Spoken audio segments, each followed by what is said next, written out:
Morning sun on the lazy beach, waterfalls awaiting. Take a swim in the salty sea.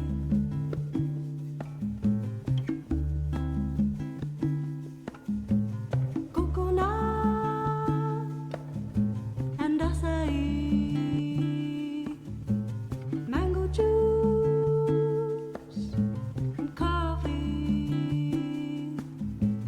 Take a sip, take some time to be.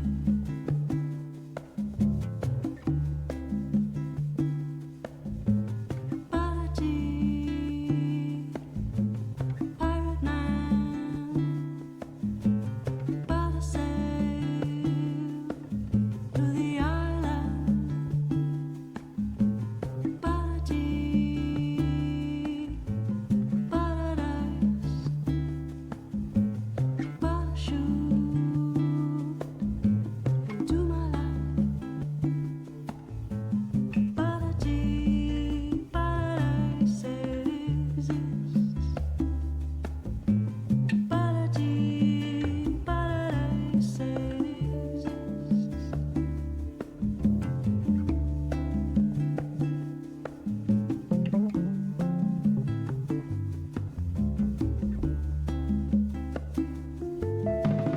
Bare feet in the sand. Take a walk up the ancient path through the jungle, leaves and vines and roots.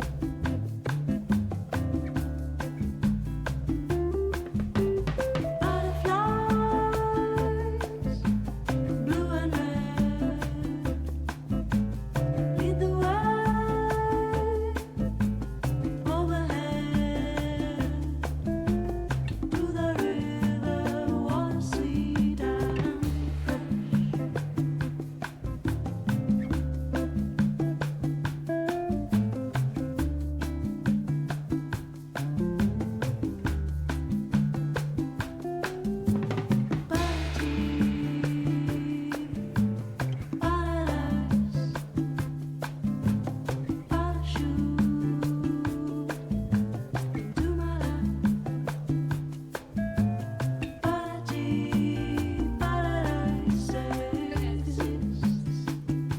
Oh, hello, everybody.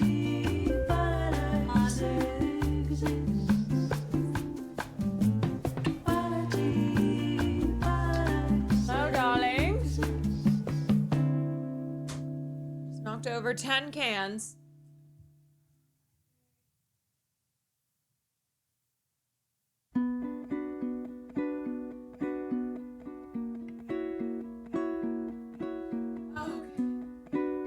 Alrighty. Gracias a la vida que me ha dado tanto, me dio dos luceros que cuando los abro, perfecto distingo lo negro del blanco.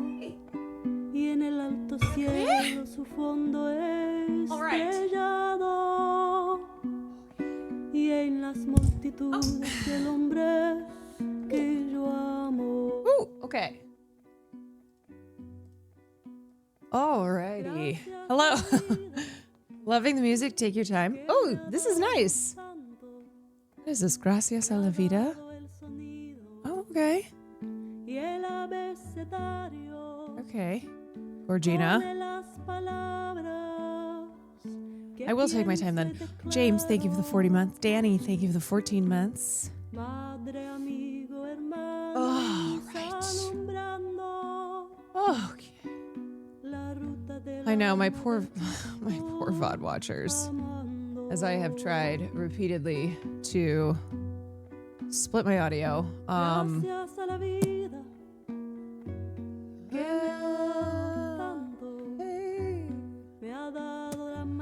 Okay, let's go live. Let's do it. Let me turn my camera on. That will help. Did you get Howarded again? Fool me once, you know? Fool me once. Fool me twice, and that's usually what happens to me, actually.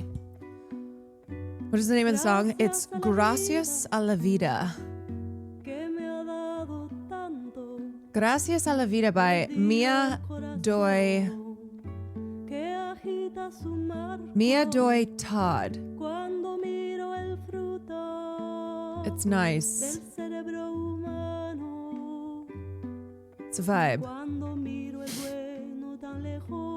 Sky, thank you for the 40 months. Yes, I know David's video is coming out. I responded to him on Twitter and said I'm ready and waiting. 6 more days and one of my favorite videos is released. Marsa, thank you for the 8 months. Dragon Army, thank you for the 32 months. I was telling, I called Sam after stream and we were just chit-chatting and I was telling her about the Howard thing. She's like, oh, I know. I said, I know you know. And I know because I saw the clip of you and I was like, it was not funny. And I'm telling from my side of things. And Christian, I just see him out of the corner of my eye trying not to laugh as I'm explaining this. I'm like, Sam, because you know how it is where I don't understand these things. Like, I thought it was real. I didn't know. Christian is off to the side. Try not to laugh at my ass. It's like, okay. Yes, everybody laugh at me. Go get your chuckles in. I'm with you, Caroline, on this. Thank you. Thank you. I'm like, well, you know what? I'll be having the last laugh. I'll be having the last laugh. Your shirt looks cool, Big C, the red and black. This is something I got from Melrose Trading Market, which is a flea market that runs every Sunday, but it's super cool because they take these old sweatshirts and then they crop them. So it's an old Nike sweatshirt that they just cropped and repurposed. Love that kind of shit. Sam said your phone ran out of battery. Yeah, it ran out of battery, and then Christian and I might have smoked a little bit of weed, and I forgot my phone had died. Like I went to charge it, and then I forgot.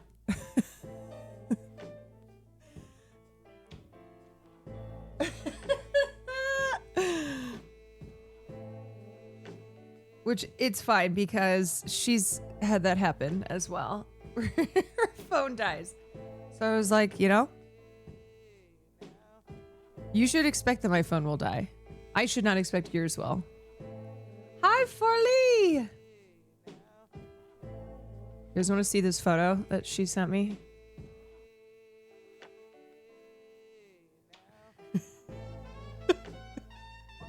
Why did everybody take pictures in the mirror with a digital camera like this?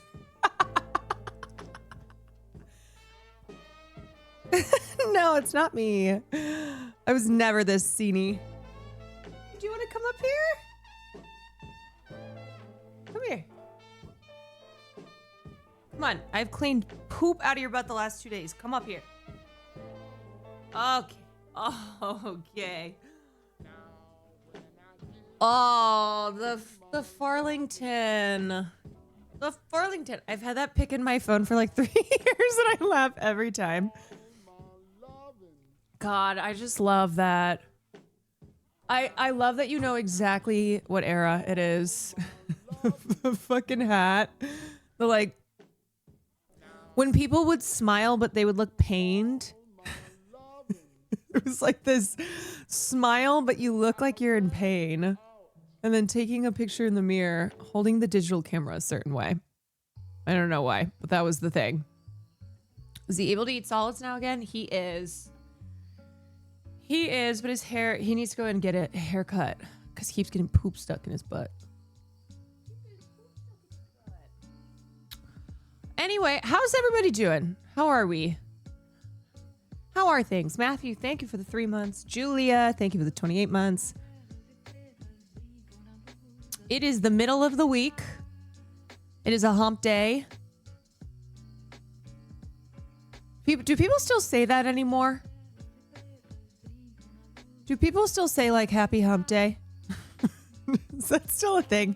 Has one thing remained consistent in our lives where people be like happy hump day? They do. Okay. They still say that.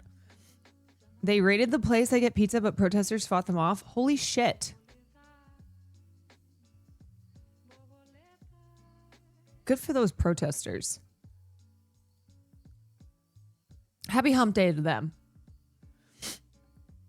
I have a coworker that doesn't miss a single hump day hype. Oh God, those are my favorite kind of coworkers who would say like the same thing to you. They'd always have you know what I mean? Like there's the guy who every Wednesday would be like, it's hump day. Like you could count on him. You could count on that one guy who would always say, what's like another one of those things that there's always that one person. I had a teacher who did that, but it sounded weird. And then when he doesn't do it, something's wrong. Yes. You become so used to that person doing that. And you're like, that guy's kind of annoying. And then they don't do it one day. You're like, I kind of miss that. Yeah, Thirsty Thursday. It's Thirsty Thursday. Or the guy who says Mondays. Am I right? Yeah, they like the one corny phrase. It's very much coworker energy.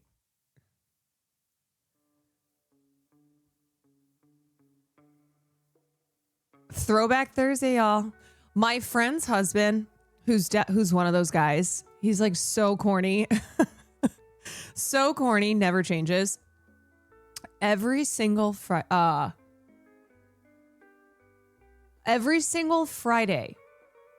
Yeah, it was Friday. And he used to commute like an hour and a half to work. He would post a video of himself on Instagram, an Instagram story. And it'd be him with his dorky glasses.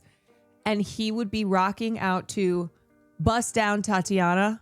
I want to see you bust down. And his caption would be, it's Friday. Like he was just so consistent. Every single Friday you could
bust down on the gang. Bust down, Tatiana. Bust down, Tatiana. I wanna see you bust down. Pick it up, now break that shit down. Break it down. Speed it up. What's the white people version of whose man is this? Is your white person test? Bust down, bust it, bust down on the gang. Blue face, baby. Yeah, I'm everyone's fantasy. What's the white people version of whose man is this? Don't be mad at me, I wanna see you bust down. Bend that shit over on the gang. Who let this guy in? She threw it back, so I had to double. Hey, who do you think you are, pal? Back on the gang, smacking high off them drugs. I tried to tell myself 2 times. No, come on, sonny boy. Then the nigga Wait, on the no. Absolutely, get a load of this guy. Oh my God, get a load of this guy. Headloads, ain't no running, Tatiana. You gon' take these damn strokes, Tatiana. I beat the pussy up, now it's a murder scene. Keep shit player, Tatiana, like you ain't never even heard of me. Get a load of this guy, you know what I'm saying? I wanna see you buzz down. Buzz down. That shit up. Okati, thank you for the 7 Now make that months. shit Matthew, clap. thank you for the 3 months. Now toot that thing up, toot it up. Throw that shit back. I need my Man, it's so crazy because when I look at the Cardi B and Nicki Minaj, just never-ending beef, which primarily is because of Nicki Minaj. It really is when it comes to Nicki, you can just do nothing win. Buzz down, Tatiana. Buzz down, Tatiana. I wanna see you buzz down. Lick it up, now stirp that shit down. I feel like she's been Jerk kind it of off, quiet. Now throw that dick down on the gang. I haven't seen her saying much. Bust down on the gang.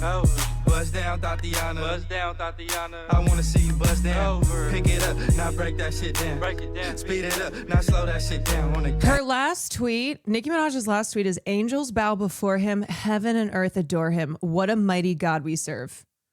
It was day after Christmas. Bust down, bust it, bust down, bust it. How long is this song? It's 4 minutes.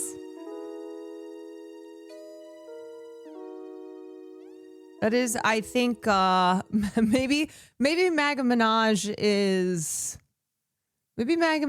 questioning it just a little bit, just a tiny little bit. Her decision to show her full ass on Toilet Paper USA's stage, and people were like, "Yeah, I don't think so." Yeah, I don't know about that. Cardi and Caroline Kwan song coming soon. I wouldn't want to embarrass Cardi with my rapping skills. So probably not anytime soon.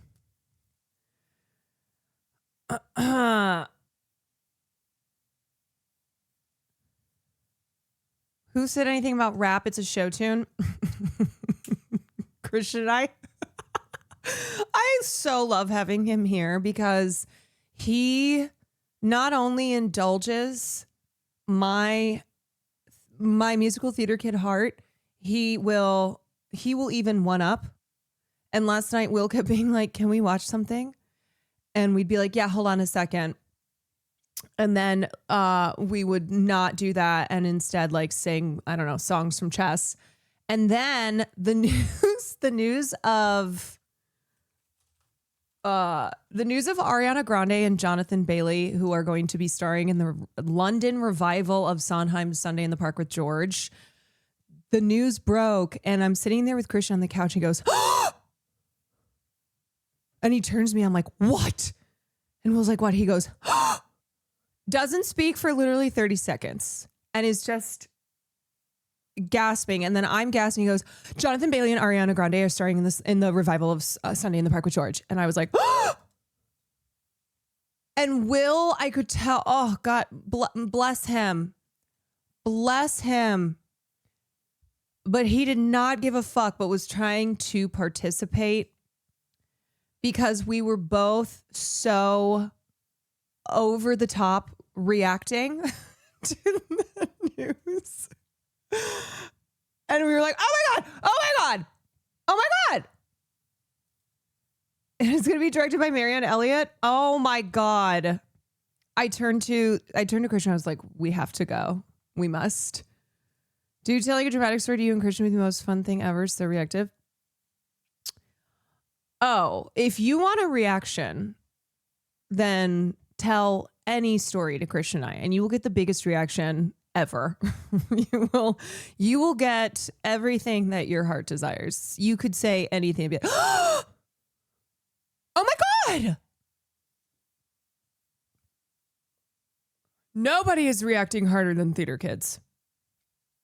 Nobody. And then Will apparently had said, oh, I'll get you guys tickets. And neither of us were paying attention to him. And we just kept going back and forth. And then later he was like, yeah, remember when I said I would get you guys tickets and you guys just completely ignored me? We were both like, oh my God.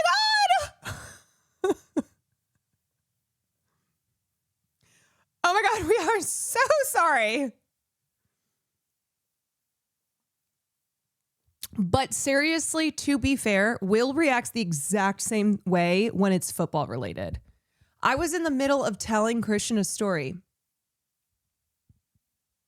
I can't even remember what it was, but it was really important. I was in the middle of telling him something and Will was like, I have to interrupt. And we were like, okay. And then, yes, wait, I think it was Dante Moore. How do you fucking know? I think it was. Yeah. And we were both like, okay. All right. He's like, you should know this though. And we're like, okay. Anyway, back to what we were talking about. So, everybody's got their own. Everybody has their thing that is just stop everything.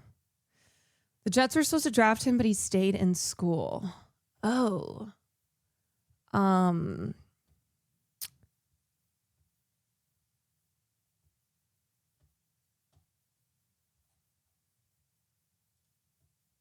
That's not good. I don't know.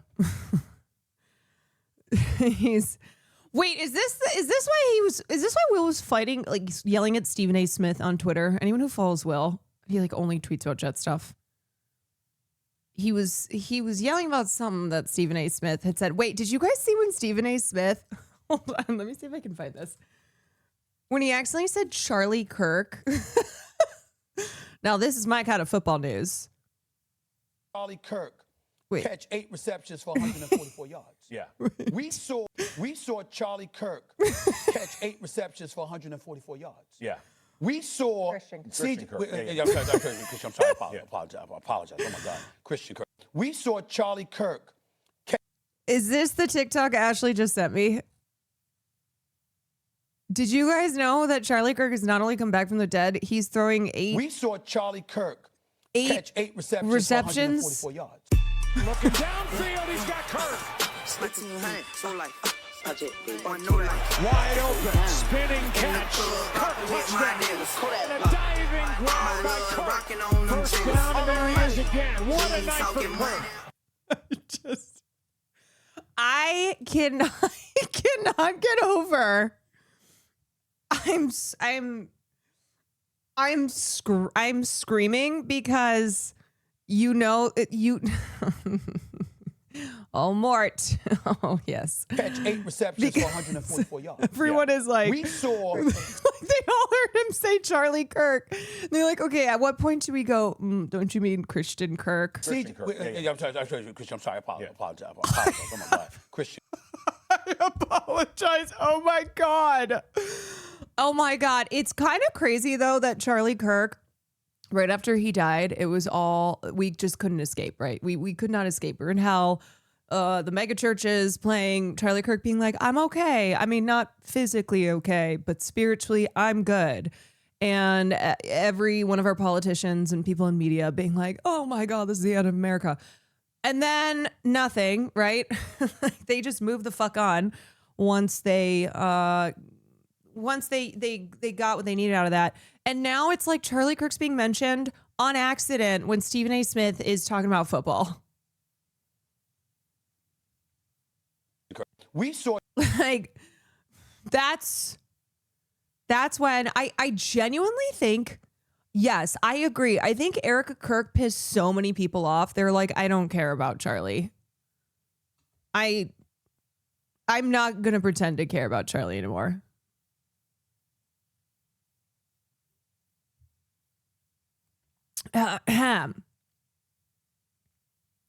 Stephen A. Smith said Renee Good's death was legally justified, if I recall correctly. I mean, that sounds like a take he would have. He frequently has ass takes. He can be a real fucking piece of shit. Sometimes it's like every once in a while, Stephen A. Smith will shock you and have a decent take. And then the next thing that comes out of his mouth is so horrible. You're like, oh yeah, no, that's who you are. Oh yeah. Oh yes. How could we forget? He's also friends with Mark Levin. LOL, so I assume he sucks. Yeah, he's... Oh, look, I also have to... I have to endure hearing Will scream about Stephen A. Smith's sports takes all the time. So this household hates Stephen A. Smith. Hey, Caroline, sorry for coming in with a random question. Have you watched Interior Chinatown? It's my favorite series of the last few years, but I've never seen anyone talk about it anywhere. Literally the only TV show that made me go read the original novel. I haven't seen it, but I did read the novel. It's so good. I love how it's like formatted in a script format. It's great. Are the Stephen A. Smith stands coming? I cannot believe that there are any like Stephen A. Smith stands. Hard to believe that there's Stephen A. Smith stands, because he does kind of seem like a guy who has the capacity to piss off so many different corners of the internet. Like he seems pretty all around despised. Like that guy pisses off. He really has the ability to piss just about everybody off.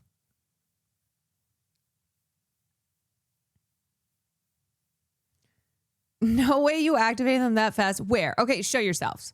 If you are a Stephen A. Smith stan, please, just for like research sake, just for research, because I do not believe it. There's two of you. You know the whole like, if so and so doesn't have any fans, then I'm dead. Then you're dead. You must be.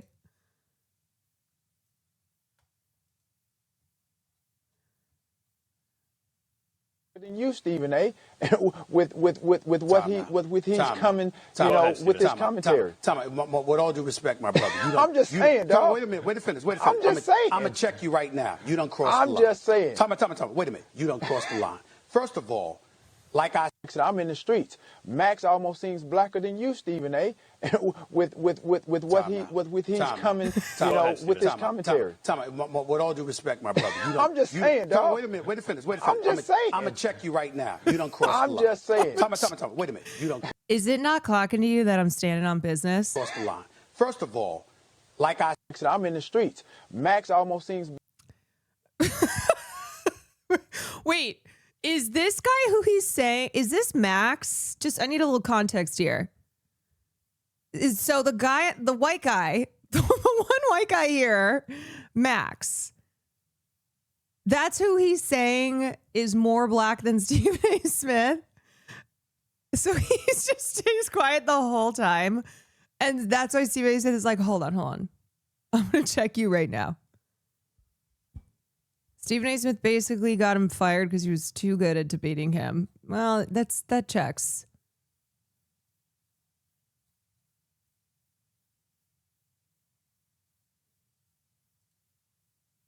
This is what he used to do on the weekly.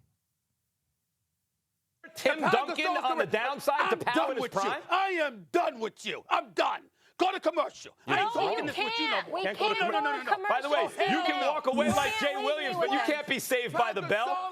You can't be saved by the bell. This ain't football. This is boxing. You can't sub out. If you're done. You want the ref to stop the fight? Max, you are absolutely right. You better come in and stop this. You guys want I need to be saved by you with your ignorant basketball This is Crawford. Oh my God. Okay. Oh my God. Kurt, please put me on camera. We're gonna transition here. All right. I mean, I gotta say, I feel like he leans into you laughing at him. Okay. That's two KOs in one segment. He's so dramatic. Commercial.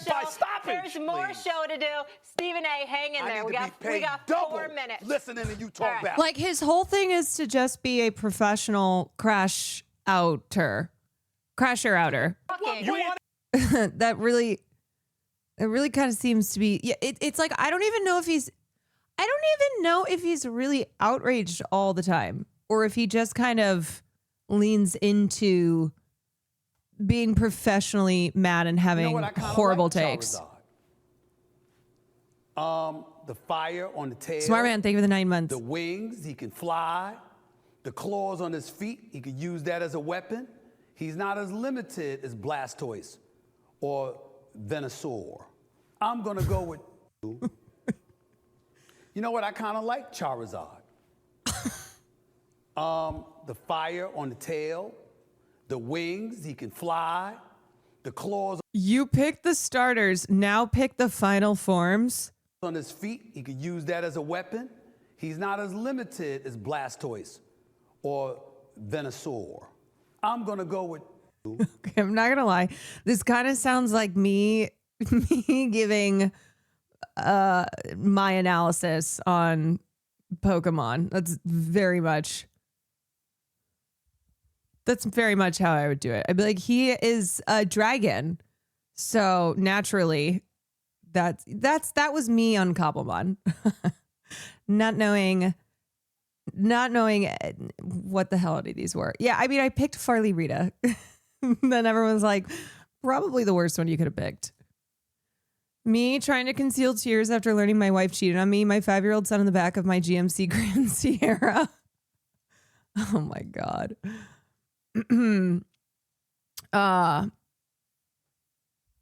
Hogan, thank you for the gifted Super Duper Kitty. Thank you for the 15 months. ICE shot 2 more people in Minneapolis, both in the legs. Both are alive. Yeah, because ICE is like, oh, you thought we were gonna stop after everyone got mad we killed Renee Good? Oh yeah, no, we're pushing this as far as we can. I just read something about that and put my phone down. Yeah, Hello, my name is Mina. That's not what I wanted to watch. Nope. I wanted to watch. Nope, okay. Nope, that's fine. Okay. Oh, hold on a second. There are 433 videos in this playlist. Just gotta just scroll. Okay. Oops. Hold on. Have you considered making a second playlist? I've considered it. This budget on two. I wanted to watch Kenny Clips, Democracy Now!, talking about ICE is okay with Renee Good's killing. Goodman. We look now more at how ICE is recruiting thousands of new deportation officers. A report by the Washington... You can change it to the newest being sort at the beginning. Oh, good to know. So shows ICE plans to spend $100 million for a, quote, wartime recruitment strategy that targets gun rights supporters, military enthusiasts through online influencers. Oh, great. Along with people who've attended UFC fights, listened to far-right podcasts, or shown interest in guns and tactical gear. Yeah, so the worst fucking people ever. Ones who cannot wait to do violence that is going to be fully protected by the federal government. Uses the ad industry technique known as geofencing. Yeah, you know those hogs who are like, this is war. This is war. The violent radical left has gone too far and now we're seeking vengeance. It's like, for what? Because you killed Charlie Kirk. It's like, we did? Like, yes, and now it's war and the storm is coming. Yeah, these are the guys who like missed out on being school shooters. They look back and they're like, man, I wish I could go back to high school because I definitely would have been one of those. To send ads to people near military bases, NASCAR races, college campuses, or gun shows. Some of ICE's recruitment ads. They know what they're doing here. They know why those are the people that they're targeting. Those are the people, the like gun obsessed, MAGA screaming, red-blooded patriots. That's who they're going after. People who cannot wait to have the opportunity to do something like Jonathan Ross did. It's appear to refer to white nationalist slogans. They're not even screening people. There's another Democracy Now! Video I was watching earlier where these journalists basically went through the process of signing up for ICE and were like, yeah, there's no background checks.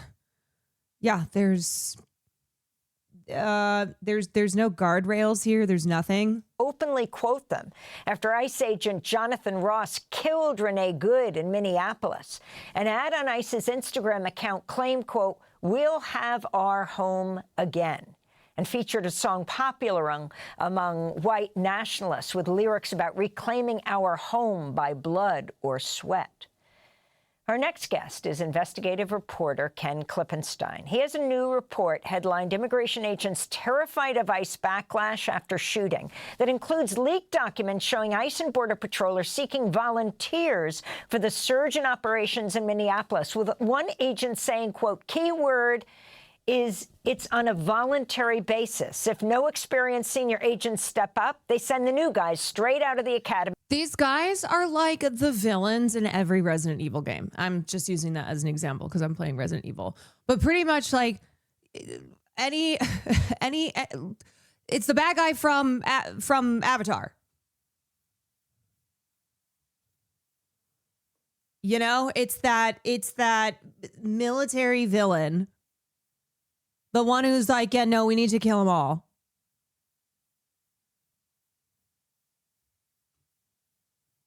Yeah, it's giving lockjaw. Not a good idea, unquote. Welcome back, Ken. Lay out what you found. Hi, Amy. Thanks for having me. Well, one of the most surprising parts of reporting on this was seeing the disjunct between the Department of Homeland Security's public-facing description of the shooting, this bravado they had, Homeland Secretary Kristi Noem immediately labeling her a terrorist and pretty much dragging her corpse through the streets as she, sullied her name in the public consciousness, again, within just a couple of hours of the shooting. And then you talk to people that work for Homeland Security privately, and a very different picture emerges. They're very conscious of the protests that are taking place in Minneapolis. They're very concerned about it. And there's splits within the agency about the shooting itself and the general mission. The reason they are going to these volunteers is because they're worried about sending more experienced agents there who might not agree with the mission. And none of that is stuff you hear when you look at the public-facing officials in the Trump administration describing these incidents and the department. Talk about the budget, the massive increase in the budget that, by the way, could lead to another government shutdown by the end of the month, right? Because you have people like Chris Murphy, the Democratic senator who heads the subcommittee on Homeland Security. Someone threw an open bottle of piss into a passing ICE car, and the ICE guy was crying about it to a news person. Do you have a clip on that?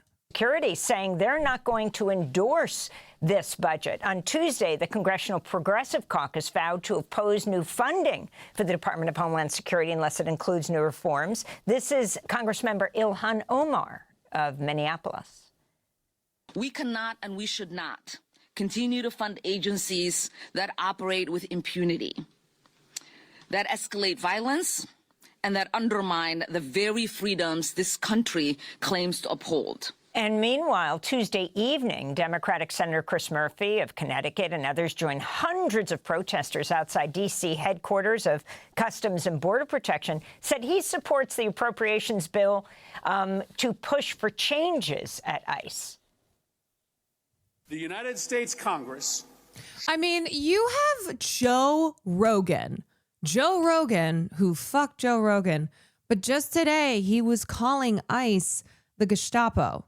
So not only is it the morally correct position to be calling for the abolishment of ICE, charging these agents for the crimes they've committed, seeking to abolish ICE, but it's also politically smart for the Democrats to be seizing on this position, because people in this country, and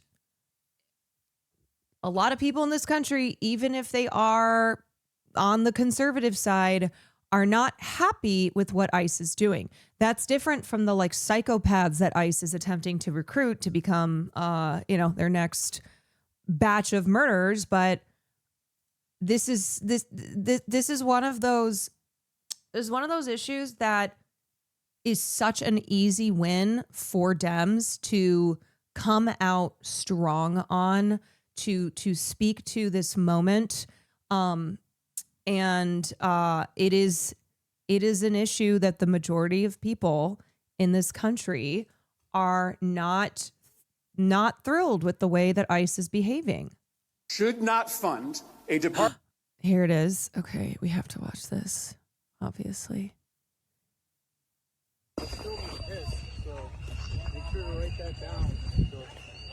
You said someone threw a bottle full of piss at you? Is that what? Yeah. You want it? All this is all piss. You're okay with me coming over to take a shot? All this, somebody threw a bottle of piss and it went all inside the vehicle too, and all over me. So that's the peaceful protest you're seeing. Can't be running red lights. You guys are gonna T-bone into some family. Yeah. Oh, for God's sake, like. Are you telling people to obey the laws? Come on. That is incredible. The piss boys. You said someone threw a bottle full of piss at you? Is that what? Yeah. It's because warm piss will melt ice. You want it? All this is all piss. You're okay with me coming over to take a shot? All this, somebody threw a bottle of piss and it went all inside the vehicle. Oh no, the little piss boys. The little piss boys are so sad. Someone threw some piss at the little piss boys. That's the peaceful protest you're seeing. Can't be running red lights. You guys are gonna T-bone into. Did you say pissful protesters? No, he didn't, but that's hilarious. Yeah, I'm a pissful protester. He sounds like a kid telling his teacher someone bullied him back after he bullied them. Yeah, he's like, he threw piss at me. Some family. Yeah. For God's sake, like. I'm sorry. What fucking nerve this dude has to be like, you guys need to drive safe. You're gonna hit families. Meanwhile, how many videos have we seen of ICE causing traffic incidents, of like pulling people out of their cars, of like crashing into them? When Jonathan Ross shot and killed Renee Good, and then she fell into the accelerator and it crashed into cars and a telephone pole. Oh, but these little piss boys want to tell us about driving safe because we might hurt people. Oh my God, get fucked. Department of Homeland Security that is not obeying the laws of the United States of America. Ken Klippenstein, are we seeing some changes in Democrats' positions here?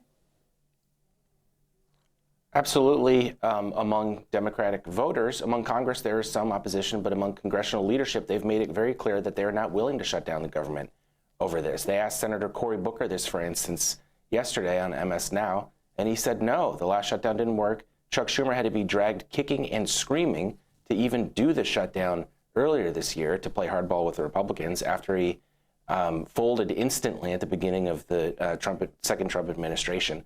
So there are definitely splits within the caucus, but among leadership, there's opposition to the idea. That being said, among the public, there's been a sea change in opinion with respect to ICE and the deportations. Where there was more openness to it when Trump first came into office, that picture has completely flipped and it's a deeply unpopular proposition. And that's what the opposition among the Homeland Security officials that I interviewed for my story are reflective of. They're part of the public too, to some extent. Also, abolish ICE when it was a big position in 2018. You had Democratic politicians and other strategists who were like, well, this is gonna fuck us for the midterms. But guess what? They won the midterms in a landslide. So whatever misgivings that these holdouts had on abolish ICE as a policy position, it's wrong. It was wrong then, and it's wrong now. Like, absolutely, abolish ICE should be the stark position that they take. It's not. It's not to their political detriment. It'll be good for them. And they also are seeing all the same videos that we're watching, seeing the same protests, seeing the same public sentiment, and they have a lot of the same feelings about it, particularly the older, more experienced agents who are not the beneficiaries of this tidal wave of funding. I mean, they have more money than they know what to do with. They have tripled ICE's law enforcement budget, and the reason they're doing all of the, you described in the previous segment, the lengths to which they're going to try to staff up, the reason for that is, again, they have more money than they know what to do with, and they need to fill those roles, and they're doing everything they can to create them so that the actual personnel headcount can match the resources that they now have. Ken, you've also read ICE's deadly force. Yeah, here's stupid ass Richie Torres's new new suggestion for what will meet this moment legislatively. And according to Richie Torres, ICE and CBP agents should wear a QR code on their uniforms. The idea is that people on the street can scan the code to get information like the officer's name, badge number, and the agency they work for. Oh, that's how we're going to meet this moment. We're going to have them wear a QR code. The proposal is stirring debate online about whether such a lawless agency would abide by the rules. I'll tell you the answer. Let me look into my crystal ball. Let me consult my Etsy, which, no. They will not abide by the fucking QR code.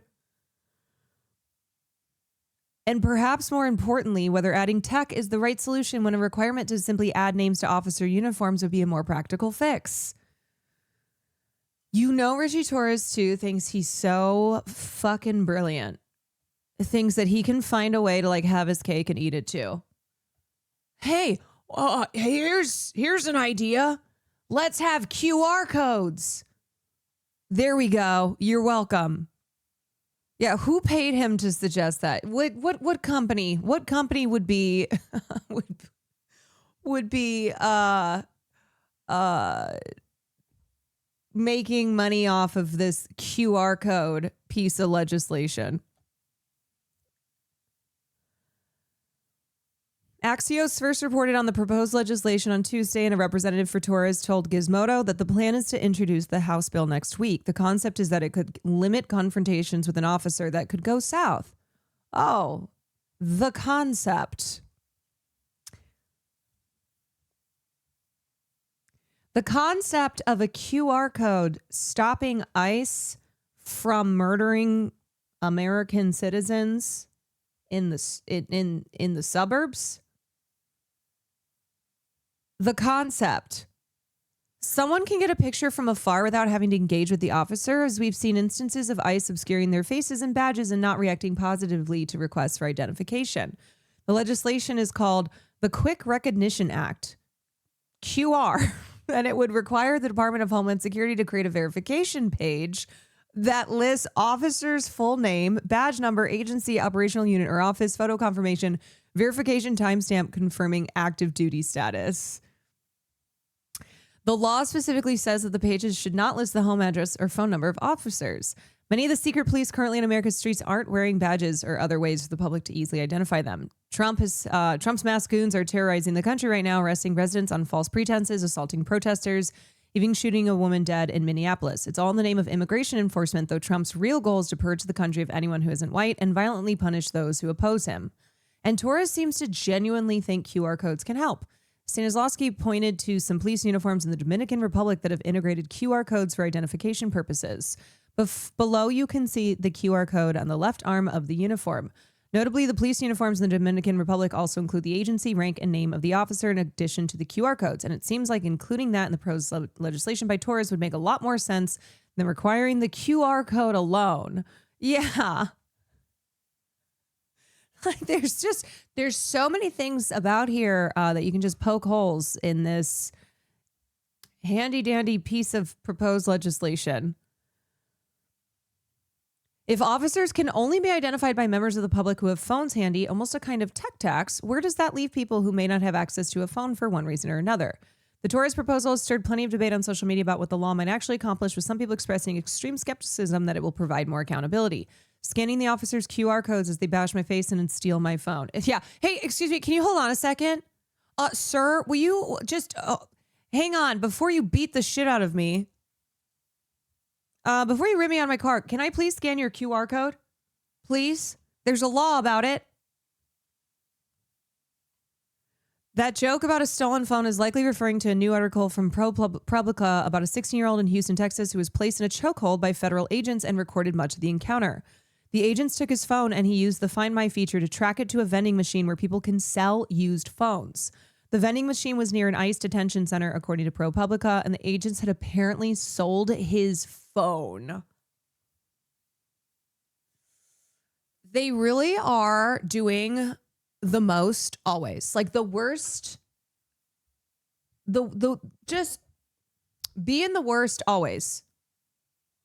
Beat the shit out of this kid, took his phone because he was recording them, and then sold his phone.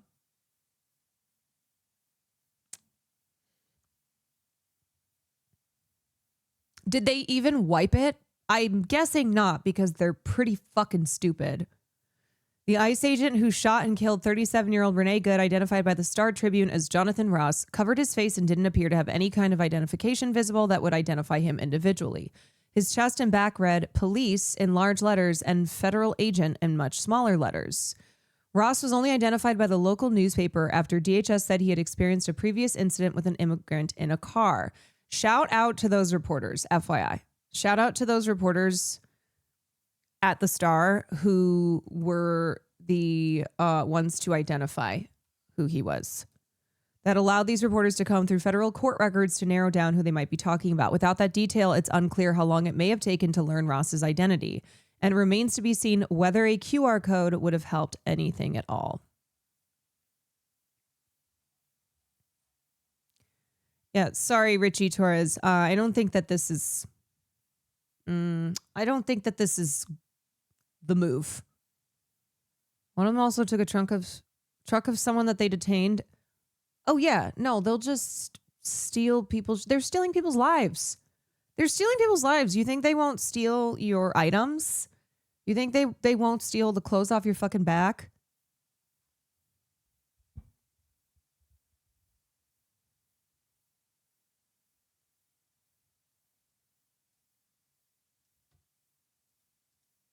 Documents that you say, quote, are bureaucratically dense and elastic to the extreme, offering every possible excuse for ICE's killing of Renee Good. But they're also stark in their failure to address any aspect of the dramatically new environment created by ICE's expanded mission. What do they reveal, these documents? This was maybe the most alarming part of this entire story for me, was seeing that they have not changed the use of force policies for ICE whatsoever since Trump came into office, despite the fact that, again, they have tripled the budget for the enforcement part of it. And in addition to that, just militarized the entire thing. They're wearing masks. They're being deployed in states where the majority of the state population doesn't support them. They're being used in a far more aggressive, sweeping, and ambitious manner than ever before. So you would think that there would be some kind of reflection of that in policy, at the very least, not just to protect the public, but to protect them as well. There's nothing in its use of force documents, which you can go on my newsletter and read in full, that addresses protesters, civil unrest, even rioters, which Trump is always talking about. You can search for those words. None of those words appear in the document. And what's more, we only know what the document says because it was accidentally uploaded by the Trump administration over the course of a federal court litigation. The entire thing was blacked out, redacted until December of last year. And that's a failure on Congress's part for not compelling ICE to release these things and make them public, especially with an administration that made very clear that this is going to be its signature policy, these mass deportations. Last question. You've done a lot of reporting on Trump's new presidential directive, NSPM 7, National Security Presidential Memorandum 7, a sweeping order that directs federal agencies to treat political dissent as a form of domestic terrorism, a term that Kristi Noem is throwing around right and left, accusing also the deceased, accusing. They really love to throw that word around and call and call people who are not domestic terrorists and never actually refer to the real domestic terrorists as such. It's not that they don't use that word. They're just always applying it in the opposite direction. Good of domestic terrorism. Can you put these latest developments in perspective?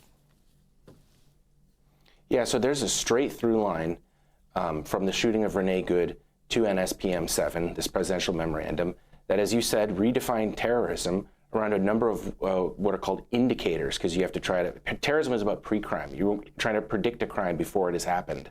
That's what the word terrorism is for. And so how do you predict a crime? Well, you got to look at speech. And what are the speech indicators you're looking for?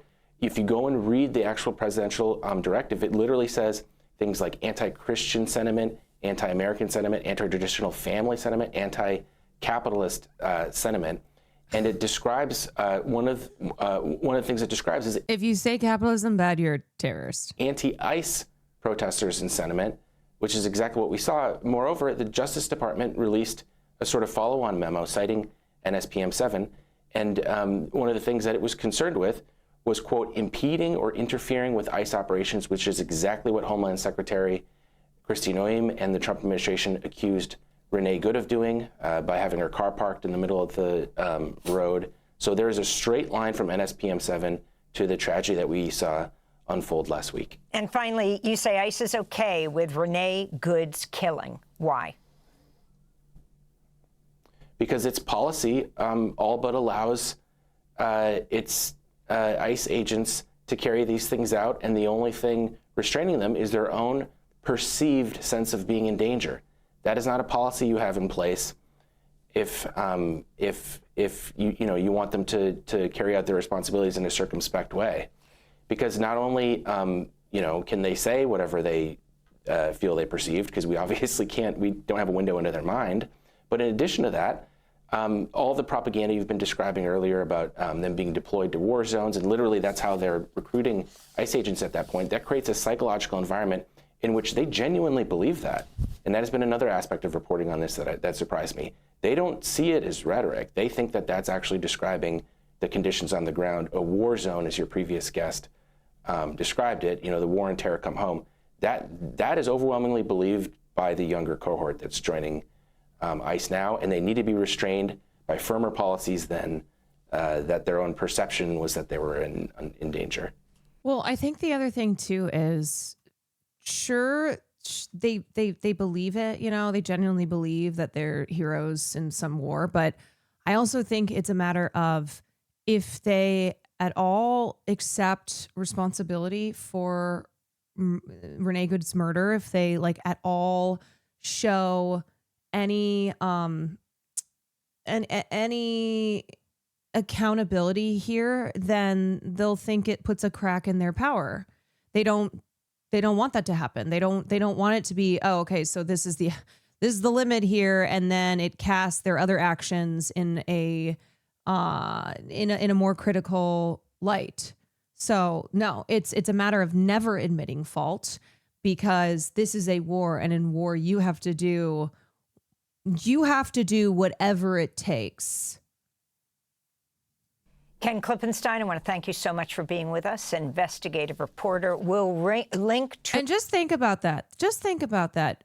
Your president I mean, okay, if you live in America, unfortunately, Donald Trump is the American president. But for people who support Donald Trump, you are supporting the president of the United States authorizing these federal agents to go to war with the American people. Like it is Donald Trump going to war with the American people. That's what it is. Even if you think you're not one of them, if you think you're, you know, you think you're on the right team here, what you are supporting is you are supporting that war against your fellow citizens, which does include you. Your recent articles at democracynow.org. Thanks for watching Democracy Now! On YouTube. Okay, let's take a look at this shooting. So hard to go from a joyful basketball game on the north side to seeing all this blow up on Signal when I was putting the baby to bed. Haven't heard from all the students I've texted in the neighborhood yet. Hope they are safe. Yeah, it seems pretty intense out there right now. A person was shot in the leg by a federal law enforcement officer in Minneapolis on Wednesday evening after resisting arrest and violently assaulting an officer. The Department of Homeland Security said in a statement as the city is still reeling in the aftermath of last week's fatal shooting of Renee Good.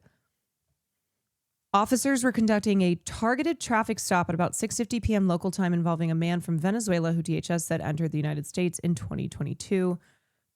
The man fled the scene in his vehicle, crashed into a parked car, and then ran away on foot. The law enforcement officer caught up to the subject on foot and attempted to apprehend him when the subject began to resist and violently assault the officer. Yeah, see, here's the thing, though, is when they are blatantly lying, despite the times that we have video evidence, do you think that they expect us to ever believe one fucking word that they say? When they lie, despite evidence, despite video evidence that is clear as day, they're what was the thing today that Trump was like, oh, or DHS said that Jonathan Ross suffered internal bleeding. We saw that video. They are trying to say that Jonathan Ross suffered internal bleeding. It's such a fucking joke. Okay, show us proof of said internal bleeding. And CBS is the only news source reporting it. Go figure. BS News.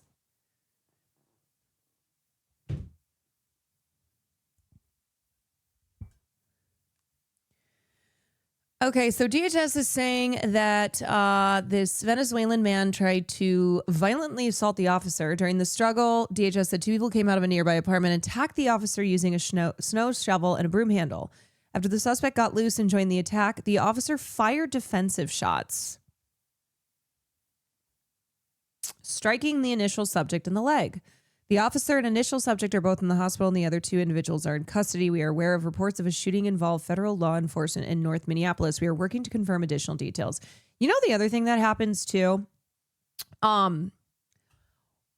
do we see the further chaos and violence that these agents cause when they go into people's communities, when they act violently, when they act like the barbaric thugs that they are, and how the only thing that results from it is just more chaos and violence? Does anybody feel safer? Does anybody feel like these guys are making our communities and our country safer?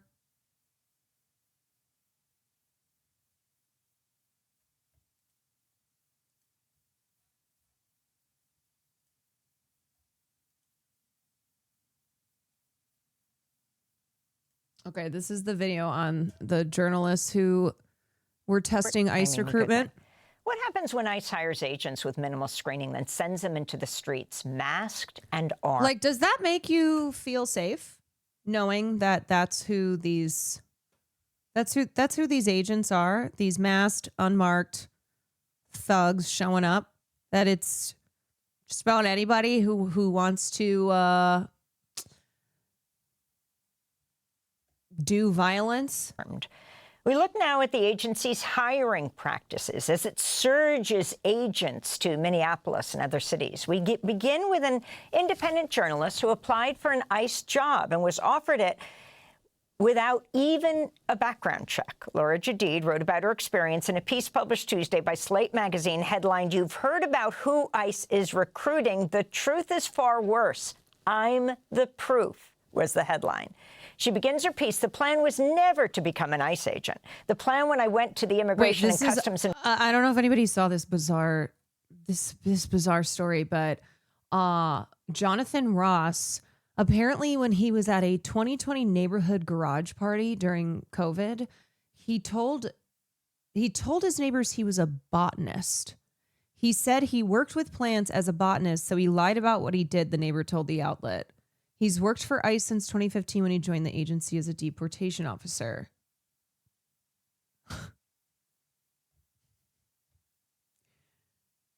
According to the neighbor in Ross's Minnesota excerpt, those living around him didn't know he was an ICE agent until he was identified as goods killer. He said he enjoyed border control but loved plants. This is what the neighbor said in an interview. Ross, whose house displays a yellow "Don't Tread on Me" flag. Is anybody surprised? Is anybody surprised that Jonathan Ross has a "Don't Tread on Me" flag at his house?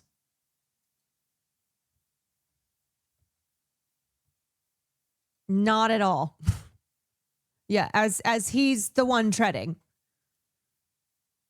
As he is the one treading. It's always the ones who are treading who are like, "Don't tread on me." It is almost a cliche at this point. It really creeps me out that those are my neighbors, that's the kind of people I live next to. It's really upsetting, the neighbor said. I just assumed all the ICE agents were like from Texas and Arizona and Florida. I mean, I get that, but yeah, they're not. The neighbor also claimed that she saw Ross's belongings being removed from the house by agents the day after the shooting. She added that there has been a patrol car at the address.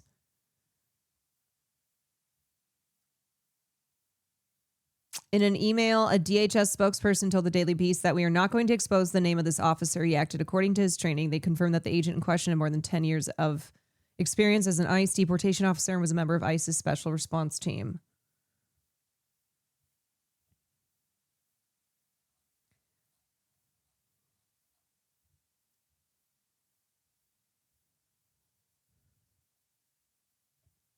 Yeah, that's like realizing that that's like realizing that you live next door to a murderer. You know, when people will tell those stories when it's like, "Oh my God, he lived down the street. We had no idea. We went to barbecues together. Our kids went to each other's birthday parties." And then there's like the Netflix true crime documentary that's like murder behind the white picket fence. I mean, that's when I said that's like they do. It is living next door to murder. It's just that people need to understand it in those terms. Like you see it in a true crime documentary, you go, "Oh yeah, that's scary." Yeah, they seem so normal, except I don't think Jonathan Ross probably seemed normal. I think him being like, "I really like plants," was him trying to be like, "I'm a normal guy. I'm not a psychotic killer." But that's what people need to understand is like they're being protected by the federal government. They're committing murder, not legally, but trying to pretend that it's legal. And we need to start start getting people to really understand, like visualize these ICE agents as murderers. It's like, look, y'all love true crime. We're a true crime obsessed culture. You would have no problem using that kind of language, understanding this person as a bad guy if you're watching a true crime documentary on Netflix. What's the difference?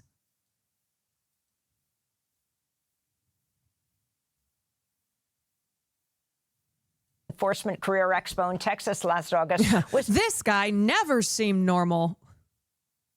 That is something that I always want people to say when they interview the neighbors in those documentaries. I just want one person to be like, yeah, I always thought that guy was fucking weird. But I think people always try to be like, we had no idea, because no one wants to make it seem as if they knew they lived next door to a serial killer and just never did anything about it. To learn what it was like to apply to be an ICE agent. Who wouldn't be curious, she said. Laura Jadid joins us now from Portland, Oregon. Laura, would you take it from there? Explain what exactly you did, what this fair was, and then how you applied to work for ICE and what happened. Absolutely. So the hiring event, basically, you brought your resume in, you handed it over, they were going to do an interview, and they were promising on-the-spot hiring to where you could, in fact, walk out with your $50,000 bonus that day, possibly. I went in, I handed in my resume, which was, I did a skills-based resume. I'm a veteran. I served 2 tours in Afghanistan. So on the surface, the resume looked pretty good.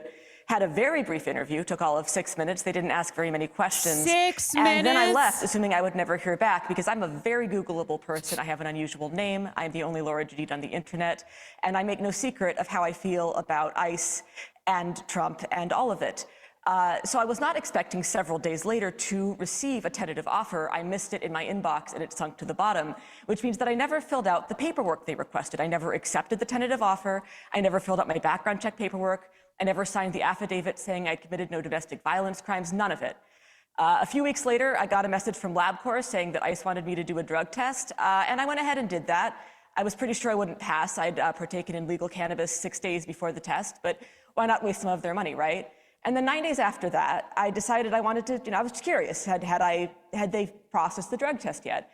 So I logged onto the ICE hiring portal, and what I found was that not only did the drug test not seem to be relevant, I was listed as having joined ICE as of 3 days earlier. I had listed that I had accepted the offer. They had offered me a final position as a deportation officer. My background check was listed as completed 3 days in the future from when I was looking at it. So it seems like the answer to the question, who are they hiring, is they don't know. Wow. You write in the piece, at first glance, my resume has enough to tantalize a recruiter for America's Gestapo in waiting. I'm a white person, but a liberal like you all. Am I welcome here? I just feel so ashamed being the same race as someone like that murderer, Jonathan Ross.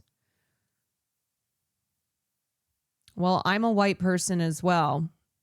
So you are welcome here. Because here, we white people here do believe that Jonathan Ross is a murderer. That is the position of all white people, including myself, in this community. Now, I think some people are going to fight you on the liberal label. But yes, we support white people who are against murder and against murderers here. This is a community that white people are safe in when they do not co-sign murder.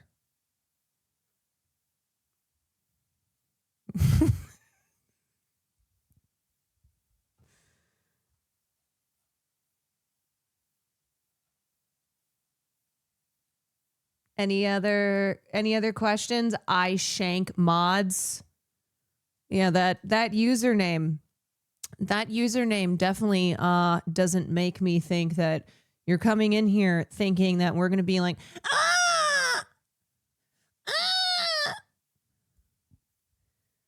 The only person who's out here pooping their pants is you.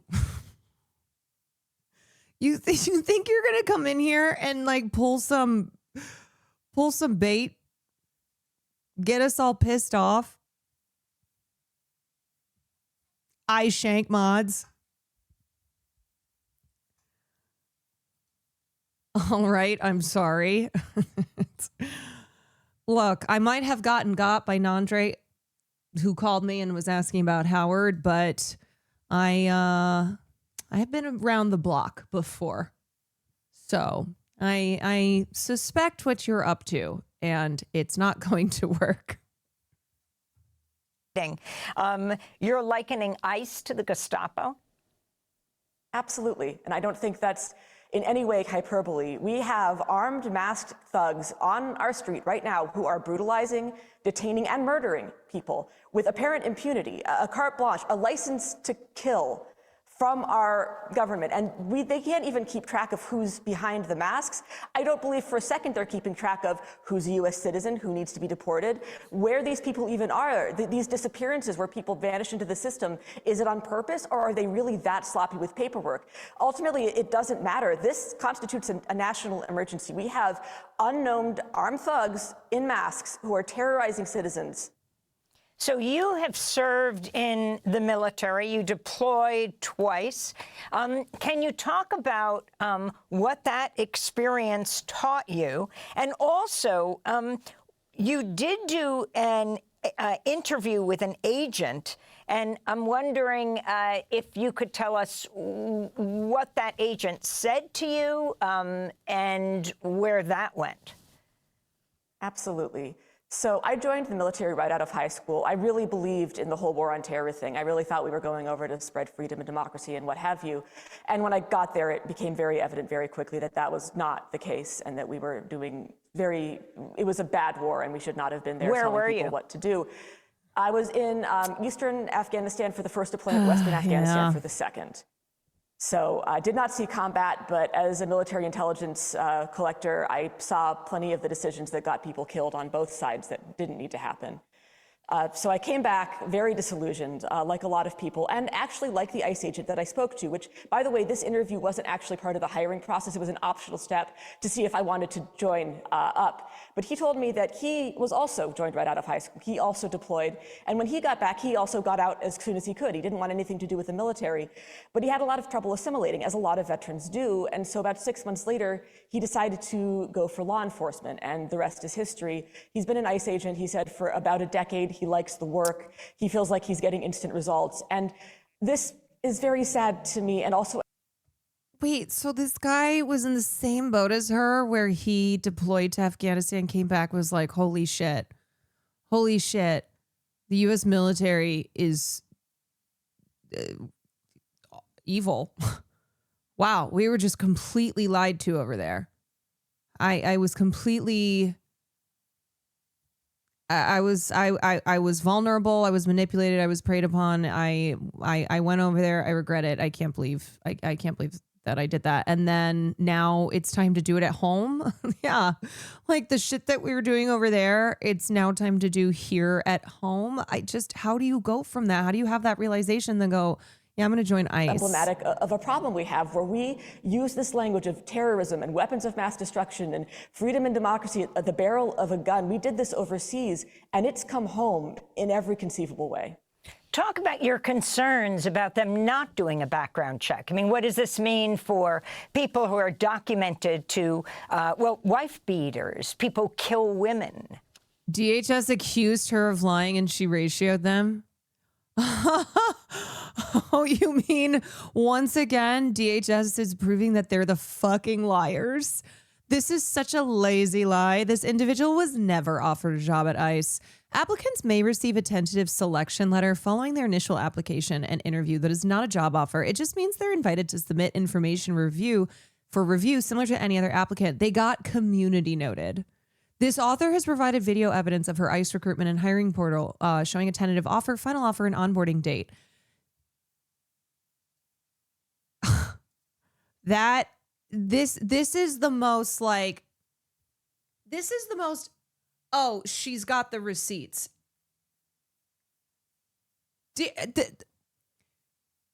And this should show you how little DHS gives a fuck that they're going to try and pretend a journalist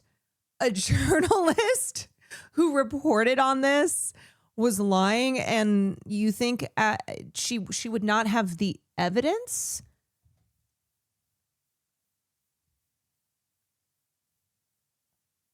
She's like, here you go. Why would I lie about this? I'm not y'all. DHS lies all the time that they just hope that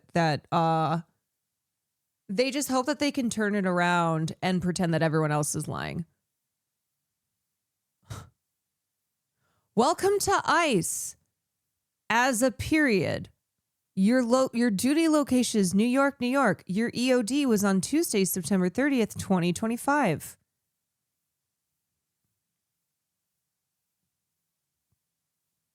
Look at this fuck ass scuffed site. Completed tasks.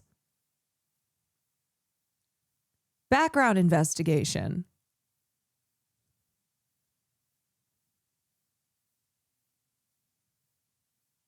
She really said, quiet, piggy. Yeah, wow.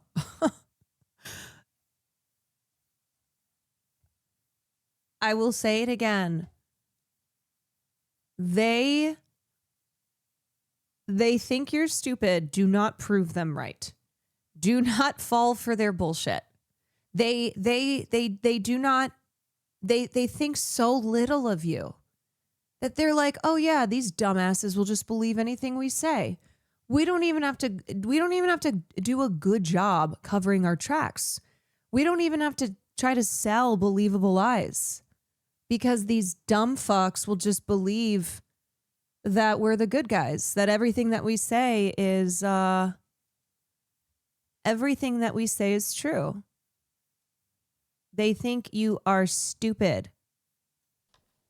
Yeah, I mean, it's very funny that they hired a lefty journalist with a profile on an Antifa watch. Can't wait till the thumbnail is Caroline on the ICE job confirmation. Yeah, is this how we win? I join ICE and destroy it from within. That's hilarious. Yeah, does the sub goal change from joining LAPD to joining ICE? I became an ICE agent. But what's not funny is they didn't make me sign a domestic violence waiver. So how many people with domestic violence convictions are running around with guns in our cities terrorizing people? How many people who have been committed of sex crimes or crimes against children are in charge of detention centers where there's no oversight, where people won't be missed and won't be believed? The horror, it boggles she the gets mind a 10K how already? bad this really is. And you were hired to be a deportation officer. What exactly is that? Where would you serve? Yeah, so yes, deportation officer. Basically, the agent was very keen on letting me know that I wouldn't be given a badge and a gun right away. I wouldn't be out in the street messing people up. I would probably have to push paperwork for about 6 months before I got there. And when I expressed that was fine with me, with my analyst background, he actually, the atmosphere changed. He was like, no, listen, we want everyone on the street with guns eventually. And I had to reassure him that that was also fine. It's They were like, hey, I'm so sorry. We're not going to be able to let you start killing people right away. You're going to have to do probably some paperwork, some administrative stuff. And she's like, yeah, that's fine. He goes, well, I mean, we really, we would have you out there tomorrow. Seems like, you know what? I like you. I'm going to make sure that we get you gun in hand out there in the streets tomorrow. You're pretty cool. Focus is very much getting people out on the street with guns, and the focus of the people applying apparently is to get out on the street as quickly as possible to brutalize people. I'll just end by asking you. You said you signed up. God, the process being to get people out there on the streets to brutalize people as quickly as possible. This is a rogue agency. This is what we mean by these lawless thugs. That their whole goal is just to brutalize people. And they're hiring people who are just chomping at the bit to do so.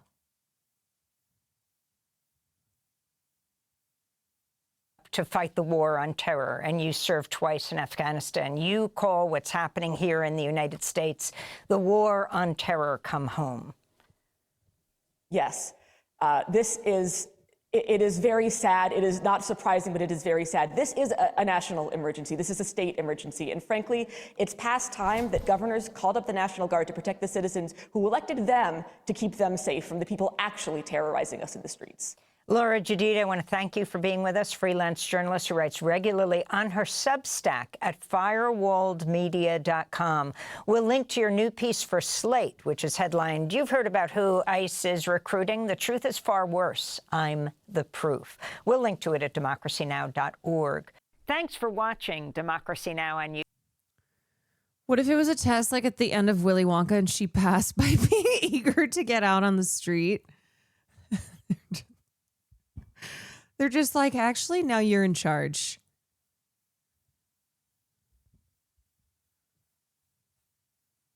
Okay, wait, we covered this. Oh, did y'all see this fucking piece of shit? Bill Ackman donated $10,000 to the GoFundMe for Jonathan Ross.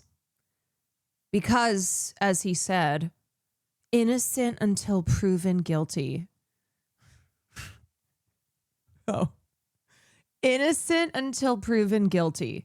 Something that Bill Ackman only applies to people who are like caught on camera in broad daylight committing murder. Yeah.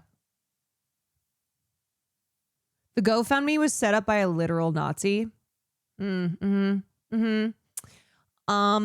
so y'all see the crossover between the most fervent defenders of Israel and Israel's genocide, and then fervently defending ICE murdering American citizens, brutalizing people here in their communities.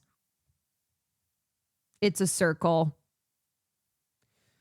Billionaire Bill Ackman is one of the more than 8,000 people who've donated to an unverified online fundraiser to support the federal immigration agent who shot and killed Renee Nicole Good. This was a GoFundMe campaign created by Clyde Emmons, had raised more than $660,000, including a $10,000 donation for the hedge fund billionaire.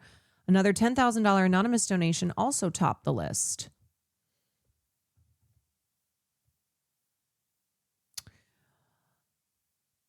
Oh.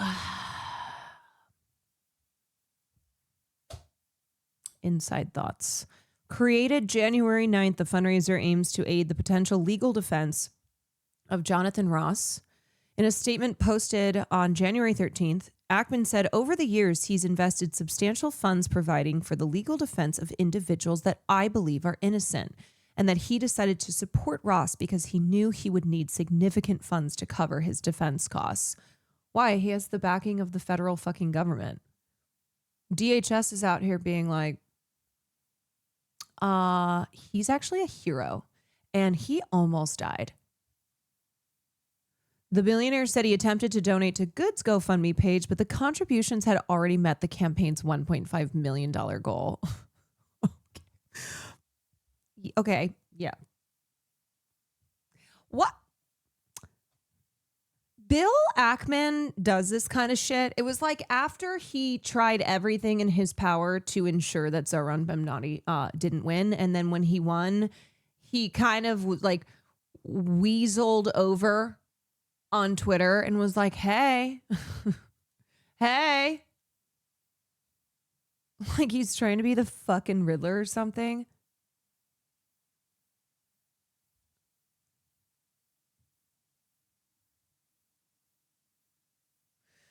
The fundraiser for Ross has not been verified as of January 12th. Yeah.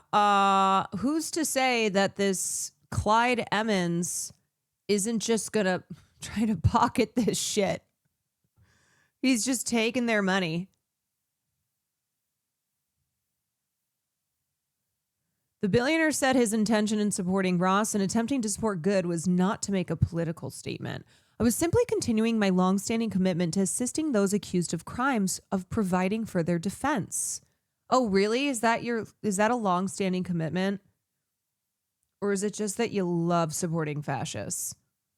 I strongly believe that only a detailed forensic investigation by experts and a deep understanding of the law that applies will enable us to determine whether Ross is guilty of murder. Ackman said that he did not do any due diligence regarding the incident apart from quickly reviewing the handful of videos circulating online. Oh, well, thank you. Yeah, Bill, we definitely can't make any decisions until you have stepped into the ring. He also considered the option of donating anonymously, but thought his public support would more easily raise the funds needed for Ross's defense. One day you may find yourself accused of a crime you did not commit without the financial resources needed to defend yourself.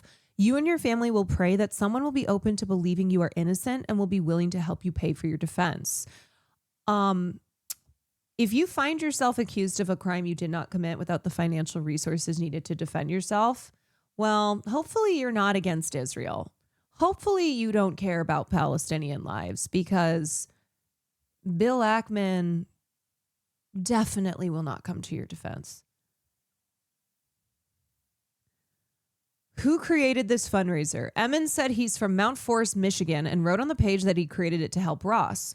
Ross is a U.S. Army vet with deployments to Iraq and years of experience. I feel that the officer that was 1,000% justified in the shooting deserves to have a GoFundMe.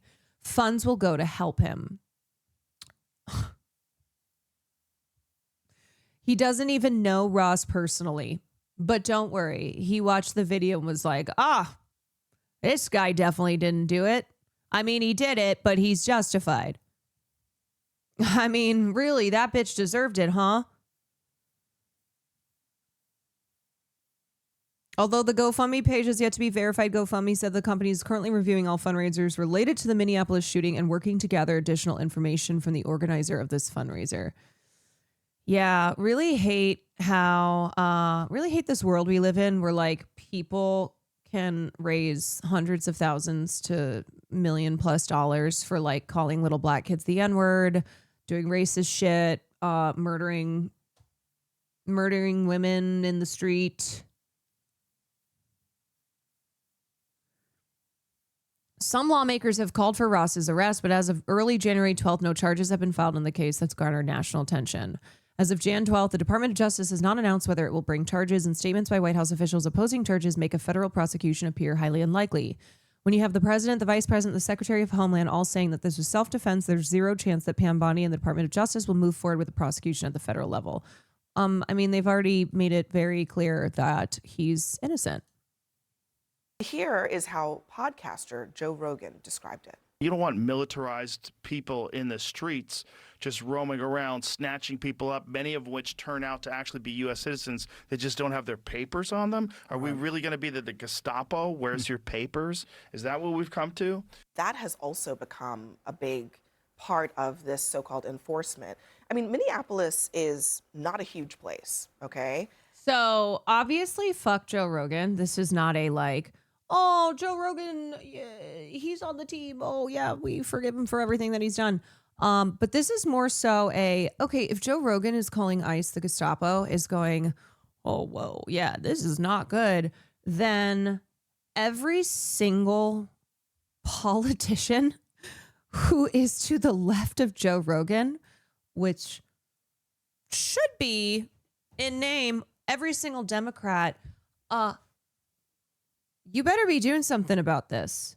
He said more BS after, of course. And they are of course he did. Thousands of federal officers, more than any other deployment that they've done. Oh, Joe already walked back his statement. People roaming the street. Okay, wait. Someone is here, they should be able to stay in this country, and ICE is operating illegally, and we shouldn't have militarized groups of people roaming the streets, just showing up with masks on, snatching people up, some of them U.S. citizens, and shipping them to countries they didn't even come from.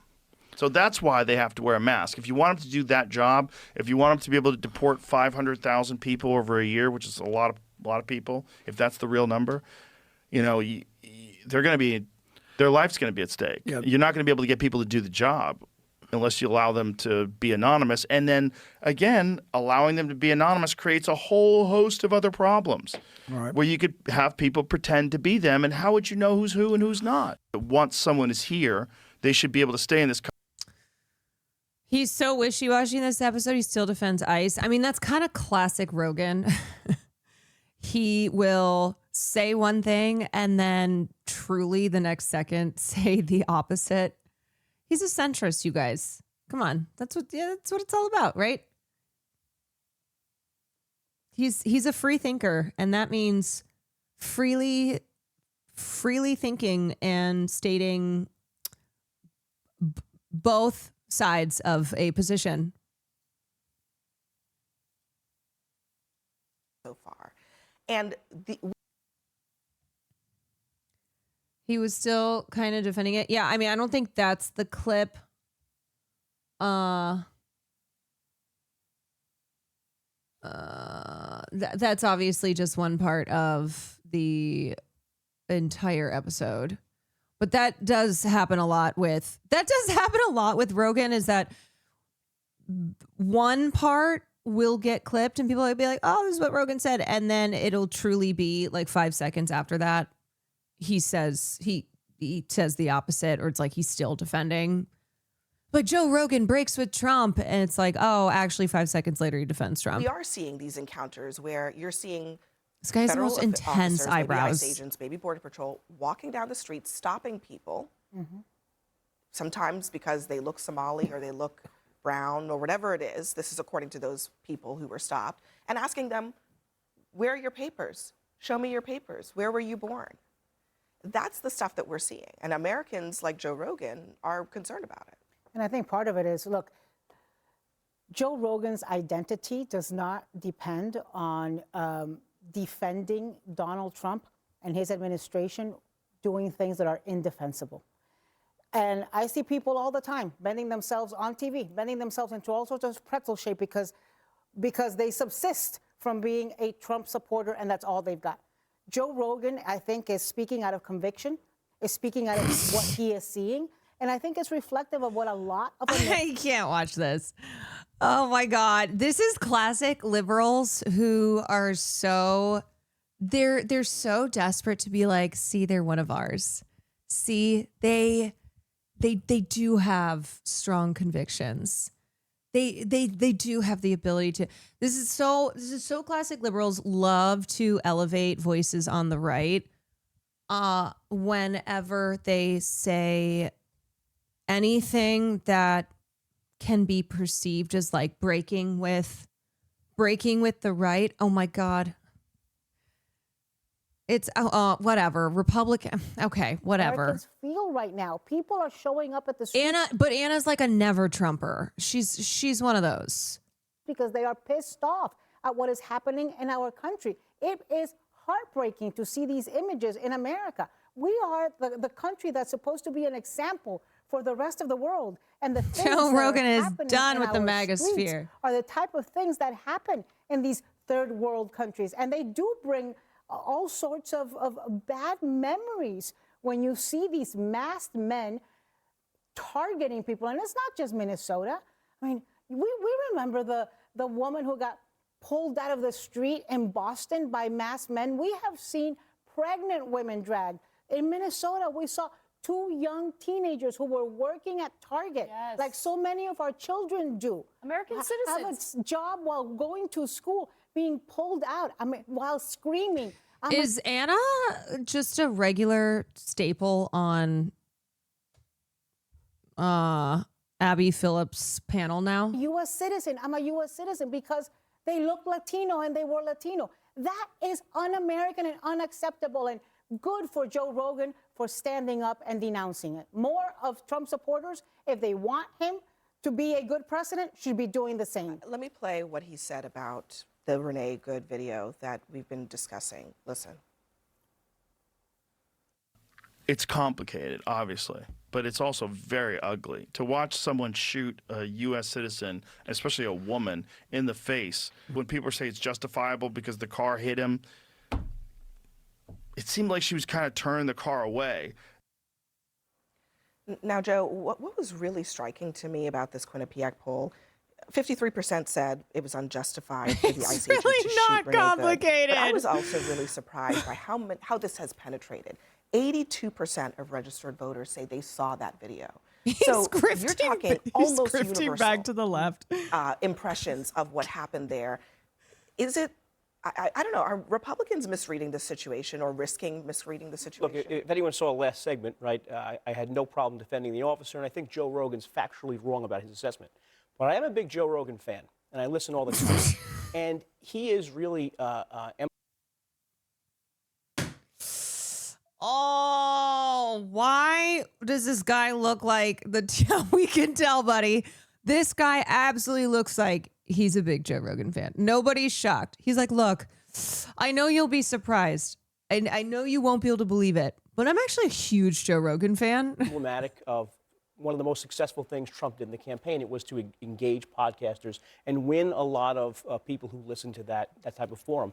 I have a conversation in my head with Joe Rogan for hours every week. I'm a big fan, right? I talk to him. You know, I too have strange nipples like Joe Rogan, and it's what first drew me to him. Finally, I was like, another man who I really can just see myself in.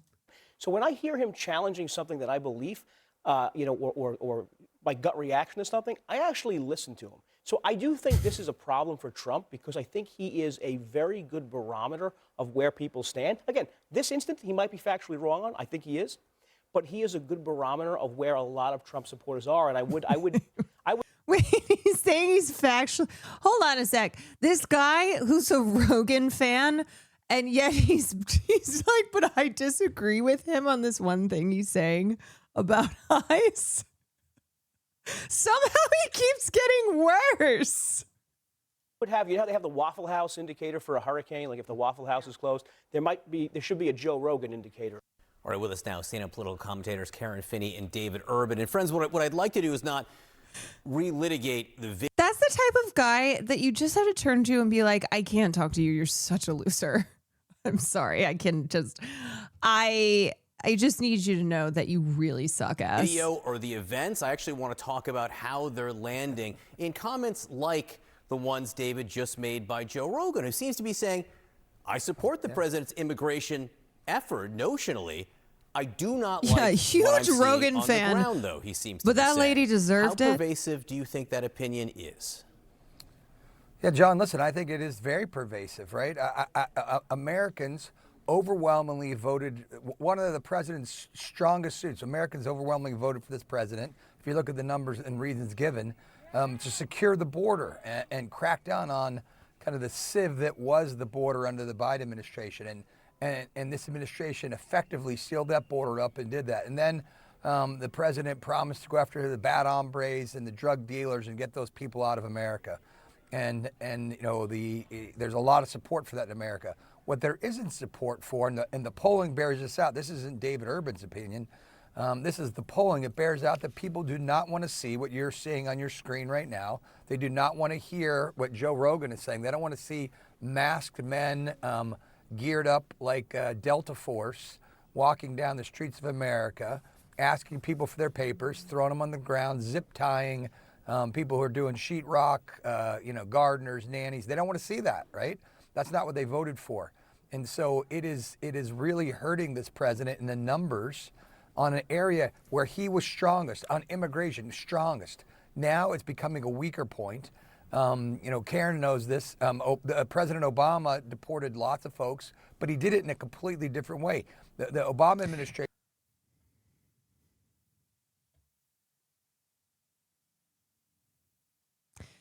See, this is always the thing that Joe Rogan says where he's like, I didn't vote for this. I didn't support this. And I'm like,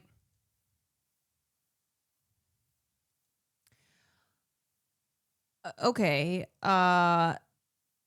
Trump did tell you exactly what he was going to do. And you know the types of people that he targets and that he targeted in his first administration. But yeah, it's like wanting to have plausible deniability to be like, no, but he said he was going after criminals. And clearly these people aren't criminals. It's like, okay, Trump was already president once. We've been through this song and dance where he will go, they're sending in rapists and drug dealers and I'm going to get them all out. That's who we're targeting here. And then they're targeting families. They're targeting like desperate people. What do you think? Yeah, it's like when you say, what do you think mass deportations meant? They're like, well, I thought those mass deportations were going to be all that there's all these criminals. Well, there's all these criminals still running around. He was doing the eating cats and dogs shit during the campaign. Yeah, and this is the part of me that I'm like, oh my God. Where, okay, your average voter who doesn't have the influence of a Joe Rogan, not as it's worse having a Joe Rogan because of how far Joe Rogan's reach is, and that he was a part of Trump's reelection campaign.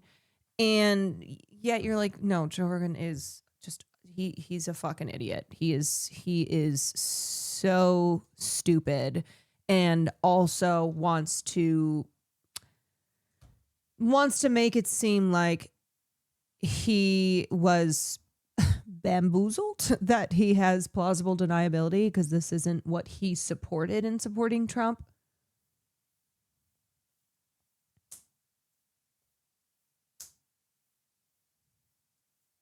Grabbed lots of folks who just came across the border, people who hadn't really integrated themselves in the communities, hadn't become people's neighbors, and surprisingly or not surprisingly, people don't like it when ICE shows up in their neighborhood and take away people that they have relationships with. The Obama administration was very effective because they snatched people didn't really know, and in this case.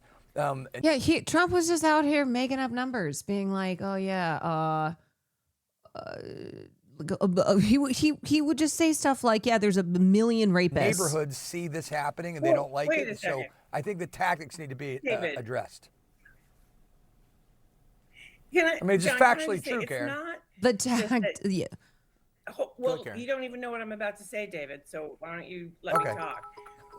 It's not just that this idea that also Trump has said all undocumented immigrants are criminals. So this is what always just makes me go, What did you think he was gonna do? Who do you think he's going after? Because he has made it very clear that he's going after undocumented people, and he calls them all criminals.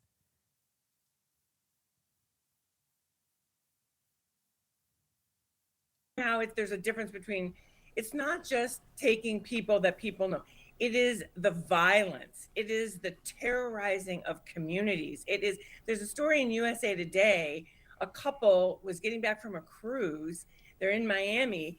The ICE or border protection comes into their cabin, hauls them out.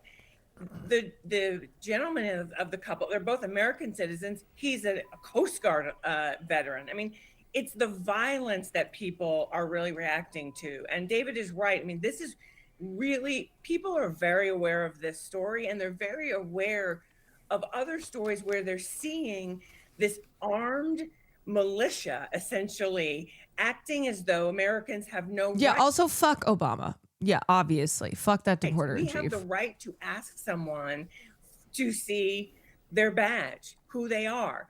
But these ICE officials are acting as though you don't have that right. And they're smashing car doors, ripping people out of their cars, even when individuals are saying, wait, I'm an American citizen. Let me get my ID. That is part of it's about the way they are conducting this, far beyond, it's not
we've got midterms coming up. Do you think that anybody who's watching this thinks that Republicans should get more power or less power? And these things all are super important for the administration to take into account.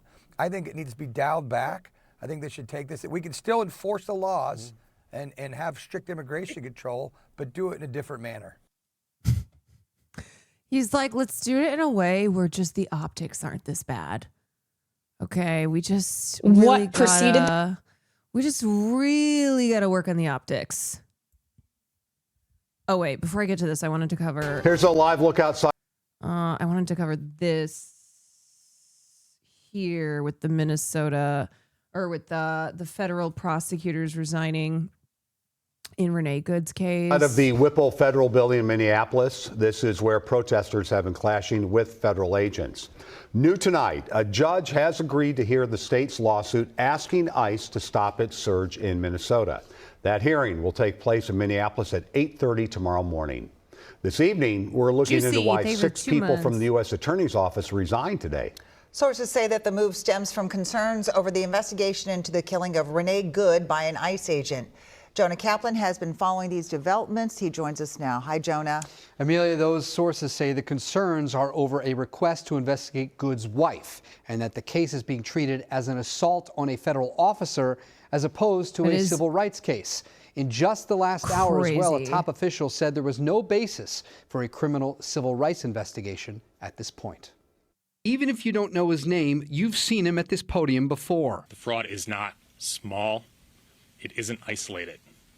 The magnitude cannot be overstated. The impact of Joe Thompson, the now former first assistant U.S. attorney for Minnesota, can also not be overstated.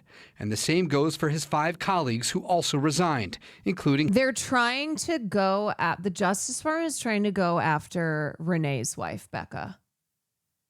They're trying to tie in... They're trying to tie Renee, Becca, and other... groups who have been protesting, who have been protesting ICE's actions in Minnesota and trying to essentially go after them for what Kristi Noem keeps calling domestic terrorism. That's why they keep calling Renee Good a domestic terrorist. And now it looks like they're trying to take this angle of like, oh, these were dangerous domestic terrorists, and we got one of them. But really, the legal focus should be on holding these other domestic terrorists accountable. Harry Jacobs, the man who frequently stood to Thompson's right and who was just appointed head of the criminal division. Together, they prosecuted dozens of high-profile cases, including Feeding Our Future mastermind Amy Bach. They also led the federal probe into Vance Belter, the man accused of assassinating Speaker Emerita Melissa Hortman.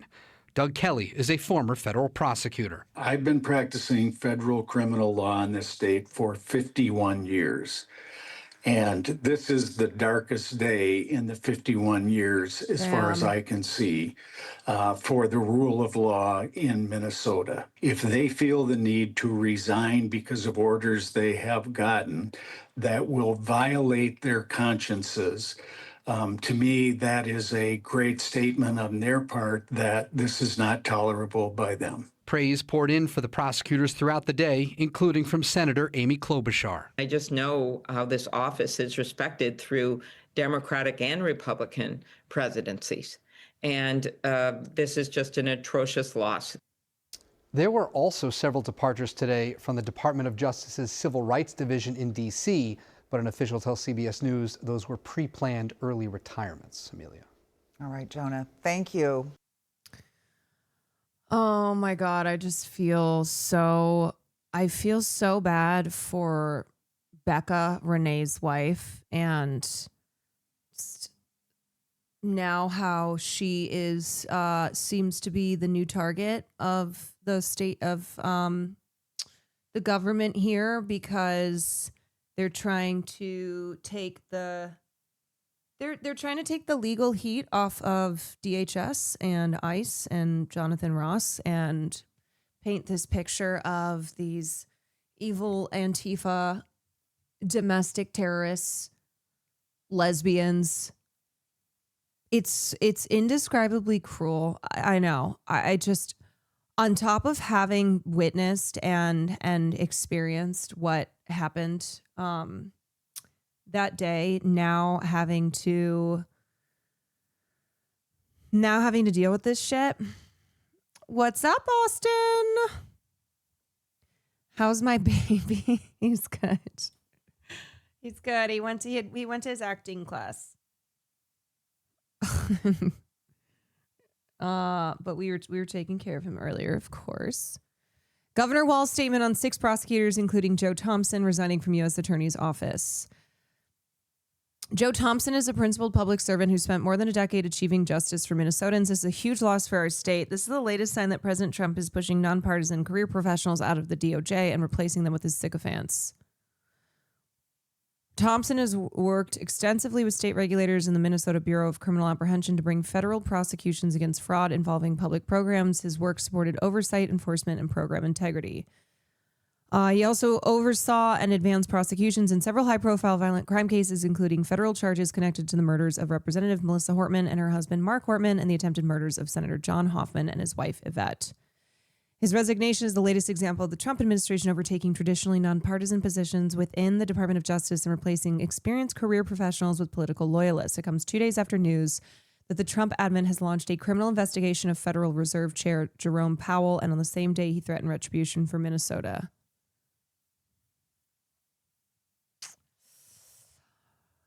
I just am.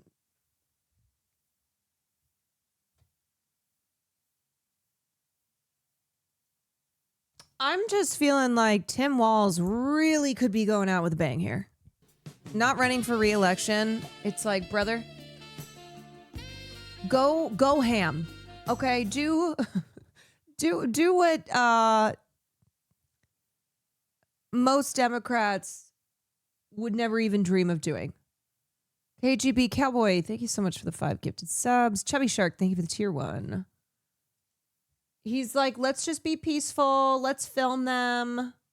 Carry your phones with you. If you see ice, film them. But let's make sure that we're being peaceful.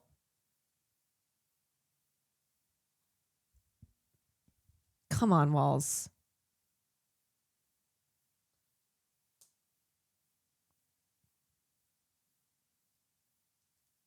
You're not even running for office again. You're not running to be vice president. You're not running to be governor for another term. All right. Anyway,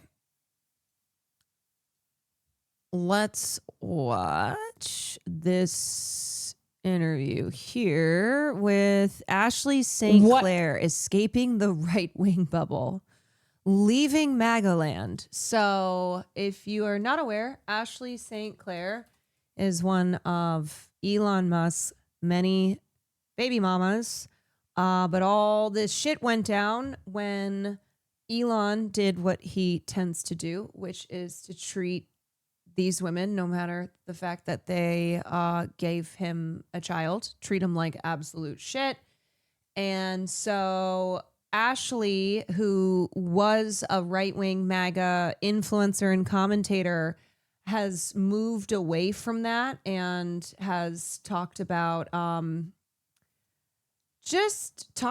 how she was wrong and that her views on, or her earlier views on things like trans rights have changed. She also, now Elon Musk is trying to get full custody of their child because I think the recent thing, this is on a why I left the right. A rare why I left the right, especially at a moment like now where woke's not really back. You kind of have some right-wing commentators or the, apolitical type who will take the centrist position on some things because they are kind of testing the waters out. But no, we haven't reached that point in the culture yet where we're going to see people kind of backing away from being full-throated fascists. So here we have Ashley St. Clair. Ashley St. Clair Why I left the right. What preceded that was just many, many more images being produced. And the age I was in them got younger and younger, down to 14 years old. It was horrific. Until recently, Ashley Sinclair was a star in the MAGA conservative influencer world. She built a large and powerful following by leaning into culture war rhetoric and boosting MAGA Classic. policies. She worked for Charlie Kirk's Turning Point USA and Like, I know he always looked bad, but sometimes you see a picture of him and you're like, damn, he really looked bad. gained national attention several years ago after publishing an Don't raise temperature. Be civil, motherfucker. People are already dying. Wow, Nomad's Land, man. Thank you so much, because I'm definitely the person who's raising the temperature out here. Yeah, it's me. It's really me. I'm the problem. You know, there's a hell of a lot more people who you could go bother them with this bullshit and not me. Like, who are you? Sarcasm?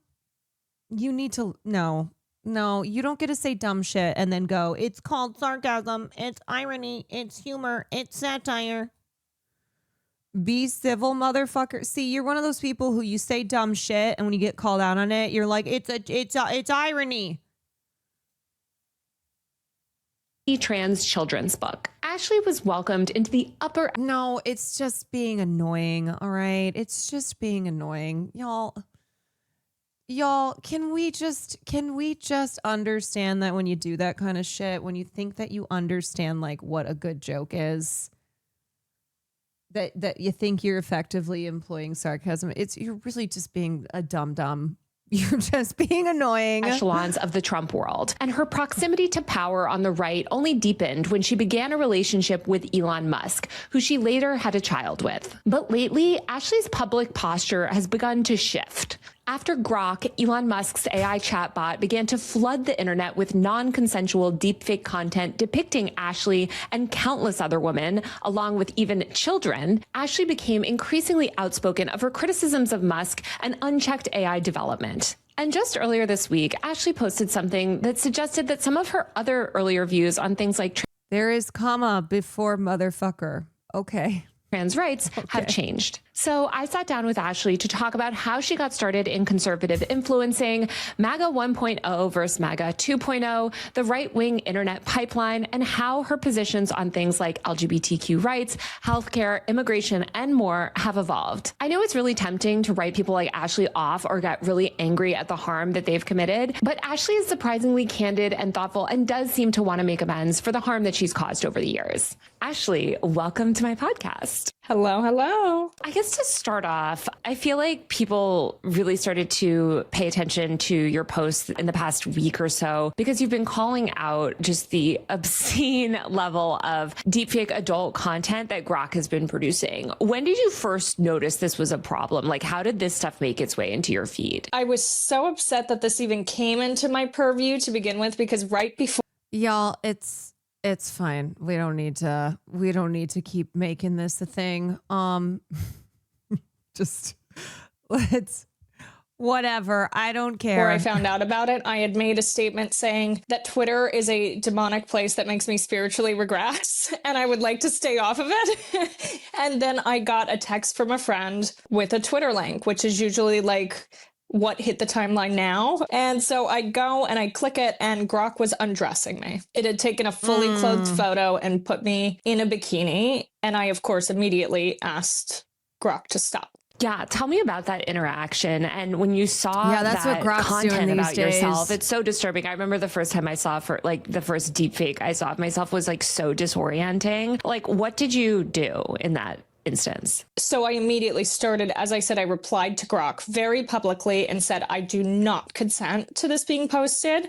I do not want you producing any more of these. And Grok at first responded and said, sorry, it's just a humorous post. I again responded and said, no, it's not. Confirm that I don't consent and confirm that you're not going to produce these images anymore. Grok said that they would no longer be produced and that it confirmed my non-consent to these images. What preceded that was just many, many more images being produced, and they only became more and more explicit. And the age I was in them got younger and younger, down to 14 years old. They found photos from the depths of the internet, since I am very much a child of the internet. I grew up on the internet, so they dug them up.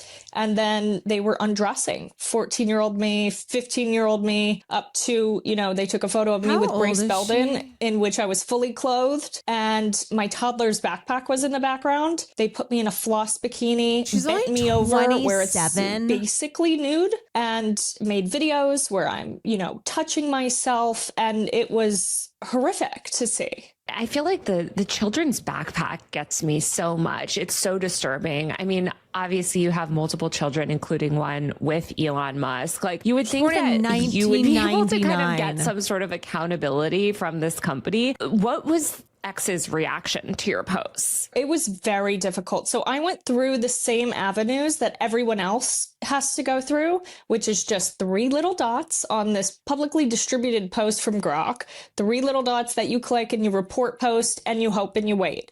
Some of these were removed after I made a big obnoxious stink about it. Others were, I was told they weren't a violation, including ones of me covered in white sticky donut glaze, which I'm sure you can imagine what that was.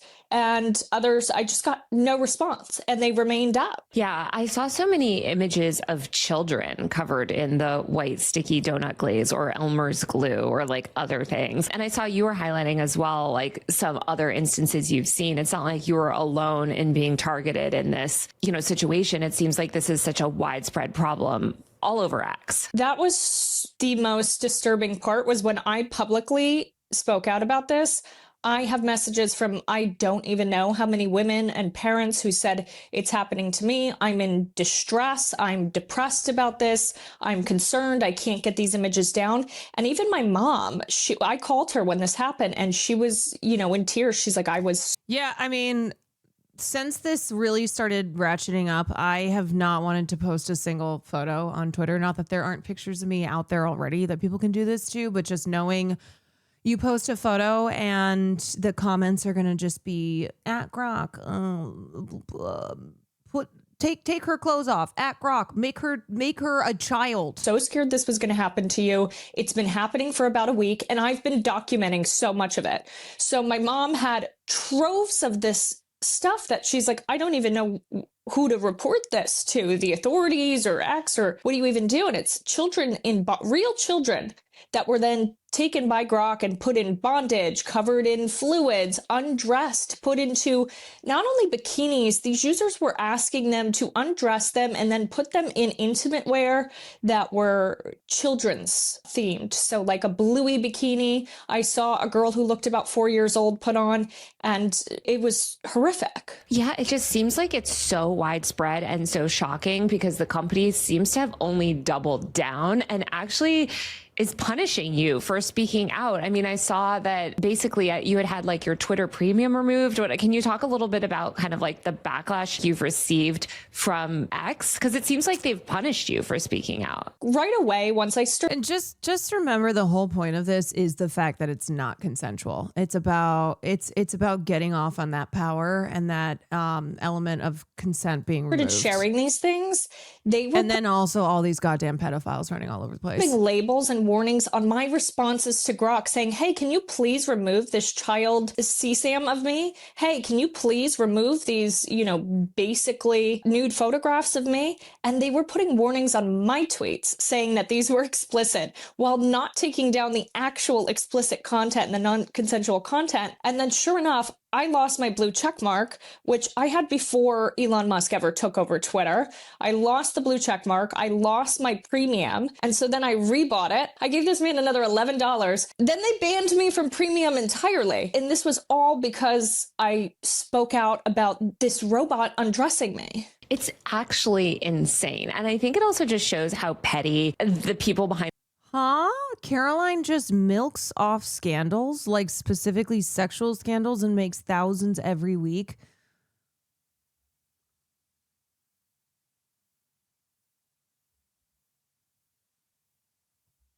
Excuse me?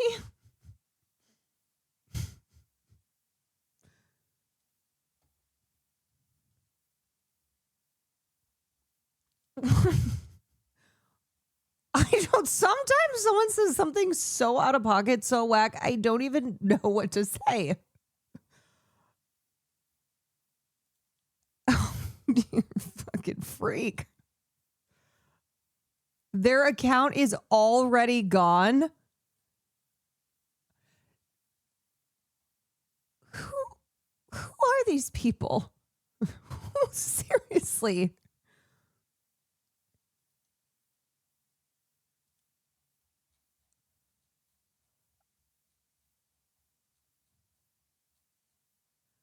They probably wrote Vanable's shit somewhere else. I'm like, there's no way they would remove that fast from saying that shit.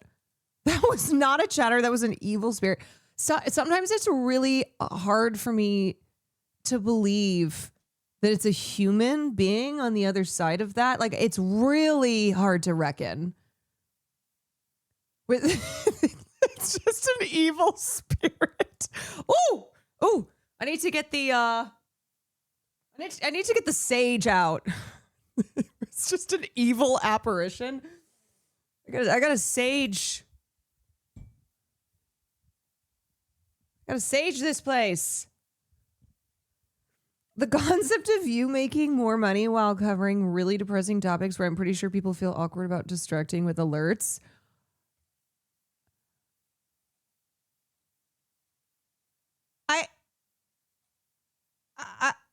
I'm just I honestly don't know what to say aside from just that was an evil spirit. Just shows how chill this chat is normally. That a chatter like that is so shocking. Yeah, because okay, sometimes people will say things will be like, "You're being annoying." All right, just stop, chill. And then sometimes you have an evil spirit come in. You're like, "What? Be gone! The power of Christ compels you." The power of Christ compels you, not today, Satan.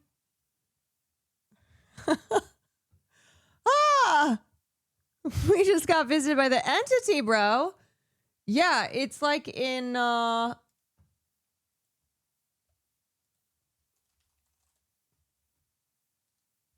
it's like this.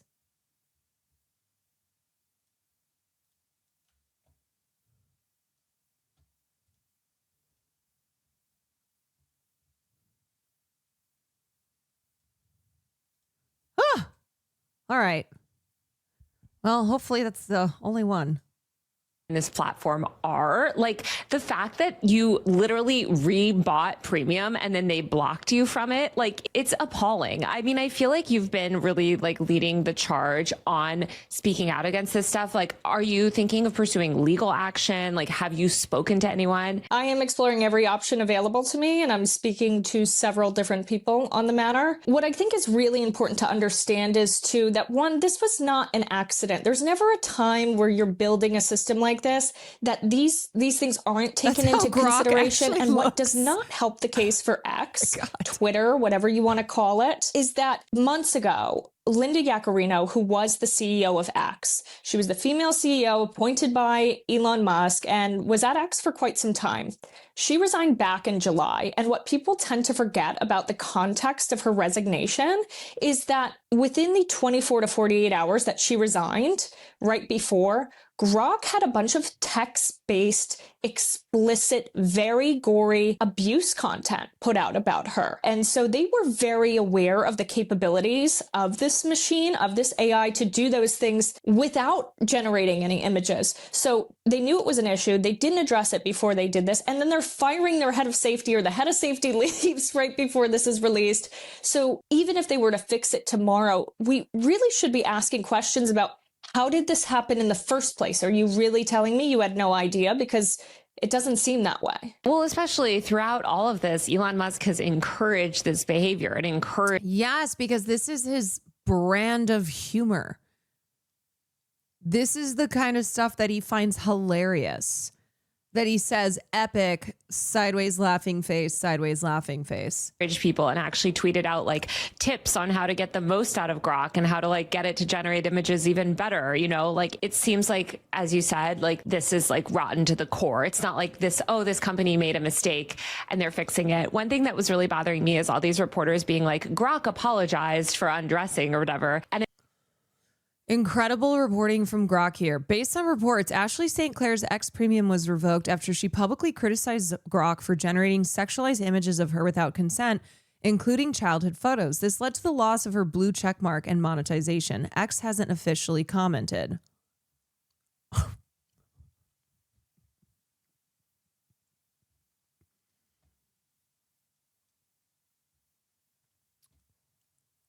Well,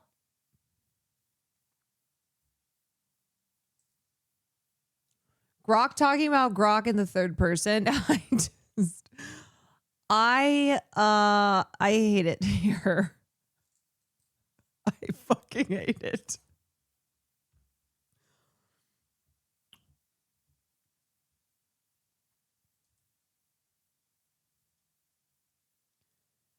Do you remember Mega Hitler? Grok? Yeah, I love all the different eras of Grok now. it's like they just had tagged Grok and been like, "Are you sorry?" And Grok would be like, "Oh yeah, sorry." But then in the other replies, it's like still undressing people. And also, this is just a chat bot that's like replying to anything that you like feed into it. Yes, this was not a statement by the platform. The actual statement by the platform was, "Hey, we're actually going to make victims do all of the work here, and it's on the user. So if you have a problem, you need to go take resources from your local law enforcement and have them track down this random Anon account that's telling Grok to produce these images." It's an undue burden on the victims, and it's appalling. At the same time, I feel like it's so frustrating because like child's online safety has been so like discussed by members of Congress. And I talk about it all the time on my podcast and channel, but like, the UK passed their like Online Safety Act and all this stuff. And they're enacting all these mass censorship laws in the name of like protecting children. And then here you have like one of the biggest social platforms ever allowing random people to essentially generate CSAM. And there seems to be just no accountability. It is definitely CSAM, like without a doubt. And many of these things are a violation of the recently passed Take It Down Act, beyond a shadow of a doubt. So there's no question that that material is. That's because half the members of Congress probably think Grok is the sound that their fellow Congress people make when they're literally dying in office. So many of them just do not understand this shit at all. The material that we think it is, but yeah, they're oddly quiet on it. And if you realize, I think it was today or yesterday that XAI now has a new Pentagon contract. This is appalling. And another one's many grokking. times censorship, you were absolutely right, is funneled in and ushered in under the guise of protecting certain groups or certain demographics. And I spoke ad nauseum with the BBC about this and said, hey, the UK, it's really good that you guys are now trying to ban this or take action against Grok for producing these images, but you kind of stepped on the rake here because you guys had so many very laborious censorship efforts that nobody's going to take this seriously, even though it really needs to be taken seriously now. Exactly, because now we actually do need to prevent harmful content for minors and adults online, and we can't do that because they have all these ridiculous like censorship and surveillance laws in place. And just listening to this interview so far, you're like, man, wouldn't it be so awesome if people like Ashley St. Clair never saw opportunity to grift to the right? You listen to her, you're like, wow, you are a person of sound mind. You make sense. You know how to communicate. You seem pretty smart. And just knowing that, knowing that they just look at they look at the culture and go, oh, I should go in this direction, even even if it's not shit I actually believe in, because that is going to be most beneficial. I don't know. There's something kind of depressing about it. As much as it's very rare, it's very rare to get the why I left the right these days, you know? You said poison the well with all of it. Tell me a little bit about like your history on Twitter, because I feel like you've been Till they on themselves it are for a long affected. time. Yeah. Can you talk about kind of like how you got on and started building a platform and how your experience of the platform has evolved? So I am very much a product of the internet. I was kind of that first generation that just grew up on the internet all the time. You know, Yeah, had a it is like, obviously I want people to change. I really do believe a lot of these right-wing influencers are grifters, that their beliefs are hollow and they're just driven by profit and what they think will be of the greatest benefit to them. But it does kind of suck that it is you don't have people, and it's still pretty rare that this will happen too, but that they don't change their tune until it is something that personally is affecting them. Facebook account at 11 or 12. And then I got on Twitter relatively young as a teenager and just kind of joked around and said provocative things. And it was just the place to kind of get everything off your chest. And that obviously evolved once I was also on Twitter as a teenager, and I just don't understand this. Never was I like, you know what? I need to say some real fucked up shit because I just need to get it off my chest. Mine was, I've told the story a million times, but like Twitter is a place where you could pretend that Julia Stiles was coming to your school. You could start a hashtag and like try to make it a thing. Was around 18 and went to college. I cannot relate. I cannot relate to this. Well, you know, I was a teenager and Twitter was a place where you would just say slurs and get stuff off your chest. And I started dipping my toes into politics. And the moment I started doing that, I very quickly, as soon as I was saying anything that was like slightly right of center, it would be picked up and shared by others within the right-wing community. And at that time on Twitter, it was like the 2016 era. They really wanted more, especially young women, to be a part of this and usher in some of this messaging. So I grew very quickly on the platform, and that is so depressing to hear it just like this, where she goes, you know, anytime I would say anything right of center, that shit would just pop. There was an entire built-in network for it, and I was rewarded instantly. Twitter, I really did. It used to be fun. It was more fun even when people were fighting with each other. I just felt like there was a different air about it. I don't know if you feel the same way, but it was not the nasty hellscape it is now. It was so fun. It was like, I mean, it was like toxic in a different way, maybe. And like journalists were always like way too online on Twitter. Like I think to the detriment of like their ability to understand other platforms. But as you said, it's, you know, I feel like when you really started to like gain an audience. No, I mean, Twitter is definitely worse today in 2026 than it was 10 years ago. It was in that era that was, honestly, it was also like resistance lib era of like 2016, like where it was like these like super like resistance accounts were getting a lot of attention, and then you had like conservative accounts growing, and like there was just a lot of like back and forth, but it didn't feel as like vicious, I think, back then. No, it was more trolly. It was the meme era. Memes are winning the election, you know, someone's going to jail for Hillary Clinton memes. It was so different. Talk a little bit more about you were a resistance lib back then, right? Yes, but the way that just that question, Caroline, you were a resistance lib back in 2016, correct? Yes, that is correct.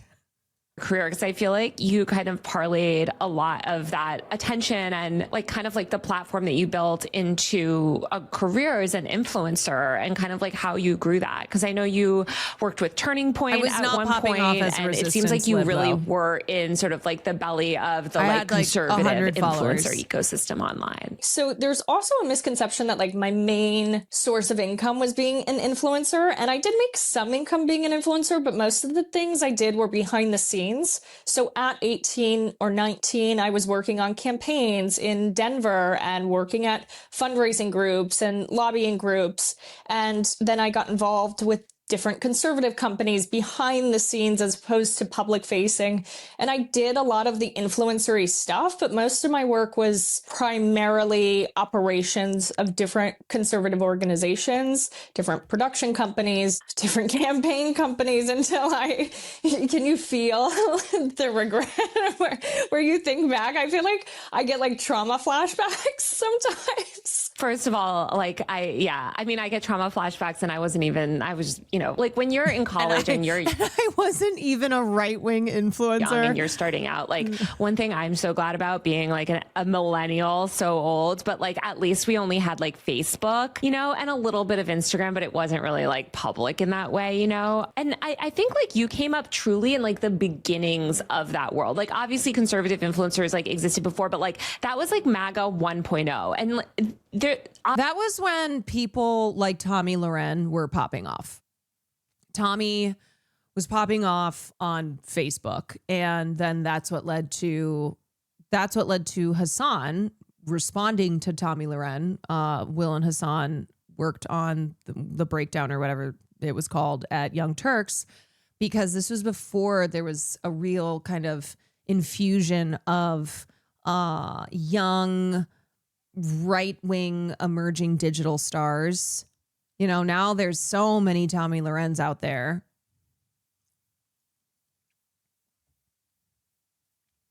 But yeah, 2016 was a decade ago. A lot has happened in 10 years. Opportunities for influencers were not what they are now. Like there weren't all these trips, like there wasn't all this stuff. Like it was such a different world. And the access was much different too. It was like within a couple tweets, it's, Don Jr.'s talking to you and saying, great job, or he's at the event you're at, because it was truly more grassroots. It was like, oh, I'm here with Don Jr. and Charlie Kirk, and here's my friend Jack Posobiec, and we all have these Twitter followers. And it was just so different. People forget, but like the MAGA movement was, people like to rip on me for my old Resistance Lib tweets. I don't think Hassan and that fuck ass hat get enough shit, is all I'm saying. Anti-establishment. It was grassroots. Like they really did effectively kind of like upend that old school, like Republican RNC, like Mitt Romney, I guess, like style of Republicanism. It was kind of punk. There was something like sort of punk and counterculture about it in a way that you're like, oh, we're going against the mainstream. That was, I guess, very enticing to a teenager. No, I know. I think it's hard for people to understand. And this is something I heard actually a lot on the 2016 campaign trail. And then at CPAC too, like even CPAC back in 2017, 2018, when I would talk to some of these young people, this is when Turning Point, probably when you were like, Turning Point was just getting started. This was so early. Like they were just. The fact that we're yearning for the woke bay era of politics. We're like, please bring that back. Because we are actually never bring woke bay back. Sort of getting rolling. But like a lot of the MAGA sort of youth back then, it was like they just wanted to kind of go against the system. And there was this idea of like draining the swamp. Now, of course, none of that's happened. They're protecting Jeffrey Epstein. But like, I don't know, like, were you always a believer in like conservative politics? Or was it more just like, oh, I'm like getting all these access and opportunities and suddenly you're like finding yourself in it? I think there were parts of it that were appealing, because when I first went to college, I went for philosophy. And to me, philosophy, you're supposed to be open-minded and consider both sides of the argument. And right as I'm starting as a freshman in college, Donald Trump was going to visit the school, and every head of the philosophy department signed a petition to stop him from speaking there. And I was like, whoa, hang on. I disagree with some of the things this guy says, but isn't that really like antithetical to what we're supposed to be doing there? And so I think some of that really vitriolic backlash, which now there's a point to be said, like maybe they saw things we didn't see before, but in that moment, it's like... Okay, as someone who also studied philosophy, I don't really remember the emphasis on the study of philosophy being like both sides. The understanding both sides of an argument. It was so intense that it almost causes the inverse reaction. And I didn't experience life. I'm sitting here debating socialism and whether or not people should have health care. And I was on my dad's plan. So it was also just like, I'm sitting here telling people like, oh, don't get handouts and work for your own. And I'm on my dad's health care. And so it was also just like the ignorance of youth. And again, it was one of the first eras, because I don't really count the Obama era as like an influencer era. It really was Trump. And that's the first time ever that you were able to get this validation and feel like you were right, even if you were wrong, because it was blowing up online. I mean, I do think it's important that she's openly saying the ridiculous, how absurd it was for her to be spewing this shit when... and just repeating what she had heard, or that, oh, I'm supposed to say this kind of stuff because this is the side that I'm on. And recognizing how ridiculous that was. So she is a person who is obviously now openly talking about how her political journey has brought her to this point. I do think a big part of it was when shit started to affect her personally, but that's kind of the truth, how it will go for a lot of people who move away from right-wing politics. Is it will be something that personally affects them, and they will move towards the They will move towards more of a collectivism. Maybe I've been wrong about how I see things, and now I'm moving in this direction of a more collective political belief system. So that's how it goes for a lot of people. It really is, when something, and that's okay. That's okay. Like, that's not something that we're gonna stand here and expect every person to just go, oh, I arrived at my radical socialist leftist politics because I just woke up one day and that's what I was all about. So I think hopefully this is something that can inspire more people to do something similar. And I do want people to grow. I do want people to have a politics of the collective and be in solidarity with their working class comrades,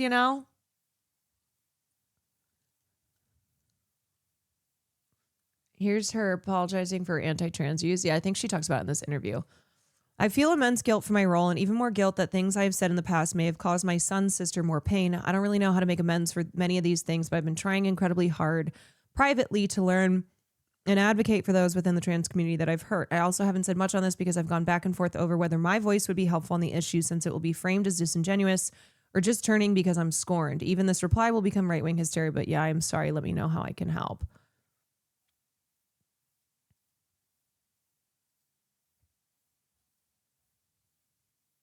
Or you got a lot of likes, and you don't know why people are liking things. You don't know if it's because it pushes their agenda or whatever. And so there were all these crazy factors that when you're a young... To your point, I used to be full on very conservative like 5 years ago. Yeah, I mean, I think there's a lot of people who have really changed their politics over the last couple years, 5 years, decade, especially when you're young, you know, as a teenager. Maybe you're still very heavily influenced by your parents, by the culture that you're brought up in. And then as you grow up and things change, your beliefs change. And I don't think that's ever something that we should go, nope, that's not acceptable. Nope, sorry, if you didn't arrive at your current politics from the day you were born, then see ya. But I think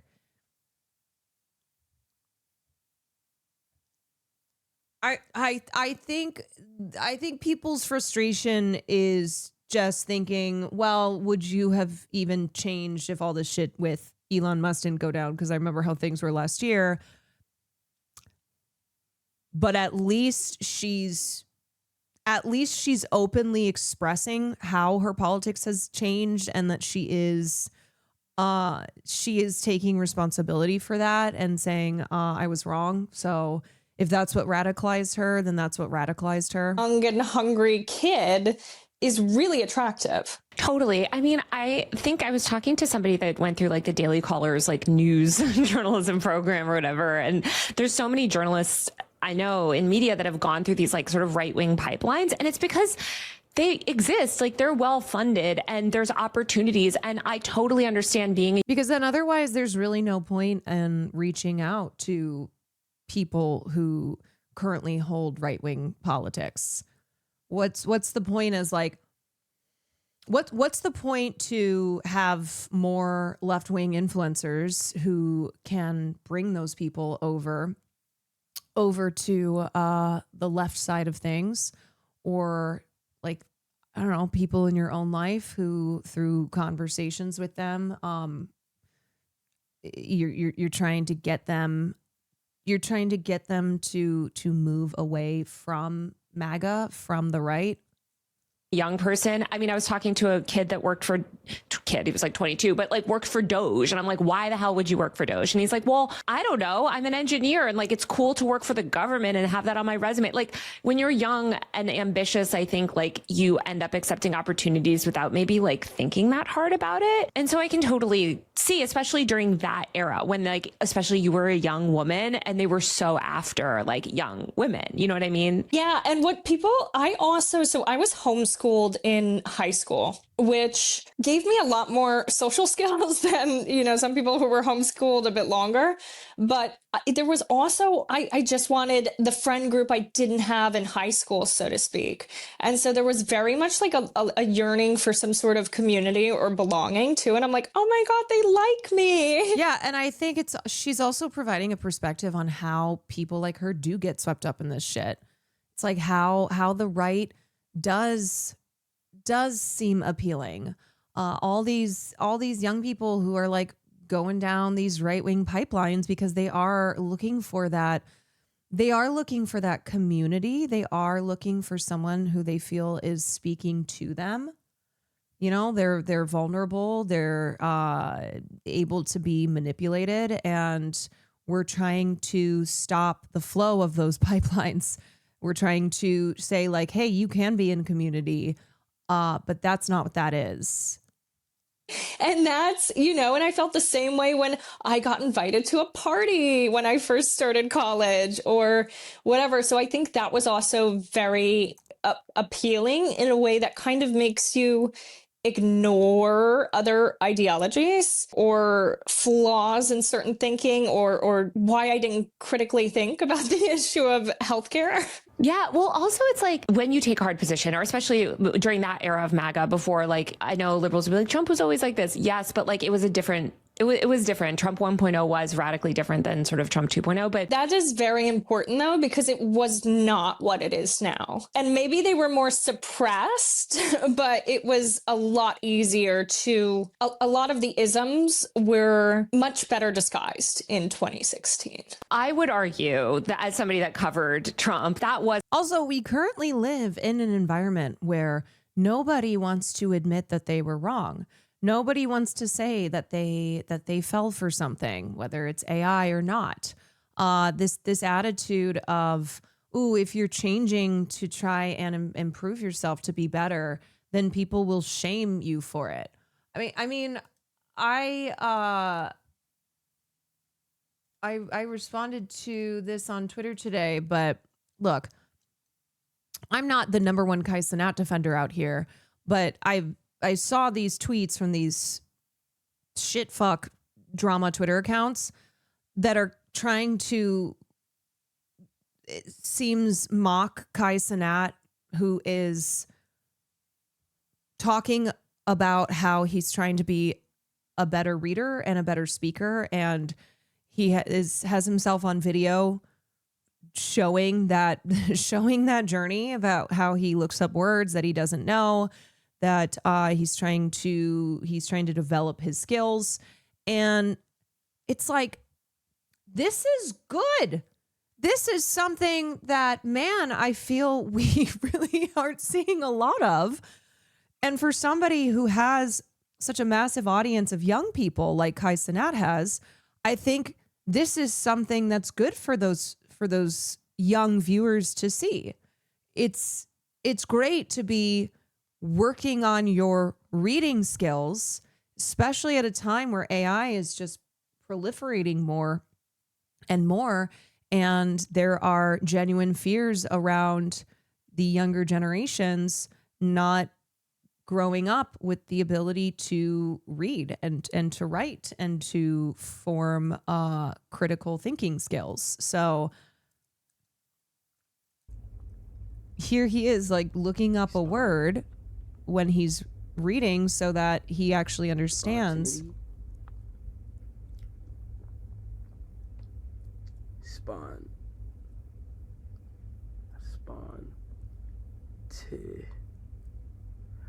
Oftentimes when I don't know what a word is pronounced, I get to look at how it's pronounced and what it even means. Spontaneity. Spontaneity. The condition of being spontaneous. Spontaneity. Spontaneity. Spontaneity. That is what you do when you are actively trying to develop better reading skills. If you look up and go, how do I become a better reader? One thing you'll see is look up words, actually look up their definitions so you can understand their meanings.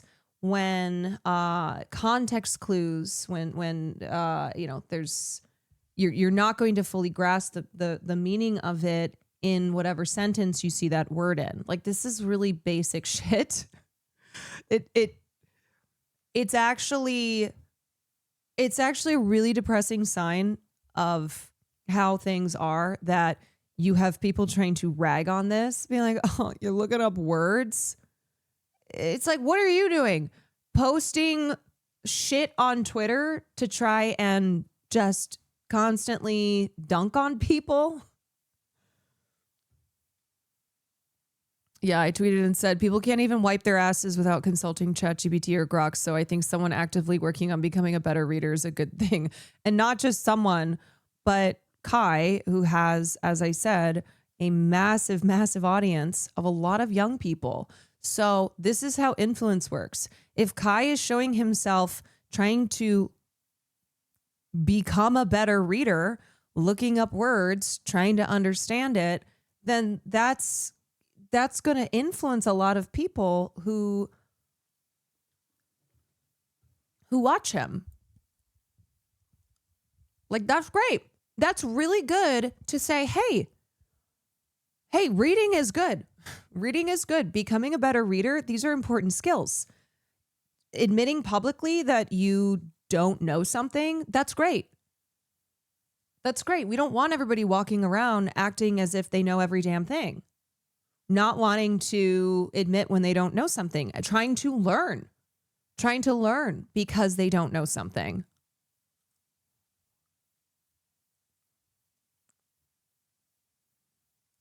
This is insanely vulnerable and guaranteed. Some kids that watch him and struggle with their literacy are going to start doing the same. Watching a person you look up to show the work and the struggle makes you feel less alone.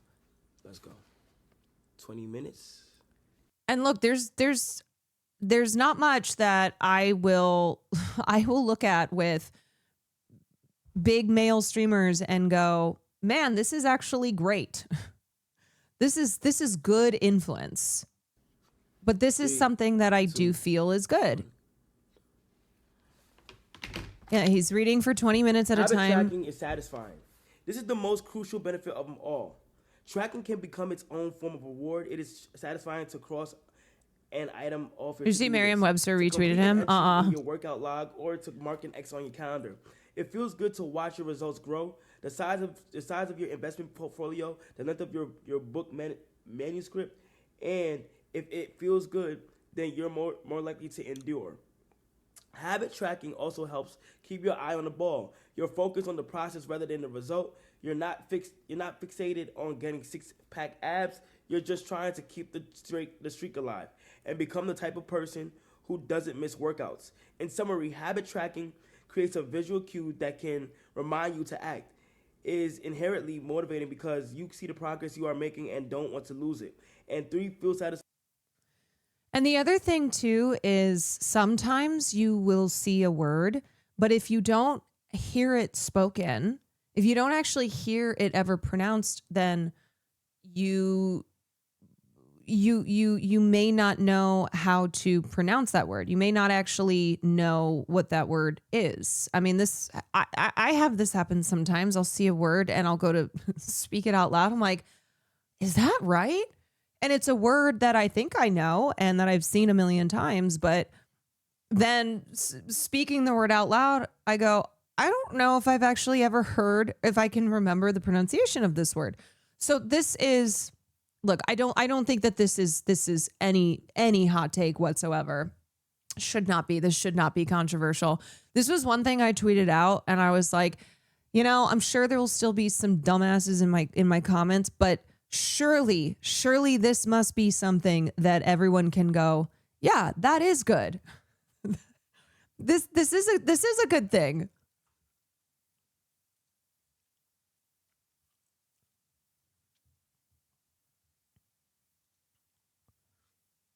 We love this so much. Keep up the good work, Kai. Got retweeted by freaking Merriam-Webster. Oh my God. That's amazing.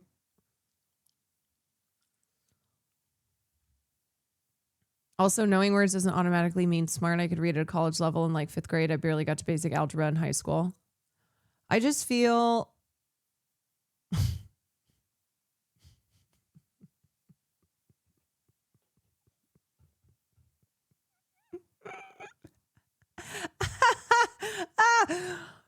the power of Christ compels you. The power of Christ compels you.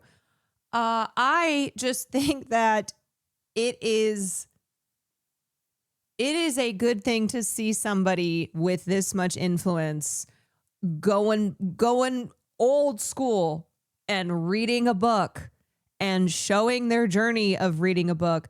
Because, man, it really feels like everyone is just using AI for everything. So, as sad as it is to go, damn, wow, this is a nice change. This feels like a nice positive thing. We're going back to the original recipes. We're going back to reading. We're making reading good again.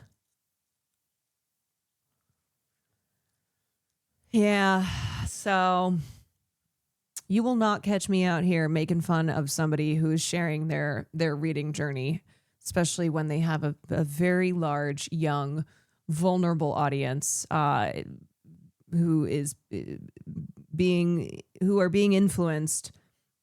And all you can hope is that that influence is positive. As a fascist, in my opinion, and by the way, I consider the Democrats fascist too, just to be clear. I hate like so much about our political system generally. I think the tendencies were there. I think their goals were there. But I do think that there was this like at least plausible deniability, or not plausible, but there was this thing that I would speak to so many Trump voters back then that were like, no, you're wrong. You're wrong. I don't believe that he would do this. I don't believe that this would happen. Even now, today, like a lot of them are like, no.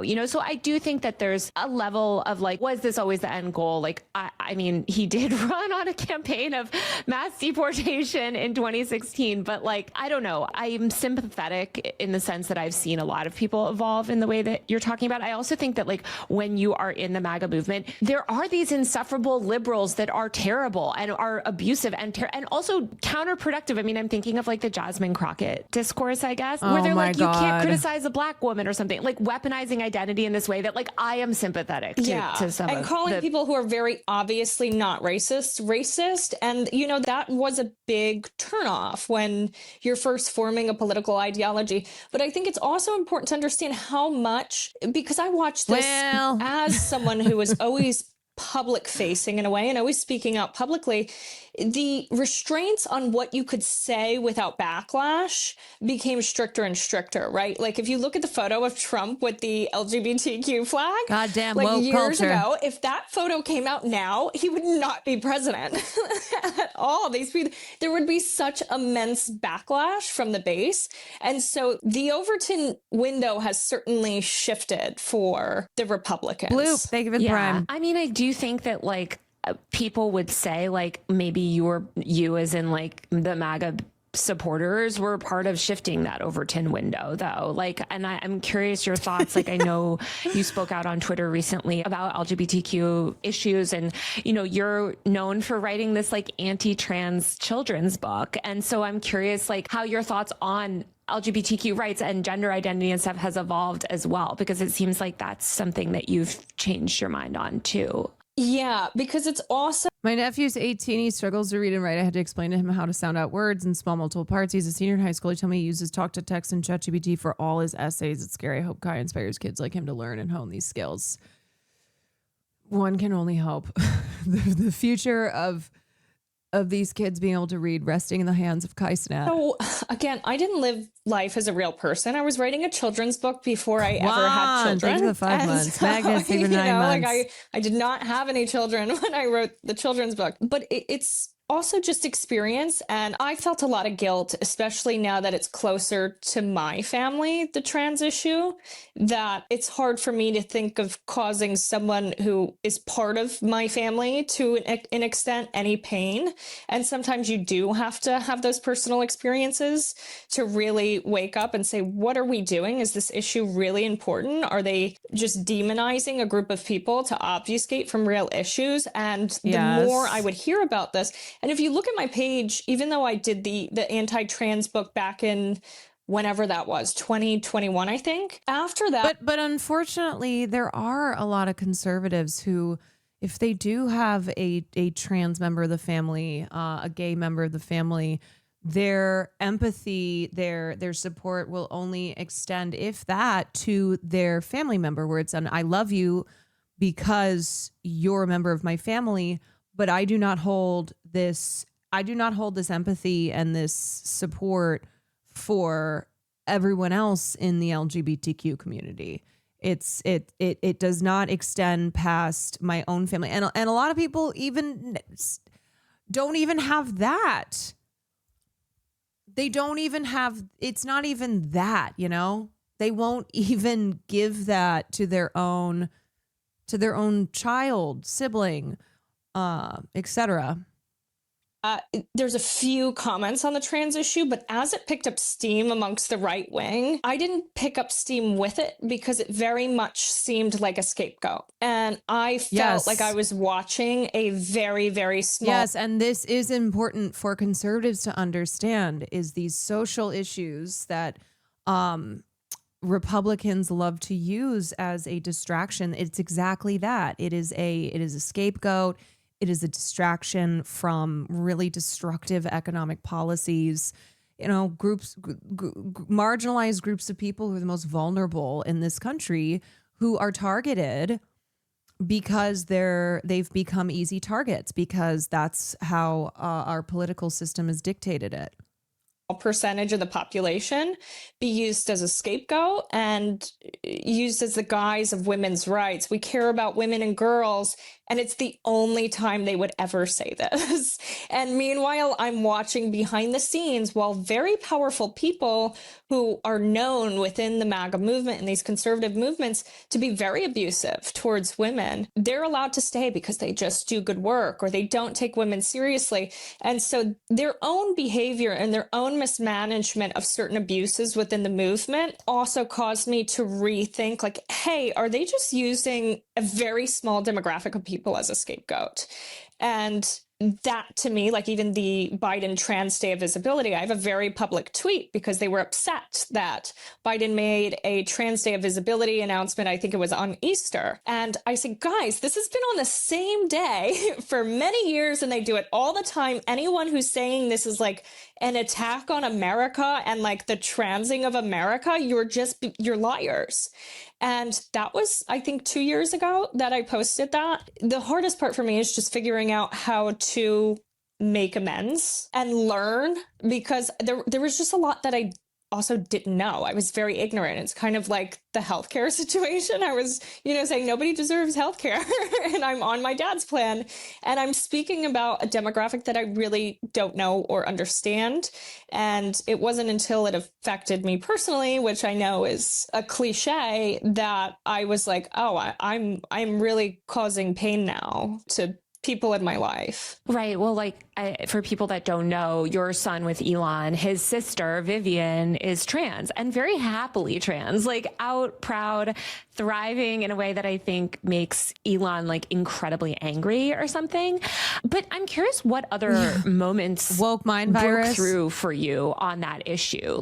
When you look back over that evolution over the past 4 or 5 years, what were other moments or pieces of information? There were certain companies that I worked for that I can't name, but they were very involved in the trans issue. And while there were certain things that were crazy, okay. Yes, that's how I think a lot of people probably know Ashley St. Clair, is because of all that shit that went down last year when she gave birth to another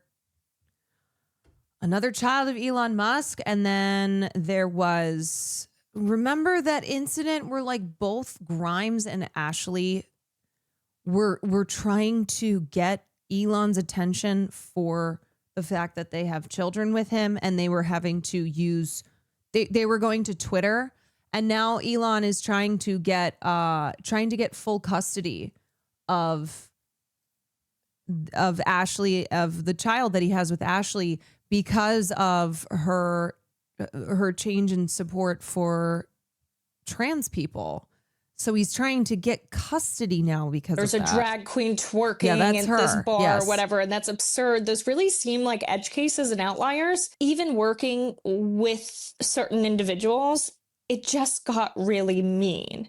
And it came from, we're going to highlight really extreme cases to anyone who is trans is mentally ill, and, we're going to dox them. We're going to put them out here. And it just didn't sit right with me. And I knew some of these people, through being mutuals on Twitter, that were being attacked, and they were always very kind and normal human beings. And it really hurt me to see that being done and think about that's called when you humanize people who've been so thoroughly dehumanized, when you see them as human beings, and hopefully it reaches that part of you that isn't complete, that you're not completely dead inside, that you're not completely soulless and inhumane, that you have empathy and you go, wait a sec, these are people who are just trying to live their lives, and they're not hurting anybody. And why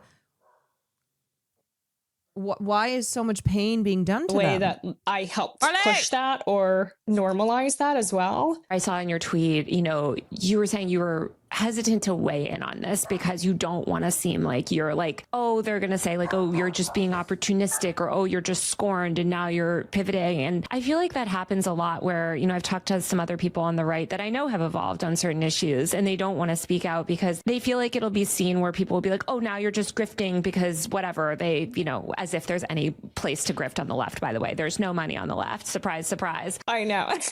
And I did that when I didn't have a check mark, okay? So I did not make any money on that. As soon as I lost my check mark, I was like, well, might as well say everything that I don't want to be accused of grifting on since I'm not making money on this anyway. So no, there's not. And I'm back in school. Like, I'm not trying to start the defectors of MAGA for democracy over here. I'm trying to finish my degree and raise my kid.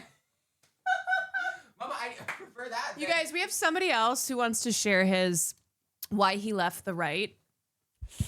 Oh, I left the right because, well, it's actually a really long story, but basically I realized that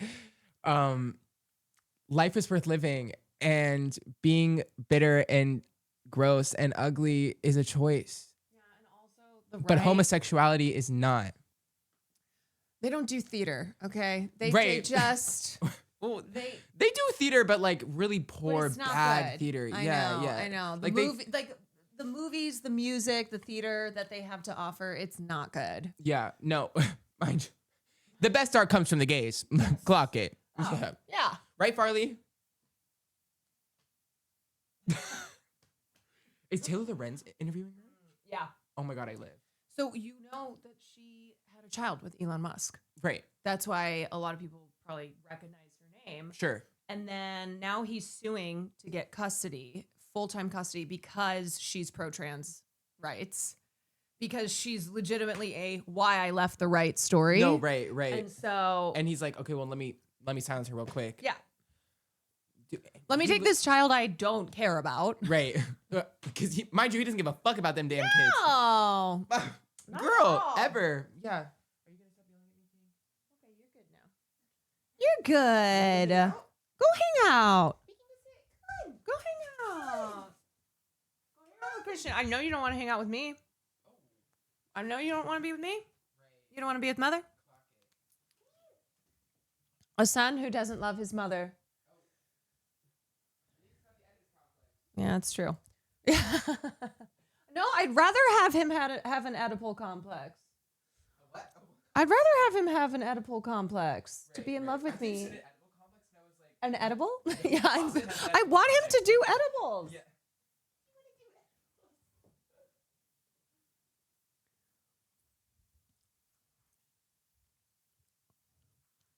Twitch channels at the recent shooting are getting banned right now. Apparently, ICE abandoned a vehicle and official documents were shown. Wait, people are live. Wait, is different from what we covered earlier?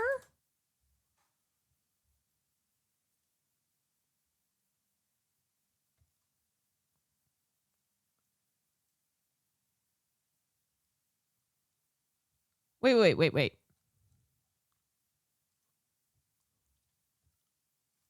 Hold on.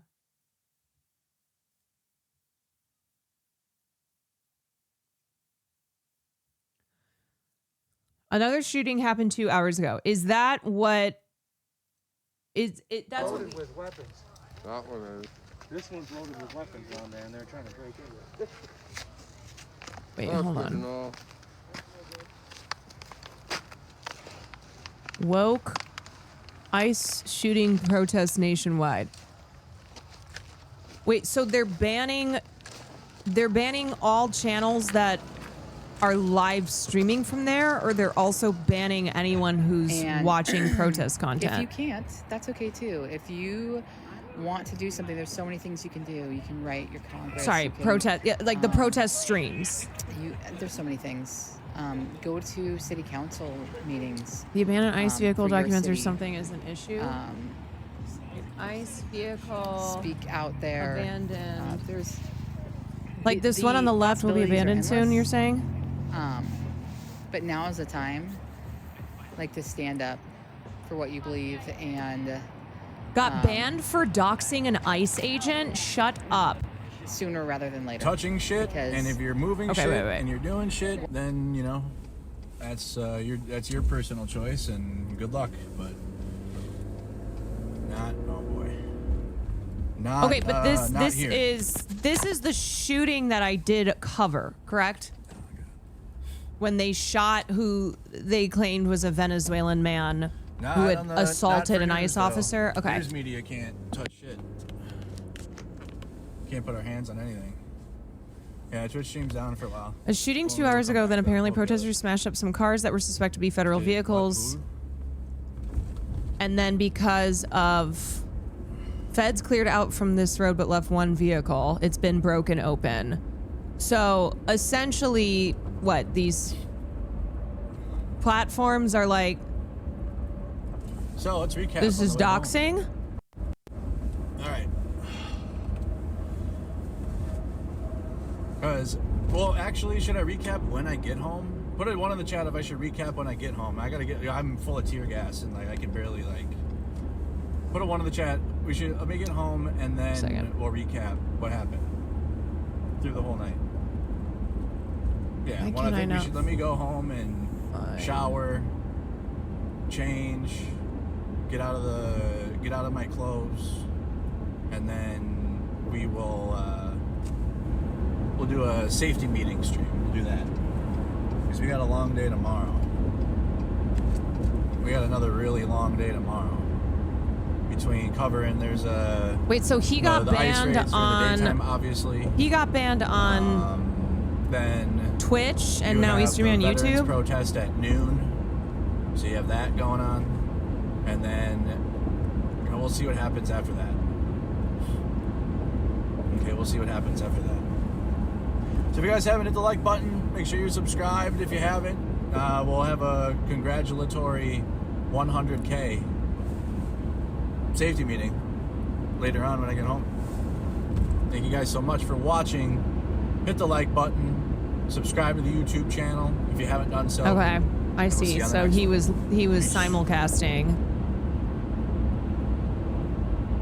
So he was simulcasting, and then Twitch murked his channel. What's his channel? Mercado Media.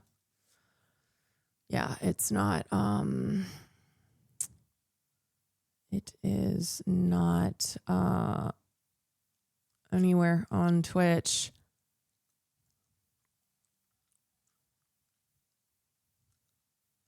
So what is the justification? Because these were personal documents of federal agents? This channel is currently unavailable due to a violation of Twitch's community guidelines of terms of service.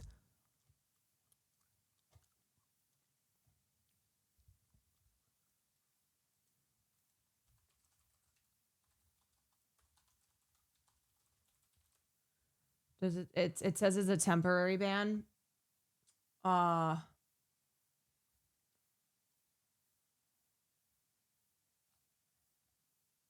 mean, that's not him. That's not doxing like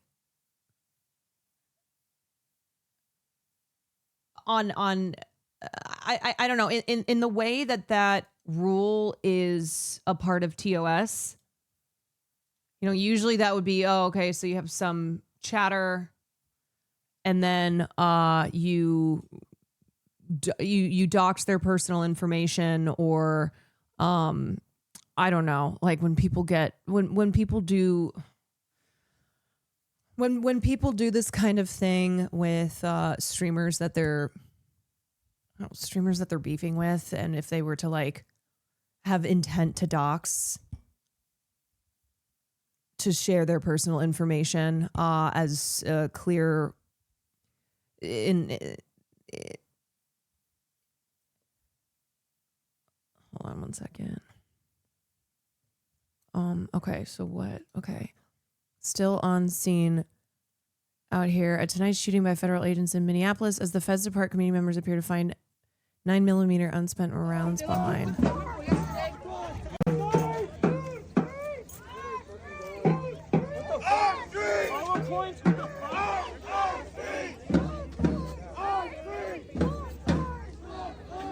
I mean, honestly, I have to think that people just mass reported that Mercado guy's channel.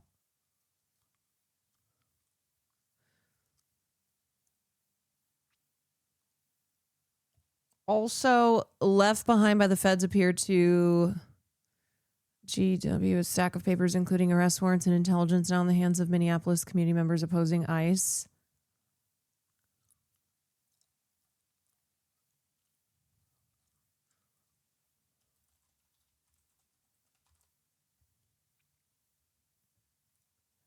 Well, what is this information showing? Is it showing these officers' names? Like, is it just identifying who they are? Twitch's definition of doxing also usually includes ways to protect VTubers, which could be the loophole that they use to ban them. What is Twitch's definition of doxing? Names and hotel address? Well, that doesn't seem... That's not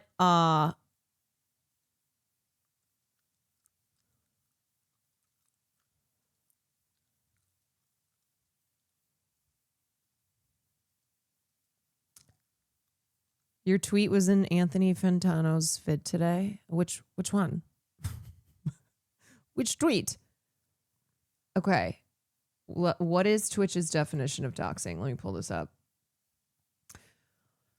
Doxing involves bad actors attempting to cause inconvenience, harm, embarrassment, or shame by publishing confidential information about a person. Bad actors typically look for anything that can help them expose private information about someone. This could include real name, contact info, social security number, home address, employer, credit card numbers, bank account numbers, personal photographs, social media profiles.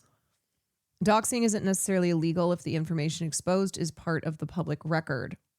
Such information includes arrest records, marriage certificates, major traffic violations, and real estate transactions. If someone accesses and publishes these records, even without your consent, they may not be doing anything illegal. Doxing can be illegal if someone publishes information that isn't in the public record, such as your bank account info, credit card numbers, or birth certificate.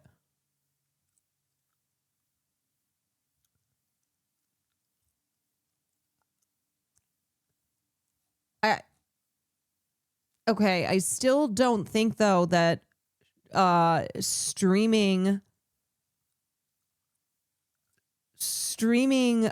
this protest, which included footage of documents from this ICE vehicle that was abandoned, I feel like that doesn't really meet the definition, and more so that this is like a mass report, or that Twitch is just trying to ensure that they don't have to deal with DHS.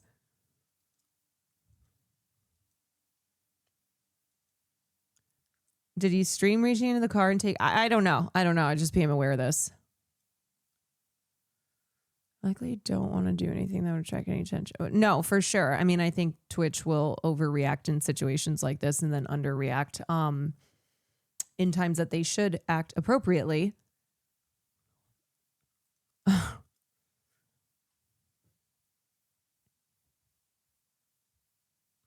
I found a Twitter stalker brigade that's trying to get anyone showing this shot of the docs ban. Weird stuff. Be careful showing anything on stream.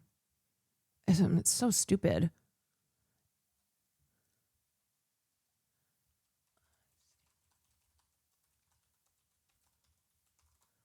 I mean,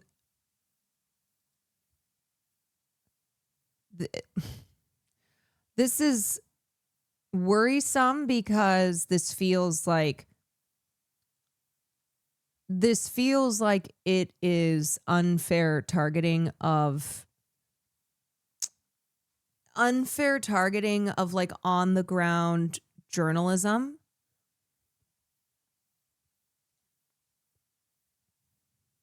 Is YouTube still has the clip up? Well, it doesn't seem like he was banned on he wasn't banned on YouTube.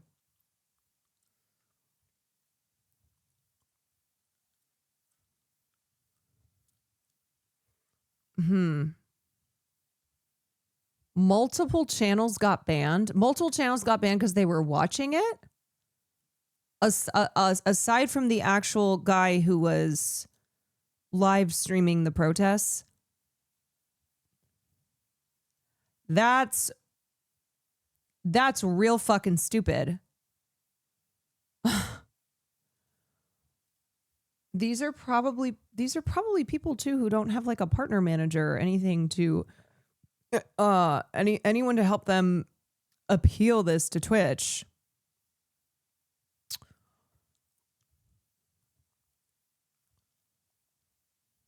Man, I know. Yeah, it's like Twitch won't ban people who are cheering on violence.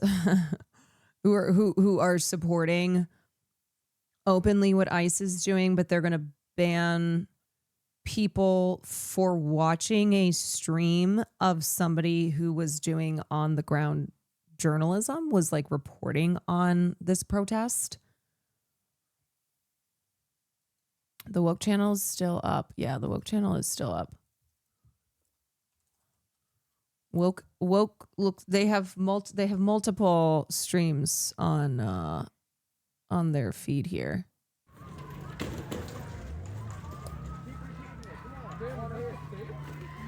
I like that this channel is just called Woke. Twitch won't ban a lady committing sexual assault on stream, it will ban on the ground journalists. Yeah, see, they have some real interesting they make some real interesting decisions as to like where the line is.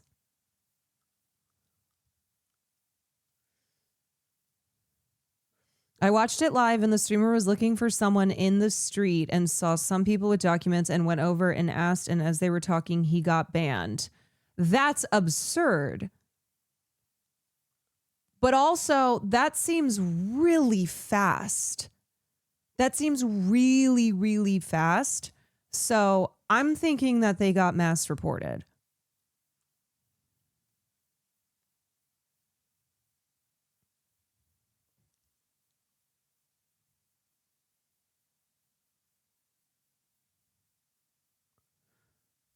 It's so crazy that Twitch would probably ban you if you were streaming at a protest and something happens to you. They're like, oh, sorry, there's blood. You're like, yeah, that's my blood. They're like, yeah, but TOS, so gotta ban you. Okay, so he saw people with documents, went over, asked what they were talking, and then the ban hit.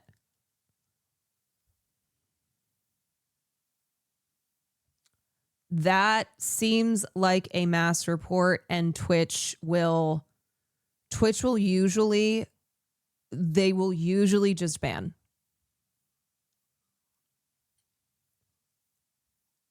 That kind of seems to be their policy, especially with something like ICE protests.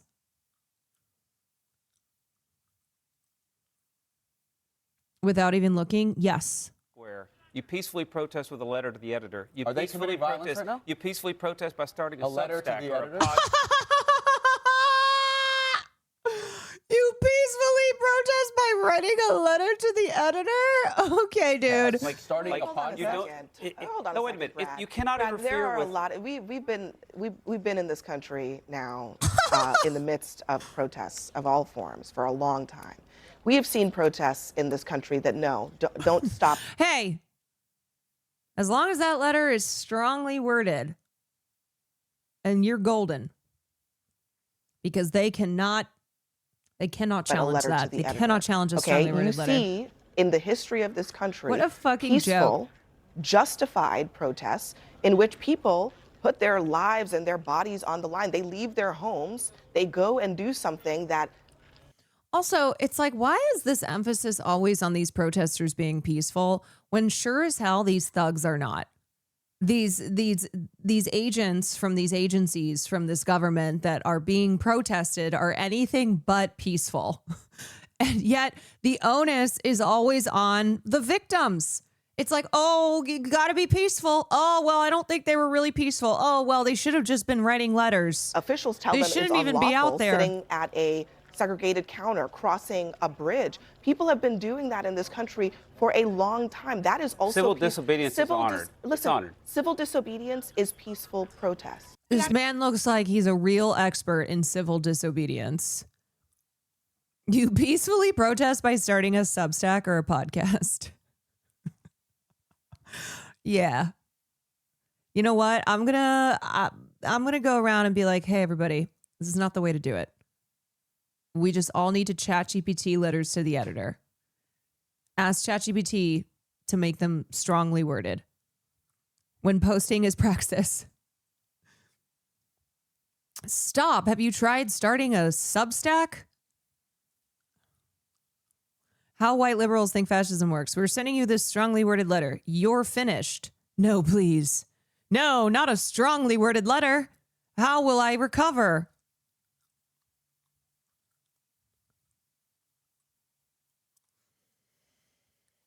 Can somebody explain to me what ICE is? Is it government or private facility? Because it's beginning to feel like race cleaning. Okay, so ICE is a federal law enforcement agency, and they are under the banner of Homeland Security. So that is that. So you're hearing ICE a lot, law enforcement agency. They were an agency that were started in the wake of 9/11, along with Homeland. And the whole point was, we were told that ICE and Homeland were to protect our security, our border security, preserve our national security, keep people safe, conduct criminal investigations. And what really ICE is a rogue agency that does not follow laws except for their own. And that is how we have ended up in a situation.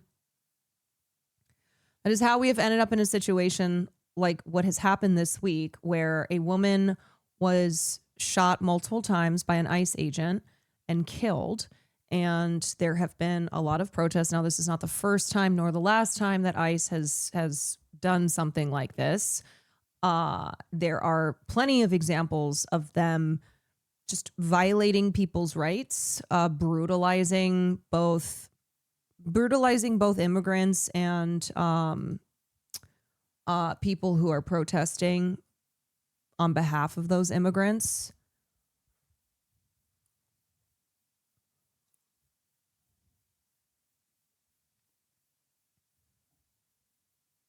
As a non-American, I had no idea ICE had been around that long. Well, it's funny because we actually look at it as like ICE has not been around that long. ICE is still a newish federal agency that was established in the 21st century and absolutely do not do what the purpose for their founding states. They are a racist ass organization that was founded after 9/11, when people in the United States of America were terrified because of a terror attack that had happened in New York City, and because of this belief that it was only the beginning, and we went to war over false pretenses, over lies. It was not any type of bringing peace and prosperity to both Americans and those who lived in the countries that we invaded. It was to obtain these countries' resources. It was to ensure our government have control over state power. So DHS and ICE were created as a way to help protect American interests, but not the American people's interests.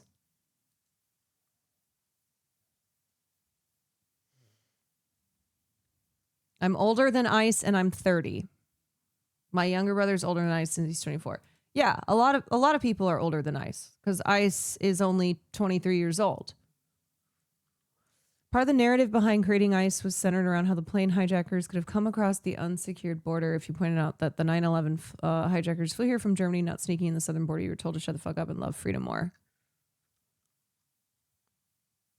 Yeah, or the fact that the FBI and the CIA had been aware of a few of these hijackers who came from Saudi Arabia and that they already had files on them, and yet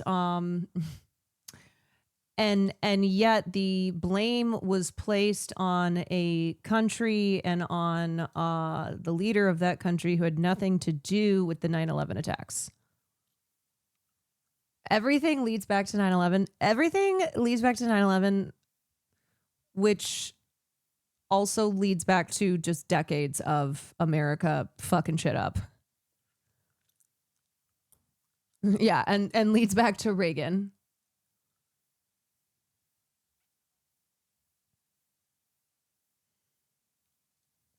In other words, the U.S. received 9/11 as a result of being colonial, and ICE was America doubling down on colonialism. This is the logical conclusion of a nationalist government and country with fixation on said nationalism.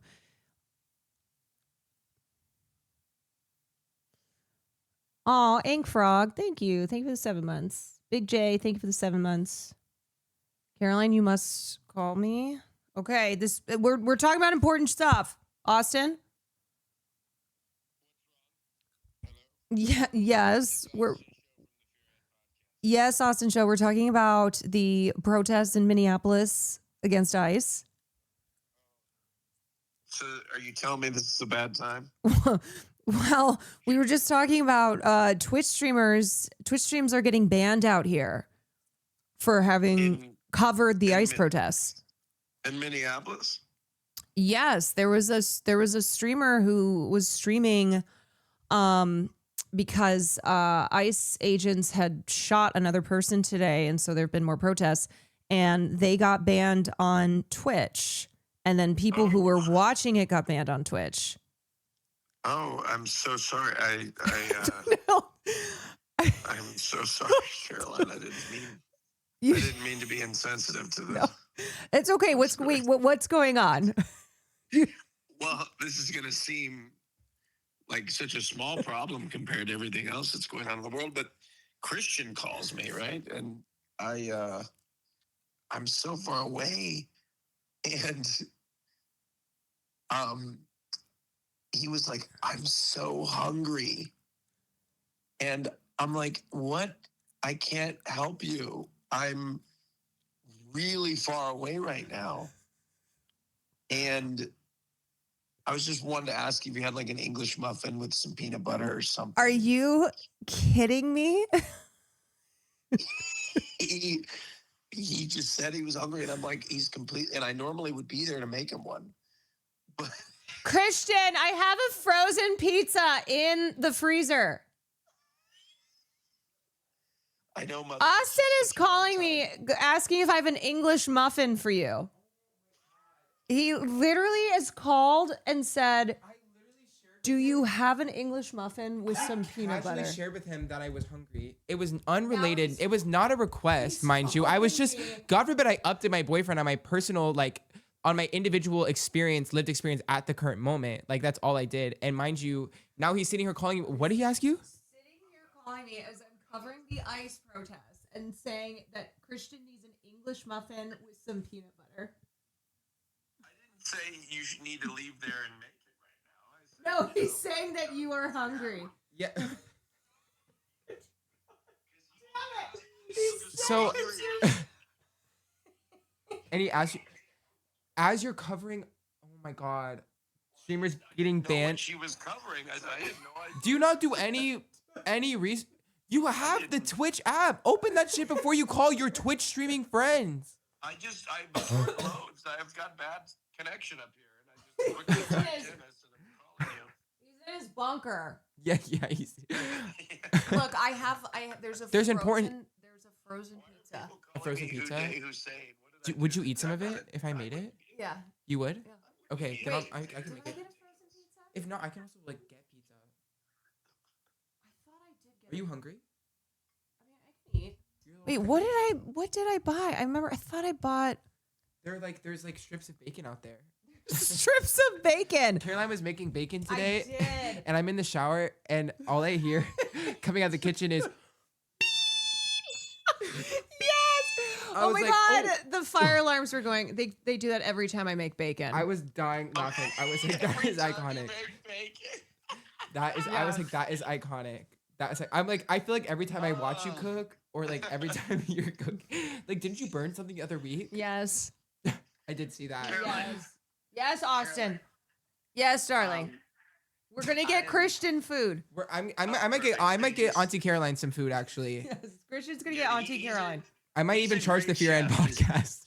He's a great chef, but sometimes he leaves the burners on without the flame lit. That's not. I like how it's like you are a 4-year-old child who is staying here. No, right. And Austin keeps checking in and be like, how's my baby? Right. No. He And what's needs wild is to eat. anytime Austin has an opportunity, he's gonna throw some shit my way. Yeah.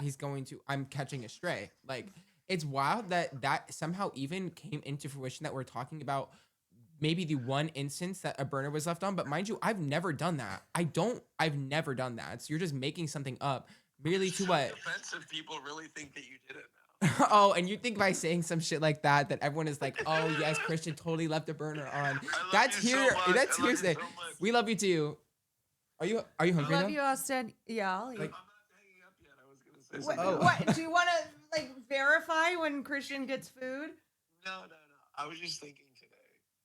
I was sitting in this coffee shop alone, and I went there today.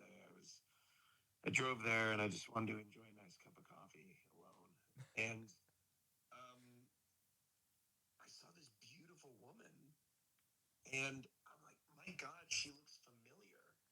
Mm-hmm. And then she saw me staring at her, and I quickly looked away, and I was like, oh my God, now she thinks that I want her or something. And I thought, God, do I need to tell her that I'm gay?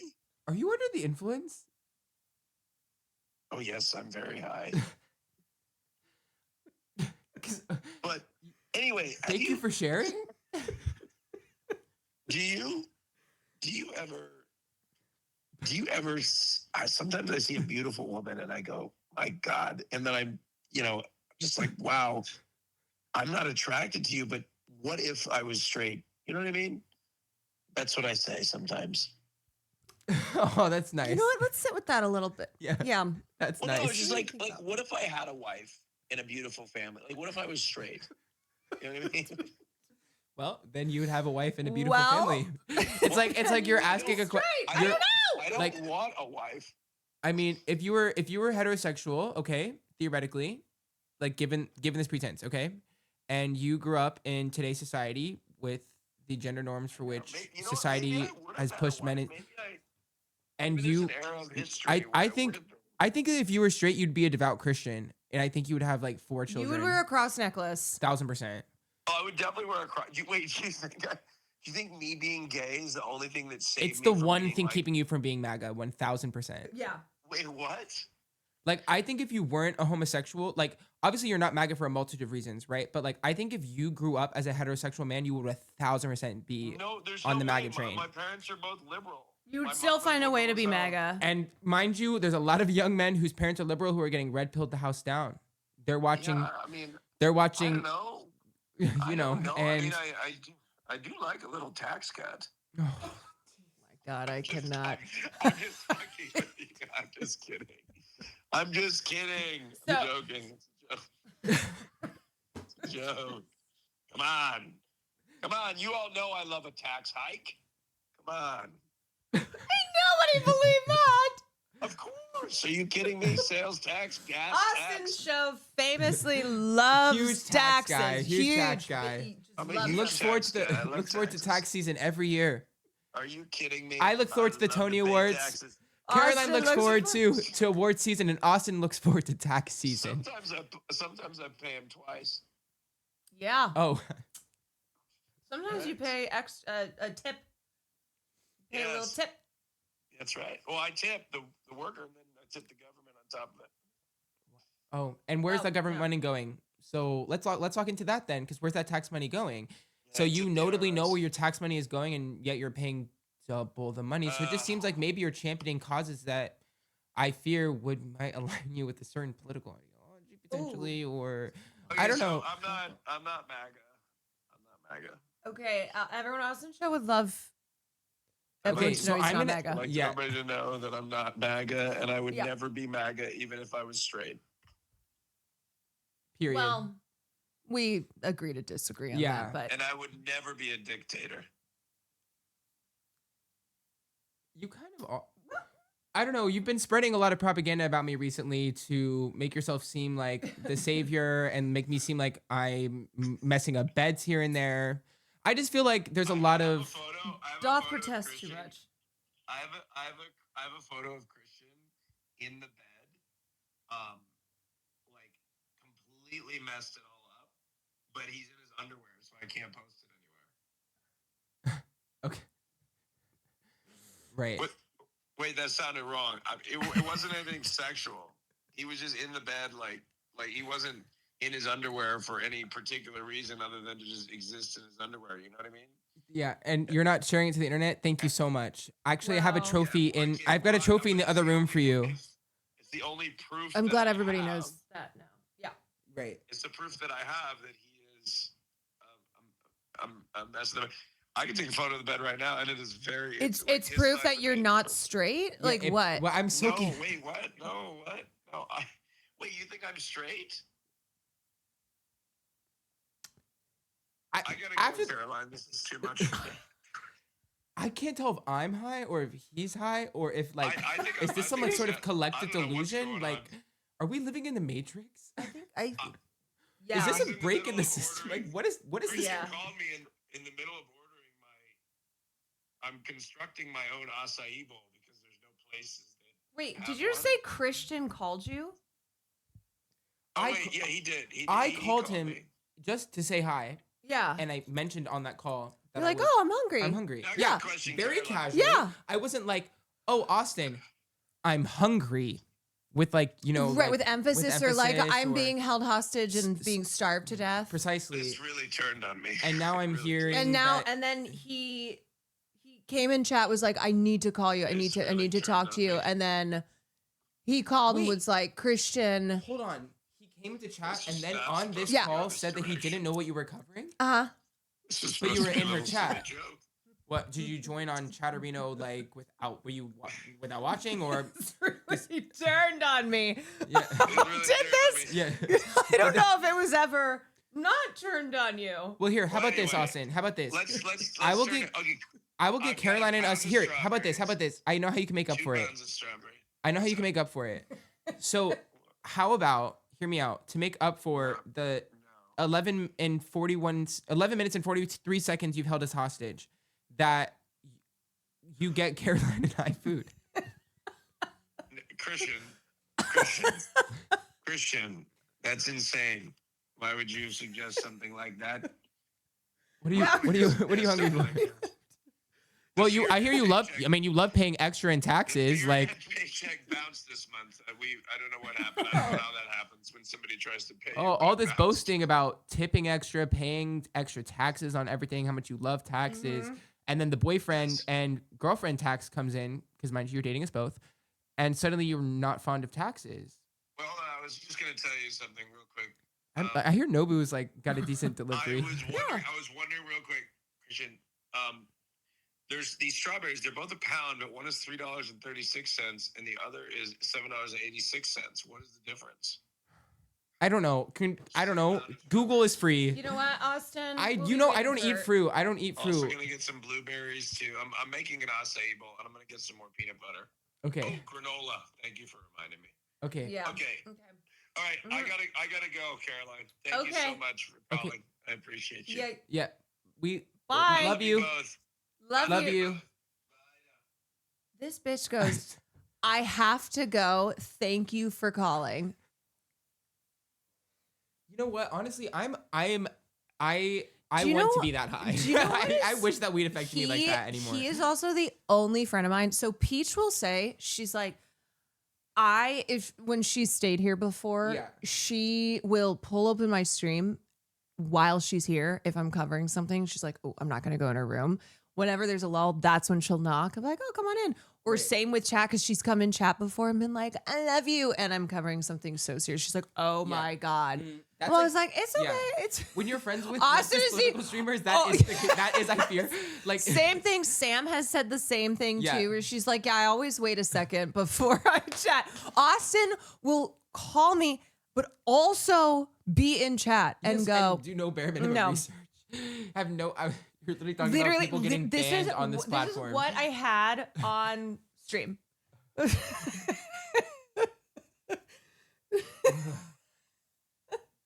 And he called and was like, Christian needs an English muffin with a little bit of peanut butter if you have it. And he called and made it sound like you were hungry, but you were afraid to say anything. And he's like, so that's why I'm calling, to be like, he needs food. I'm so self-sufficient. Austin, I didn't tell But he you keeps- today, but I rode on a bird scooter earlier.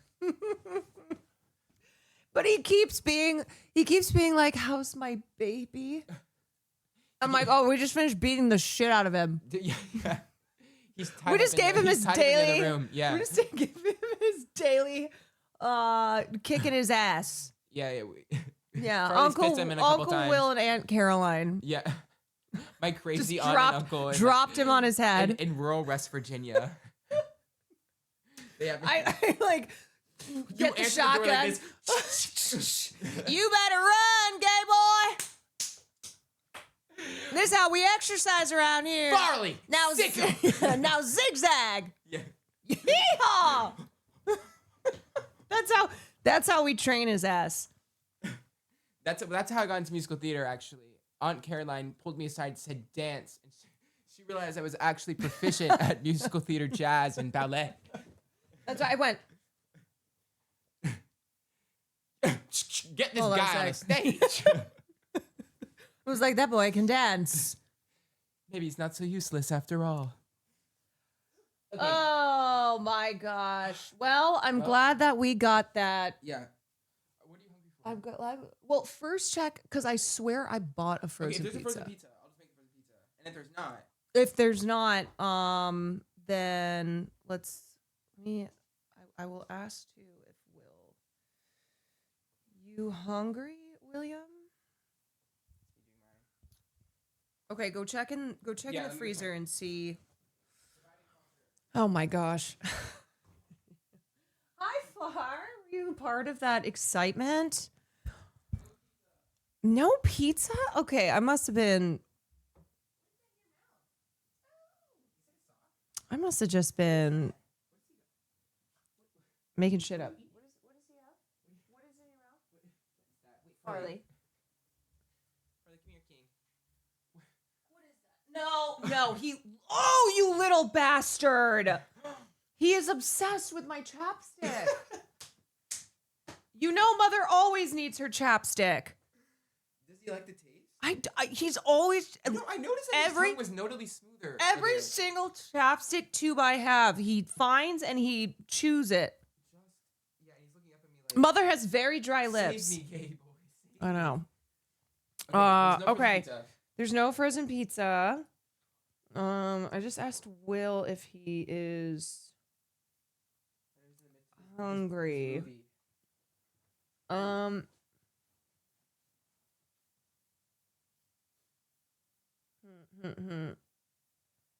Okay, he hasn't responded yet. If you want to pop over there, just Take my phone, pop over there, ask him if he wants food, and then just order stuff.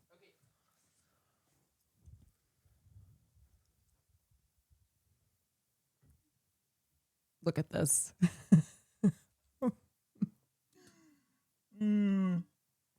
Oh my God. Sunny, thank you for the 16 months. Farley walking out. Why would you link this, Nandre?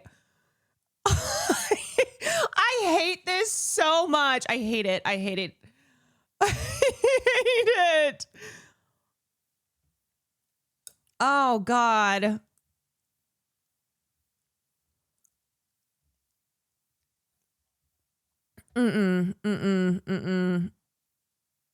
Why'd you show us? Because sometimes if I'm suffering, you have to suffer as well.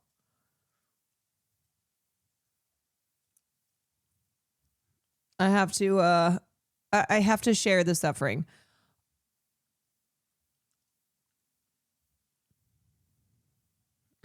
That's Howard. That is Howard.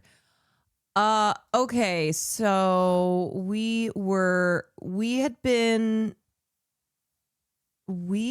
been talking about the bullshit bans on Twitch, which I think again has to do with mass reporting, because it just doesn't seem that he would be banned that fast. Caroline, please answer the phone. Farley needs an English muffin with a little bit of peanut butter and chopped. Oh my God, it never ends. Oh, I went to go grab it. I don't even have my phone. Did you see Miles perform Lie to Me with Ludwig and Sadiq on Kimmel? I cried. It was so good.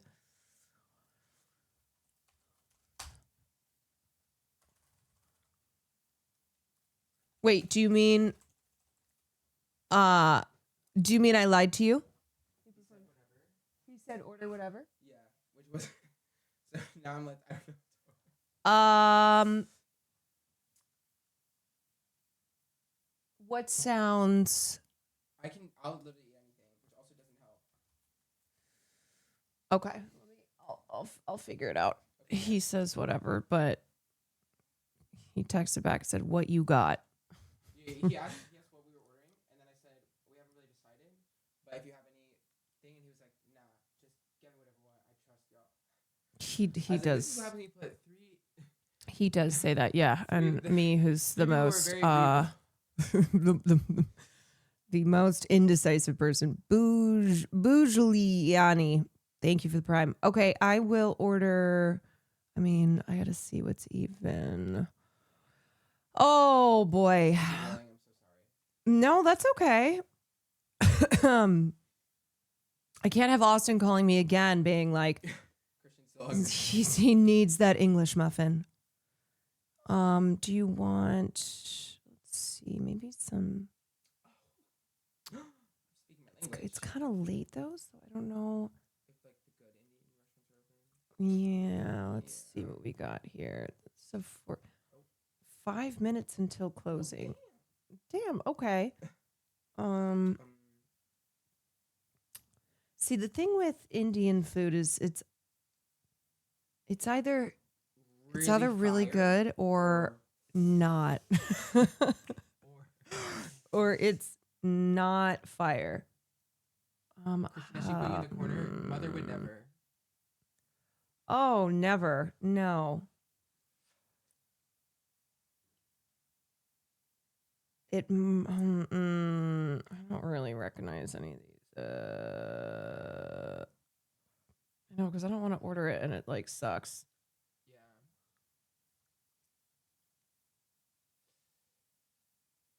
Let's see. We could. Let me. That looks bomb. Okay, let me just try from this place. Okay, Gak. I have faith. Okay. Well, the name. Well, I know the name. The name maybe. is kind of giving. Well. The name is giving. I can't remember if I've had this. Formatted silk. I'll just quickly order from here. I swear to God, have I not freaking ordered from? Okay, what do you like? I'll get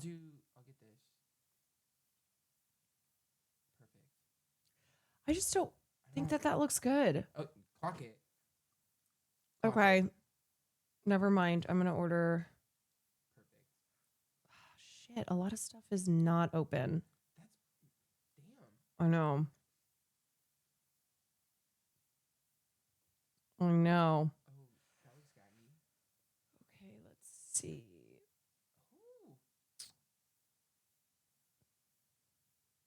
Why do all these pictures like kind of not look that great though? Oh my god, you guys, I'm sorry. I'm trying to I this is why I don't order food. It's on stream. I do not eat on stream. I have decision fatigue. Like Very rarely, and I don't order because I'm like, well, I don't know about that. Well, okay, let me go back. There, sometimes it'll feature something. The chin emoji, I'm crying. Oh my god. Oh, see, we'll scary. just order stuff real quickly, and it doesn't take. And then he just goes right back. 4.3 stars. You know what I have had? Is What? This. And it is bomb. Super like simple, fresh. I feel like Will's gonna be. He's annoying though because sometimes he'll be like, "Oh, I'll eat anything," and then the anything comes and he's like, "Actually, what? This light is playing games." why don't we just order from here? We had this last time that you came here. Oh, perfect. I am just gonna order. It's ramen. Oh, chic. Is that good? Oh, didn't you just have? Okay. No, I haven't had noodles. I'm gonna get him that, and then I'm gonna get one. Oh God, I can't decide. Oh, I'm so. Oh, I can't decide. Oh my God, I'm begging someone to make a decision. I'm trying to, but you guys just had.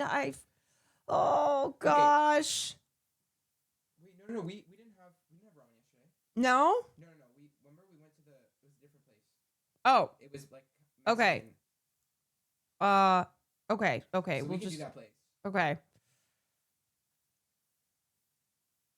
Oh, okay. What Perfect. do you want? Do you want a ramen or what do you want? I'll do that. That looks great. Okay. Any substitutions? Let me just read what it's in it. That's great. No, That's good? Yeah, I'm slipping. Okay. That's iconic. That's everything I live. Okay, great. Perfect. I will get you that. Oh my god, perfect. And now we're good to go. Chic. Okay. I'm so sorry for derailing stream, girls. I'm so sorry. Oh, Renee Rapp. Wait, is that? Oh, you watching something else? Oh, I had this pulled up. Oh, chic. Okay. I've placed this order.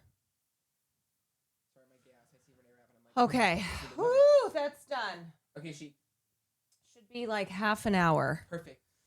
Oh my goodness. Everyone, apologize. I apologize. I am so indecisive, so I really can't do these kinds of things. It's too all right. What the hell? What have we been doing? What are we doing?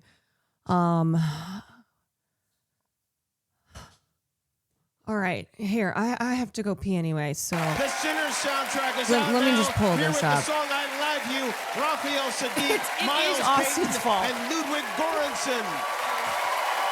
Smokes that line. Something I want to tell you. It's been a long time. Hope it don't hurt you now. Hope it don't lose your mind. When I was just a boy, about 8 years old, you threw me a Bible on that Mississippi road. See, I love you, Papa. You did all you can do. They say the truth hurts, so I lied to you. Yes, I lied to you. I love the blues.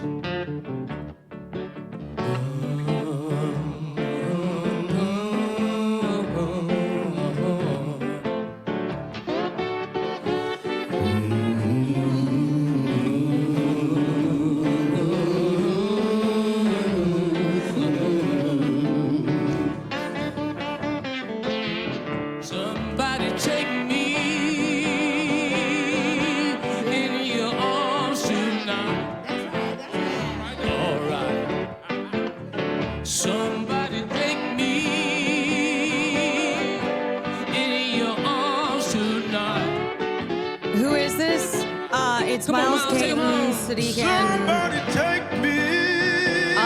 Ludwig Göransson performing the song from Sinners. He has such a nice voice. Hope you can stand it all. What I'm out here doing, you didn't preach at all. See, I'm full of the blues. Redmond Lugs, thank you for tier 1. I know the truth hurts. You did what? So I lied to you. So preacher, speak your words. Now I know the truth hurts. So I lied to you. Yes, I lied to you. I love the blues. I love the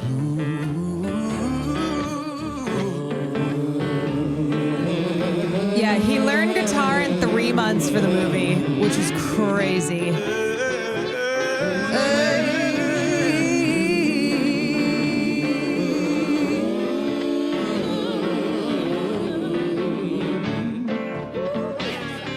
Well, somebody take me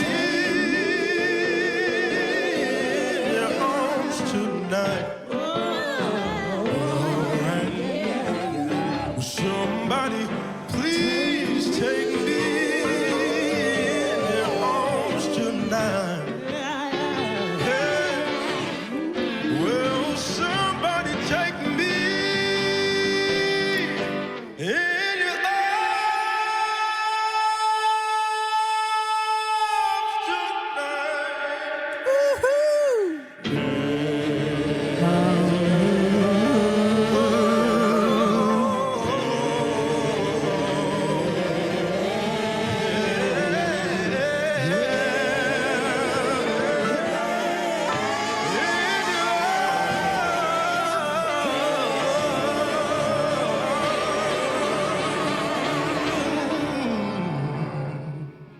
Wow.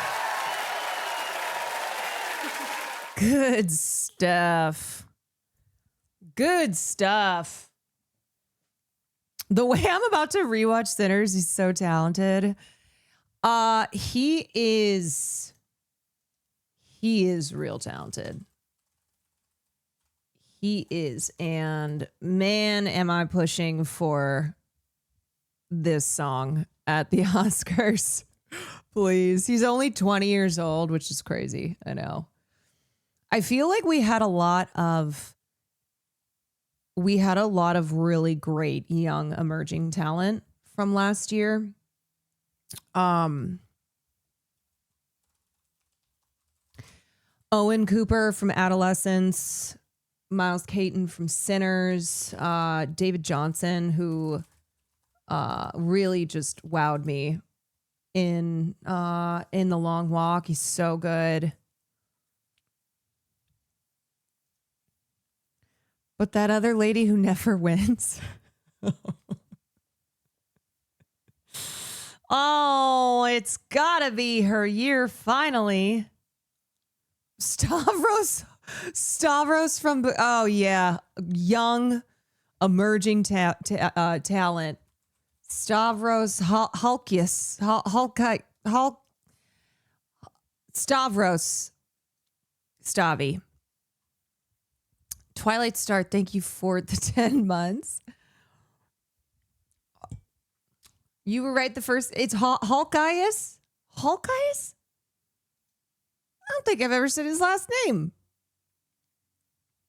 Diane Warren needs to start making better music for better projects.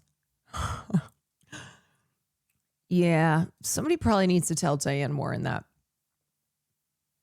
Her song this year is with Kesha for her documentary. Yeah, every year Diane Warren is like, why am I like the most nominated songwriter at the Oscars and I'm still not winning?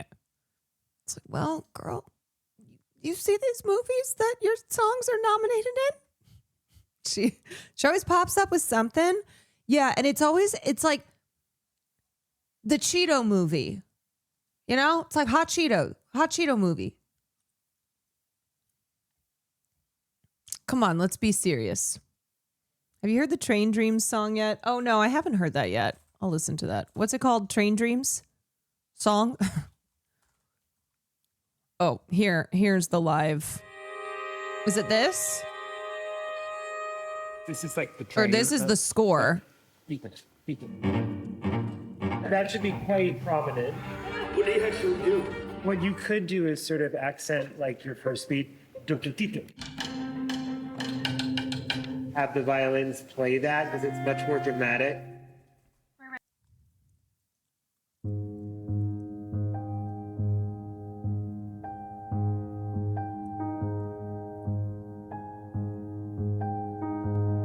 Can I just say, though, I kind of side-eye when people go on Bill Maher's podcast. And why was Joel Edgerton on Bill Maher's podcast?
Years and years and years and years and years. It's a period drama, and I can't begin to tell you how that feels.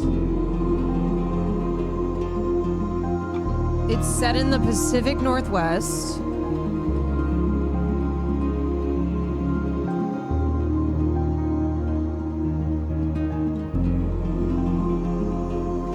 And it's like, it's the era of when the railway was being expanded in the PNW.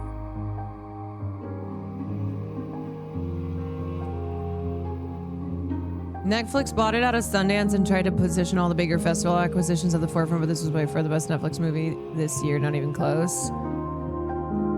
So, have they just not done any marketing for it? Indestructible Star. Thank you for the tier 1.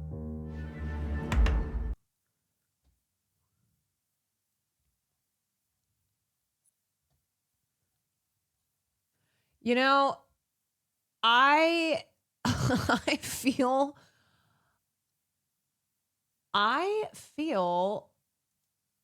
real badly for the Sing Sing team because this kind of seems to be 2 years in a row that they've been screwed over by their distributors. Just no marketing, no push. I mean, I will never ever forgive A24 for not going all out on Sing Sing. Such a bummer.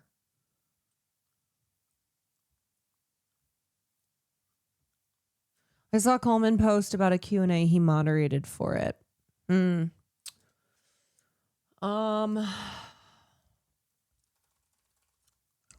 know, this happens though. Every award season you hear about a film only because they get a little bit of attention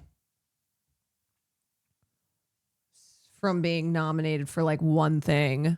And everyone goes, huh? What is this? I've never heard about this. And you watch it and sometimes it'll low-key be one of the best films of the year. Oh. All right. What was I okay. I kind of didn't do half the things that I wanted to, and I'm still going to blame Austin for that 11-minute call. An 11-minute call, and I did not get to half the shit I was covering. I didn't even finish this interview with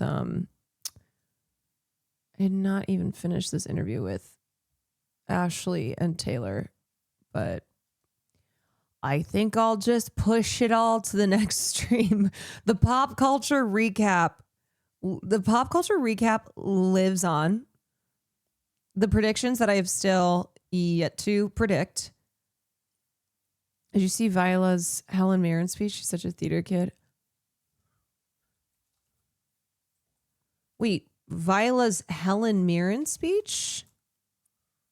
Oh, you're talking about Helen Mirren got the Cecil B. DeMille Award at the Golden Globes Golden Eve event.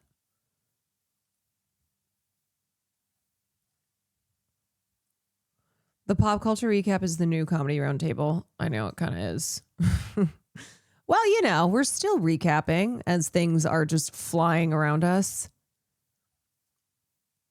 As news continues.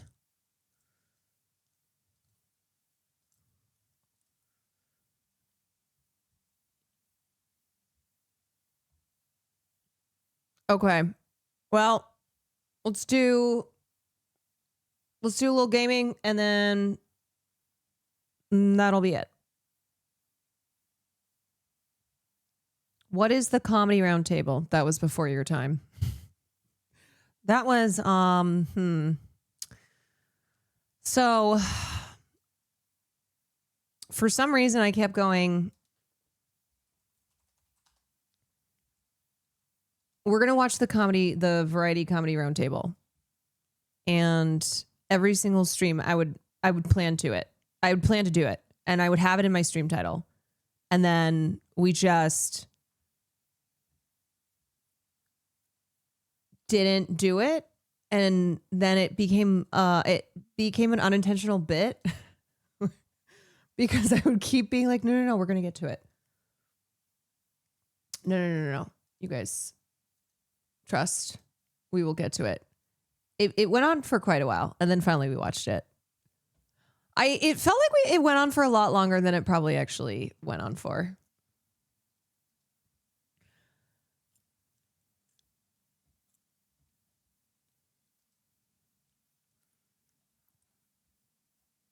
Final thoughts on RE3 before you start Village? Yeah, I don't know why Carlos doesn't come back. Where's Carlos? Why doesn't he return? why no Carlos? Because he's a side character, but he didn't really feel like a side character. He kind of felt secondary main. You play as Carlos.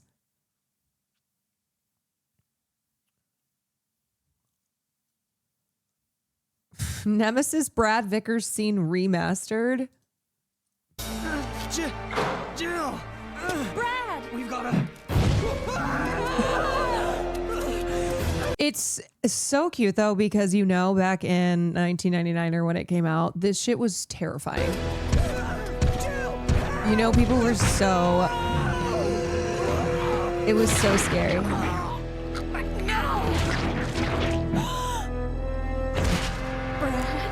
Brad! Janet! Wow. Oh, heart-wrenching. Whenever Jill would be in a tough spot and Carlos would be like, "You got this." Oh, let's go, Jill. Capcom has a trend of making great characters and then not having a clue what to do with their secondary mains in certain games. That's why Shiva hasn't come back and the fan base is still waiting for her to return. You know what they should do? Okay, honestly, they should make a game. They should make a game and take all the side characters. Take all the characters who have just disappeared.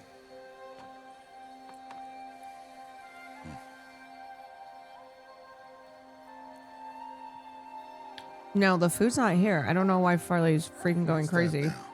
Don't like the cold? Can't stay in today. We have a ritual. Why are we watching? I don't know. This was linked. Wait, why are we watching this? I think Westman linked this. I don't think I'm playing Horizon Zero Dawn. Wait, why does this baby look freaky? Wear this. No idea. It's a good game. I don't have plans to play it. I think this might be a solo quest of Westman to try to get me to play this game. Sometimes there are chatters in here that have embarked on solo quests for probably at this point a couple years. Either to get me to watch something, to play a game. Today, I speak your name, girl. But will the goddess speak it back? Video game babies make me not want to have a baby.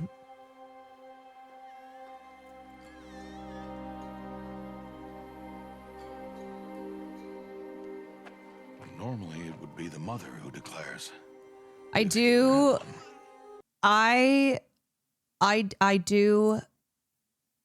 appreciate that some of y'all are strong soldiers and never giving up on trying to get me to watch or play or react to the thing that you really The whole village would attend and have dedicated perform the ritual. your time here towards. We are outcasts. Even so, we keep the tribe's rituals. Otherwise, we might become like the faithless old ones who turned their backs on the goddess. But their 2% until the game downloads. to us. Oh. Wow. Well, I gave you 2 minutes of Horizon Zero Dawn. It's very cinematic. But I don't want to waste any more time because it's time for Resident Evil. Resident Evil Village first time.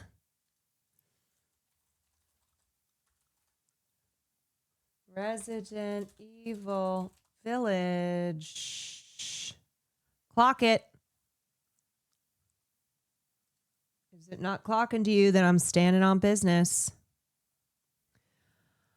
What RE titles have you played? Oh, God. Chat will have to tell you because I can never keep it straight. I just finished Resident Evil 3.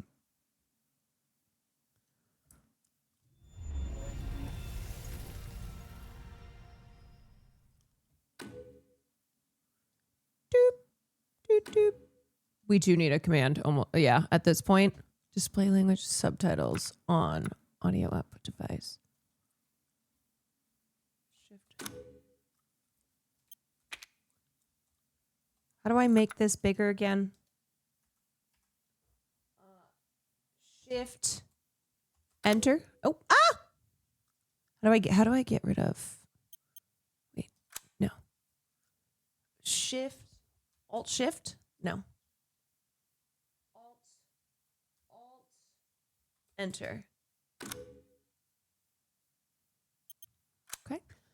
Subtitle size. Display speaker. Okay. All right.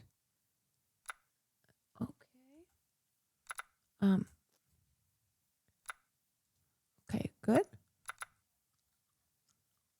Where's the option to continue with these settings? Adjust until. Okay, last time it was like way.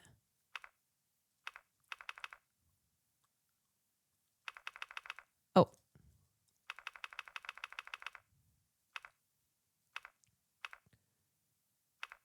Okay, we'll do that. Because I swear it's way too dark otherwise. Just okay.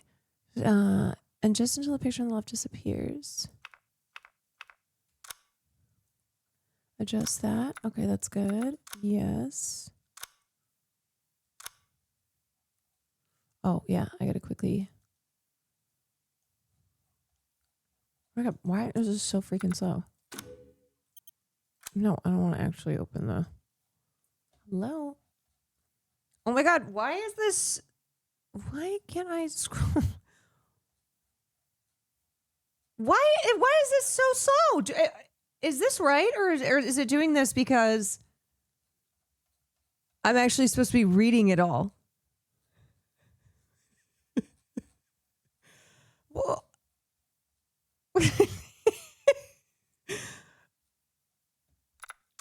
Oh.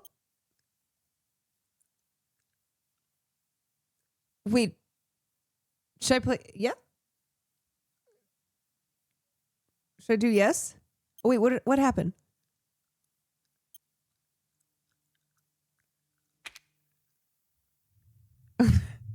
What I think I accidentally hit something.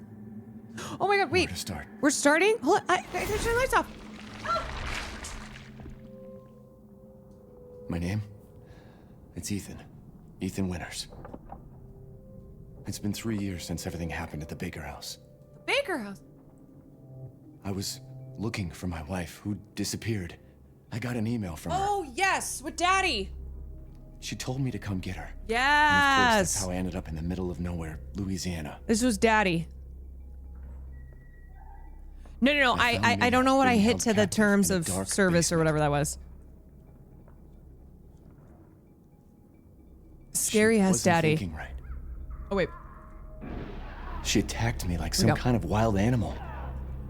Yeah, this was so Later on, scary. I found out that she was infected by a special kind of mold. I looked all over the house trying to find an antidote. You answered no to share anything. game data. Ah. The people who lived there were already infected. What was left of them wasn't human. The source of the infection was a bioweapon that looked like a little girl. Her name was Evelyn. I fought the fucked up family and was able to treat Mia's symptoms with a serum. This game had some intense bosses. Then Chris Redfield and his soldier buddies showed up and saved the both of us. Oh, yeah, Chris. Is that enough? Fine by me. I really don't want to talk about what happened anymore. Wait, who is he talking to? Chris is Jill's partner in RE1. Yes.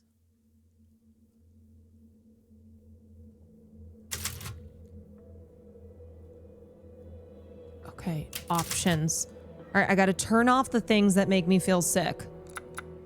Camera.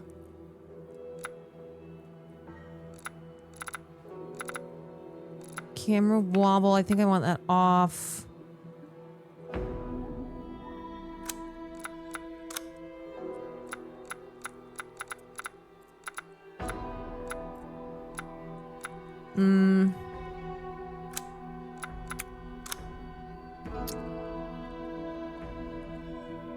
I went.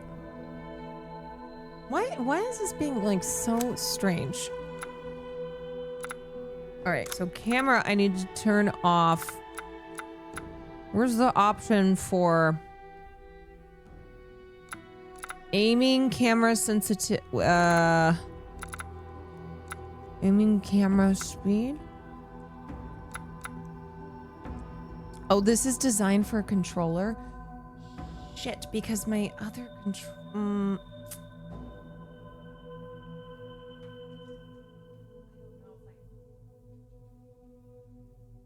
Wait, why am I always missing controllers?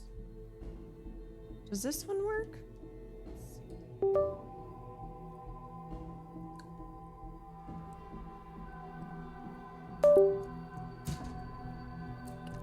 I mean, I did keyboard on the last one.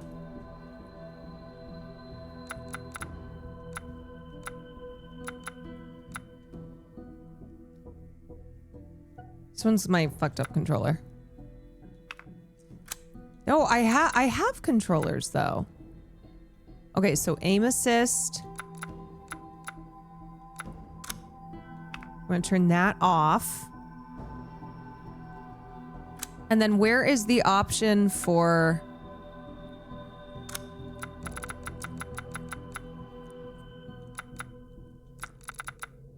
Where's the thing that makes you dizzy? What's it called? You want... Wait. Use aim assist for controller? Wait, but isn't that only if you're bad?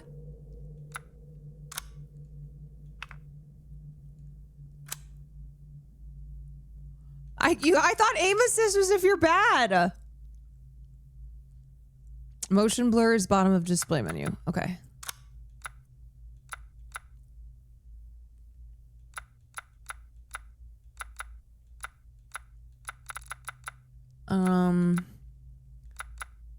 Depth of field. Let me hold your hand as I tell you. Don't respond to that. No, Kithlin, thank you for the 15 months.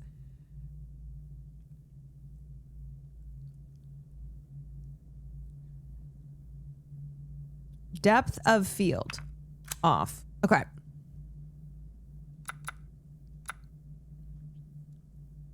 I don't see motion blur.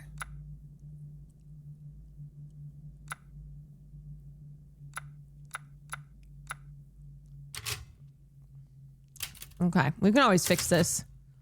Let's go standard.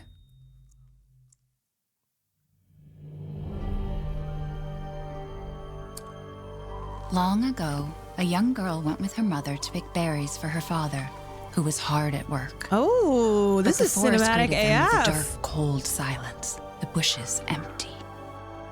Yet determined to find the berries, the rascal broke free from Mother's grasp and vanished into the trees. Mother's worried cries faded fast as the girl ran on, over vine and under branch, and into the forest deep. Feeling strange eyes upon her, the girl recalled Mother's scary bedtime tales, and her throat became bone dry. Oh my god, I would not have known this is a Resident Evil game. Lord appeared. He greeted her warmly and bit his own wing. Come, child, quench your thirst, he said. So she drank the thick, dark blood and smiled with joy. Passing through the graveyard, menacing storm clouds loomed, and the air turned bitingly cold. The girl was shivering in her thin clothes. Then a dark weaver appeared, and with a click of his fingers, crafted mist into a beautiful dress. Come, child, warm yourself, he coaxed. Oh. So she clothed herself. Kind of giving, Coraline and vibes. smiled with joy. Across waters deep and ominous she went, hoping a boat she found would carry her home.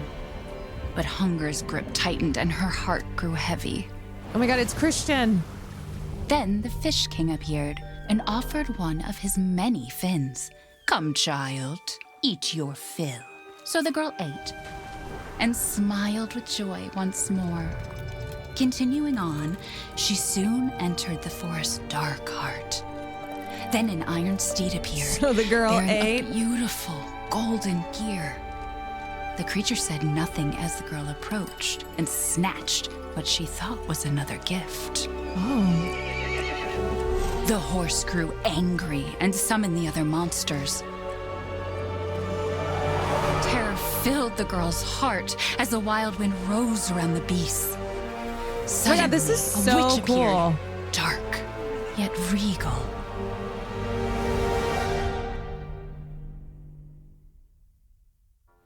The little girl is Christian and the witch is me. But more you took, she snarled. Oh. So more in turn is due. In a blink, the girl was trapped inside a mirror. There. She's asleep. Baby. With the creepy story. She's only 6 months old. Woman at the store said it was traditional. Start him A young. local tale. Besides, She died of consumption? Oh, so she ate? Because she doesn't understand it. Thank God. We moved Oh, her come so on, that she she's a wouldn't have to baby. deal with any of that, remember? There's nothing wrong with my memory. you're just being Okay, cool. paranoid. It's not. Never mind. I'm sorry. But I'm not paranoid. I'm just cautious. Then, go cautiously take your daughter to bed. Oh, she got me there. I'll finish dinner. The baby has the biggest head. Oh my God, there's not enough. I hope I don't drop this. It's okay, Rose. Your mother doesn't want to remember it. I can't blame her. RS. Did you look say around. something? Nothing. I'll put her down. Oh, okay. Oh, I think I'm just kind of stuck behind our table.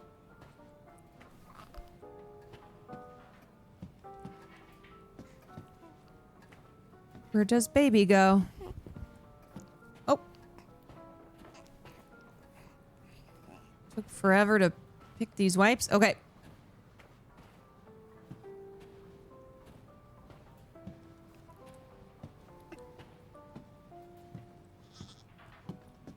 What? Hey, Han, where does the baby go? Once things warm up, we can go for a walk. Hey, yeah, why is Ethan so slow? There. It's like I said to your mom.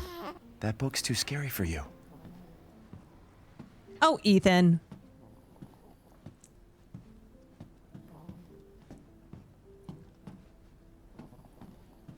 Your mama and I love this song so much.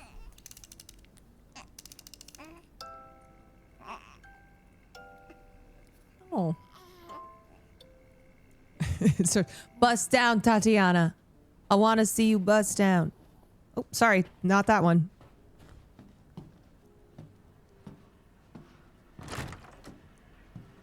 Oh, okay.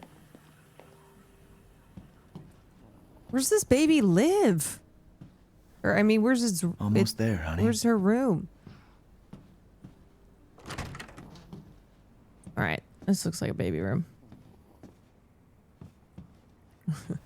Apple bottom jeans. Your mom and I love There you this go, one, sweetheart. sweetheart.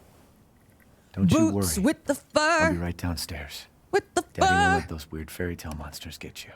The whole club was looking at her.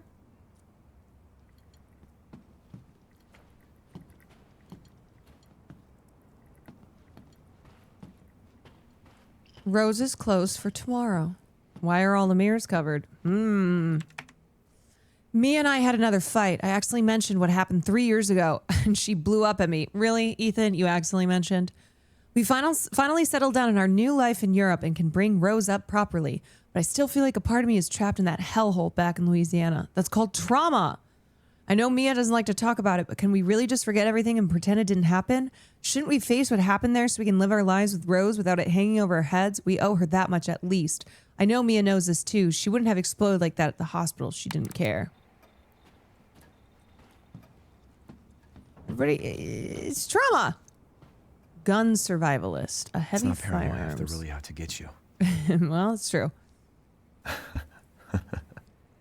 Aw. Happy times. Happy days. Ah, yeah. Eat. Get. Well, bro does not want to move. It's actually probably this controller. Classic.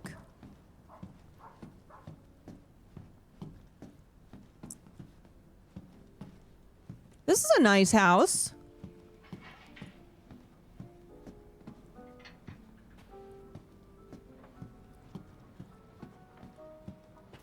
I like how he walks to the side. Certainly not like the food that they had in Daddy's house.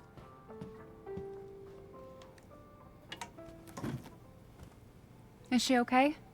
Sleeping like a baby. That smells good. What's that? Oh, hands off, mister. Oh. It's churba de legume. It's a local recipe. Wow, you've gone full native, haven't you? Local wine, too. But if you're gonna keep sulking all evening, maybe you shouldn't have any. Okay. You really have to stop worrying. It's just finding you in Louisiana, the pregnancy, Chris moving us here, military training, it all happened so fast, you know? Well, at least we're all together. You, me, Rose. I don't know where my PS Now, controller is. Everything's gonna Seriously? Think we can just forget about what happened in Louisiana? It happened so long ago. I don't understand why you are so... Oh! Mia, get down! Mia!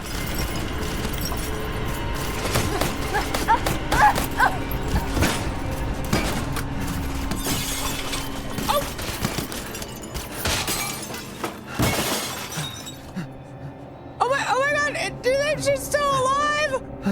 Mia, oh God. Oh god! Chris? What the hell? Sorry. Chris! No! Oh my god! What? Why? What's happening?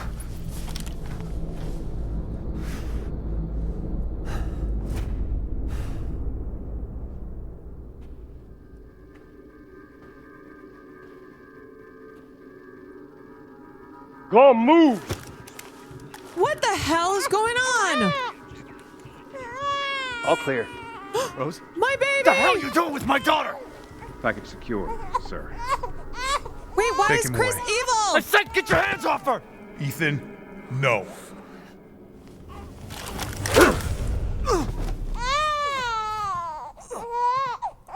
Rose. Wait! Why did Chris... Oh my god, imagine surviving Resident Evil 7 only to get murked like that. What the hell? Welcome to the plot of the game. Oh my god, wait, am I about to go John Wick? Hey, Doc. Hello, Mr. Winters. I've got your daughter's results back, and I'd like you to come in to talk about that. Wait! How about next Thursday? Is Rose not No my problem. baby? We'll be there. That was the doc. She'll see us next week. Hey now, think positively, all right?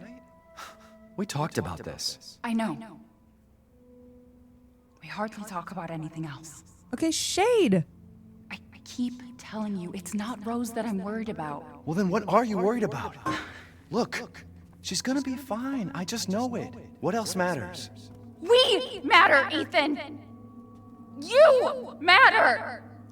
You just Mia, what are you talking about? Dad-wife montage. Is there something you're not telling me? Come on, talk to me. Except she's not rolling around in white sheets. I have to take this. It's always work with you. My little angel. Oh my god. My ass got fucked up.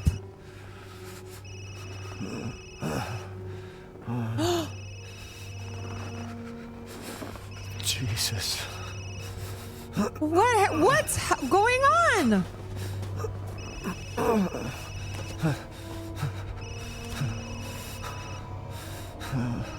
About damn time. What's your status? Is the package safe? Am I the What are you package? talking about? Where's Chris Redfield? And Rose? Who is this? This is a secure channel. You are not authorized. Who are you? Fuck.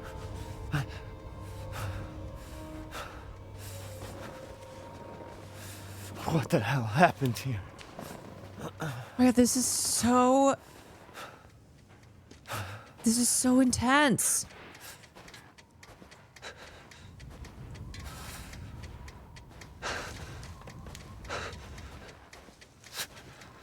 Oh my god, am I just like walking off into the snow?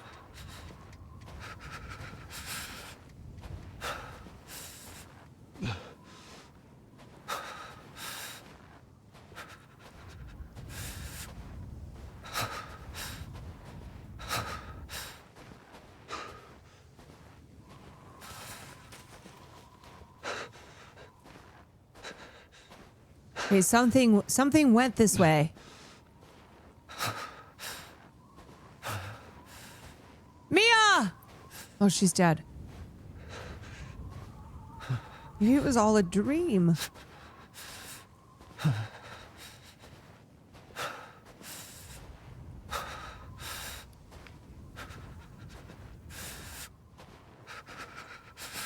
my god, could he be any slower?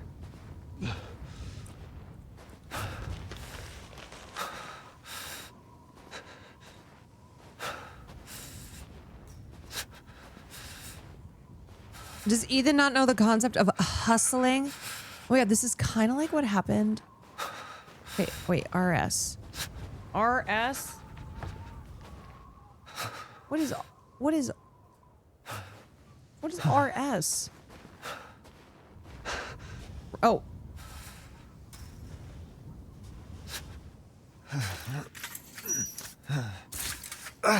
Oh no.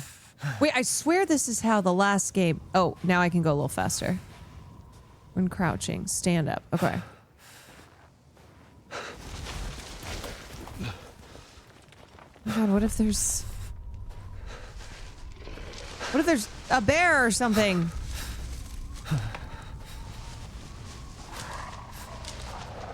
Oh. Dead. Oh. Oh god! Oh!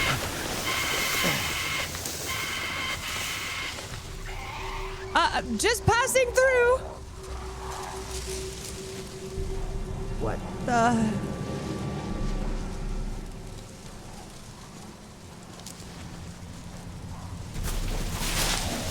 Oh!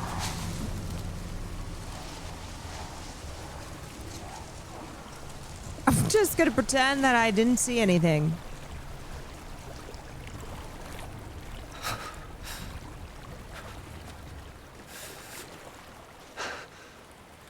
I think these residents might be evil as well.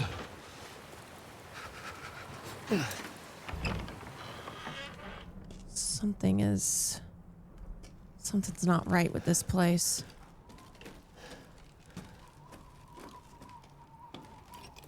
Hopefully a gun. It's never a gun.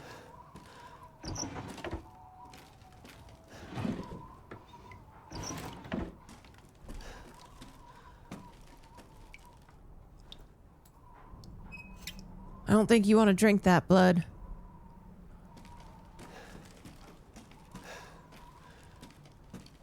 Oh no, a rope to hang myself?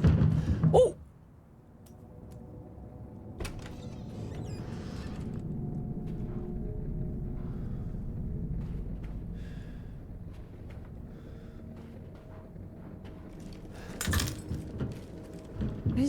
What is that? is that noise?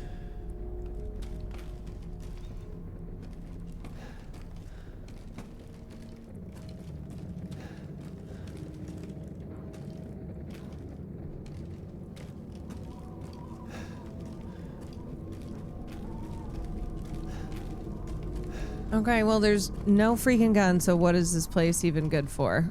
Why does it keep wanting me to open? It's too quiet.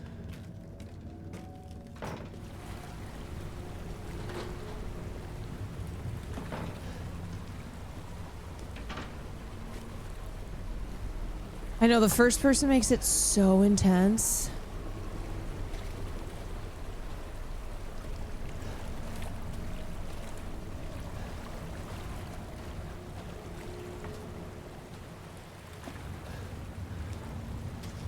Okay. Well, I thought there would be something in there. That's where you came from? Is there something...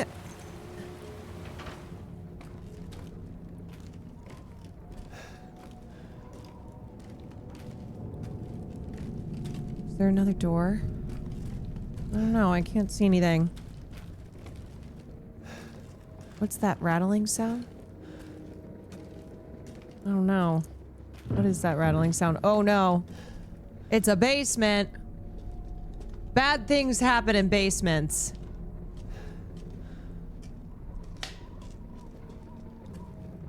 Oh god.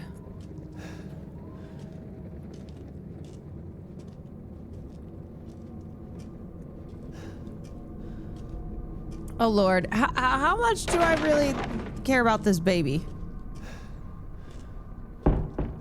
Oh boy.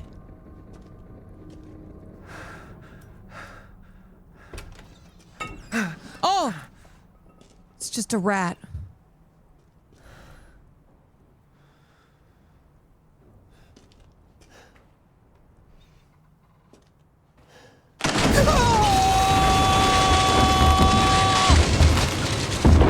Oh!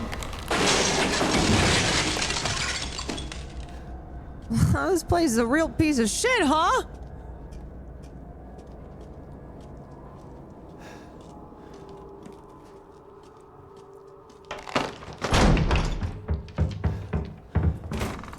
Oh. Okay.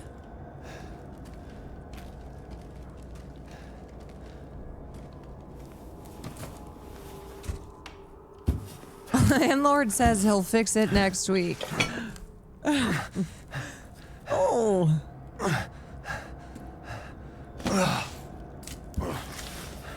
Ethan's like, why do I always find myself in these What did all this? horrible situations? Landlord's like, that's you're gonna have to pay for that. I mean, it's day. Whoa. Oh my god.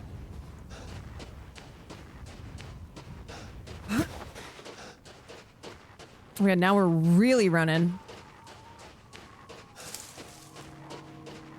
It's coming out of here red. Wait, this looks like a village. This looks like a... Hold on a second. This looks like the name of the game.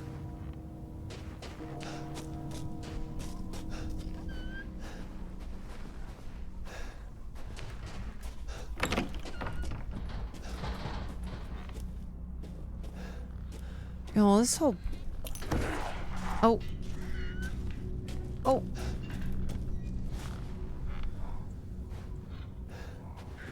Hello? Does anybody live here? Let's need some other kind of item. Hopefully no one's in the outhouse. Please don't be... Please don't. Please. Okay. All right. Those do look like bodies, though.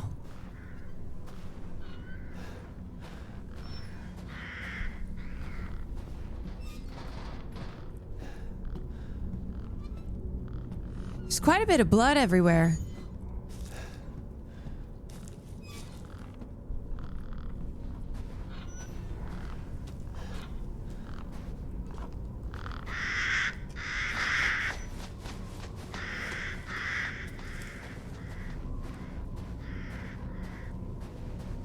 Yeah, this is, I'm using the controller. Of course, I can't find any other ones. This is the one that has the drift, so that's why. Do not enter. Well, knowing Resident Evil, it means I should probably enter.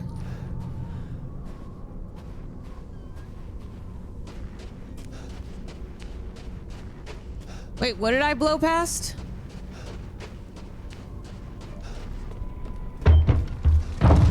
Oh!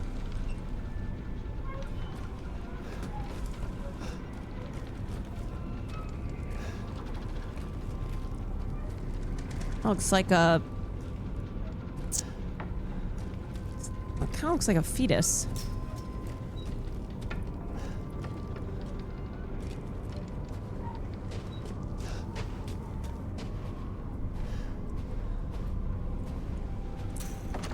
Do some looting? There's nothing for me to loot.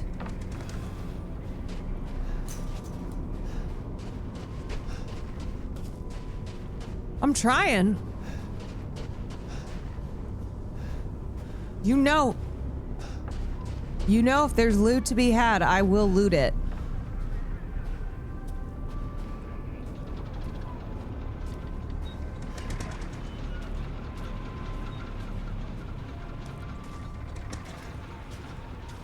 What happened? These people are doing some weird shit in this village.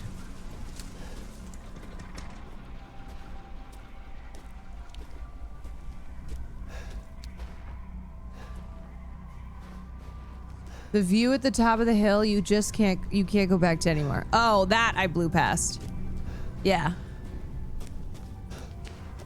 Yeah. Tina! My teensy teens!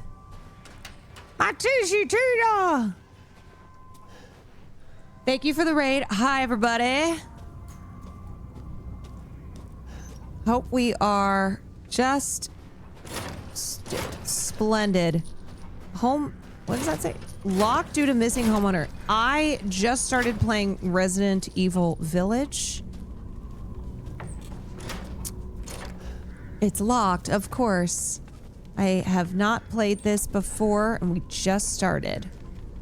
And right now I'm in what appears to be a village, but no residents. So who knows what that's about?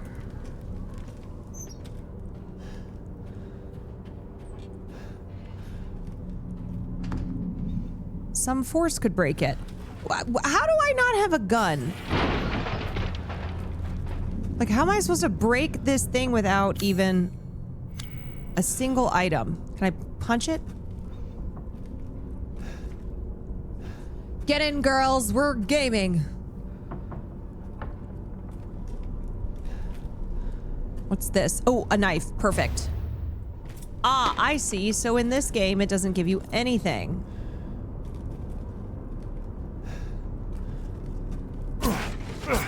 Okay. First aid. Nice.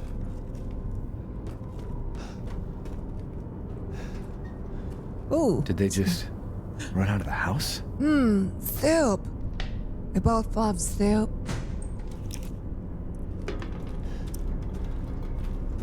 Soup will probably kill you. Yeah, where the hell did everybody go?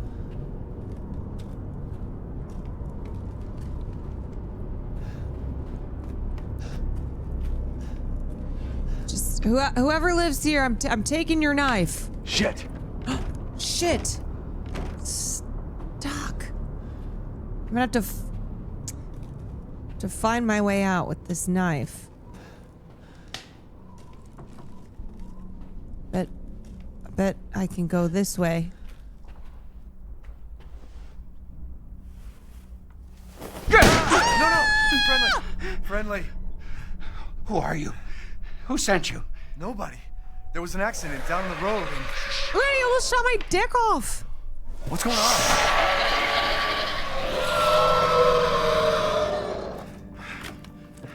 Okay, Ethan should honestly not be that confused because he just went through Daddy's house 3 years earlier. Like, he knows shit is fucked. Who is? What the hell was that? You have a gun? What? No, I Please need tell a me you have gun, a though. gun. No, why would I? No, sir, I need one.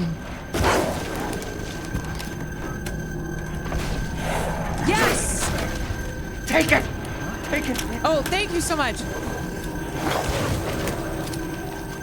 Tell me it's out there. Ethan, what do you think is out there? Are you listening? Hey! Wait, let me have your shotgun! Oh, no. Oh.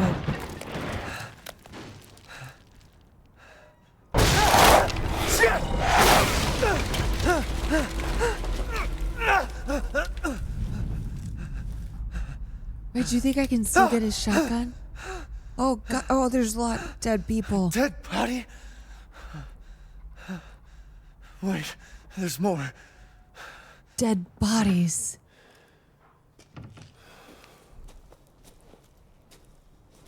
Oh, God, there's a lot. Think they have anything that I can loot? Yeah, I guess I found the residence. Oh. Jesus Christ.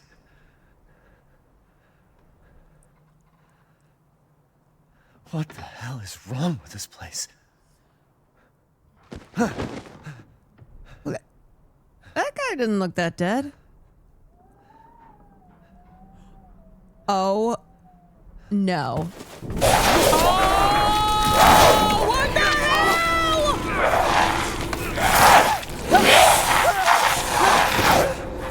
Oh my God, poor Ethan! Ethan is always getting his ass.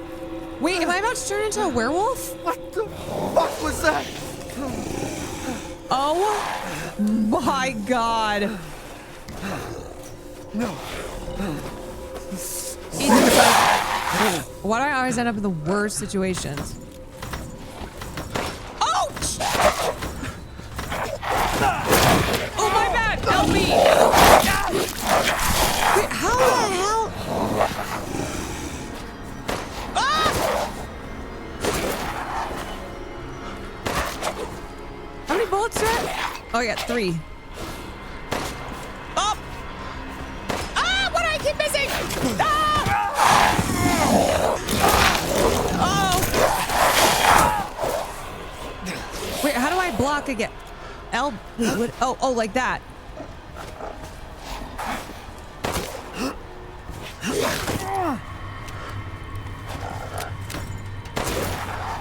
Is he dead yet?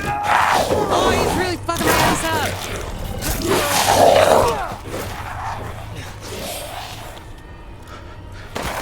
Come on. How many bullets does this guy need? What the hell? All right. That was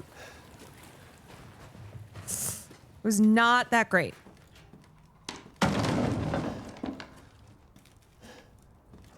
Honestly, this controller's kind of screwy. I might need to take it. I might need to go back. I might need to go to keyboard and mouse. Let's see. Let's do things old school, you know? Oh.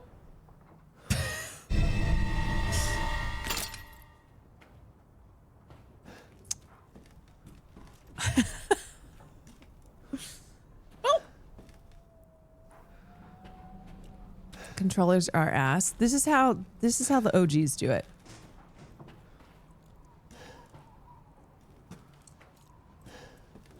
Yeah, I definitely feel like I have way more control with this. Surely these villagers gotta have more supplies around here. Okay. Oh, wow. Open the inventory. Items can be crafted in the crafting menu. What did I just do? Oh, I just made herb and chem fluid. Okay.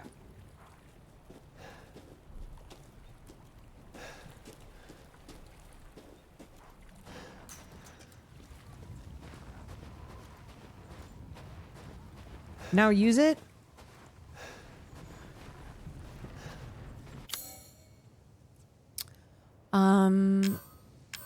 I think I can take a couple more hits.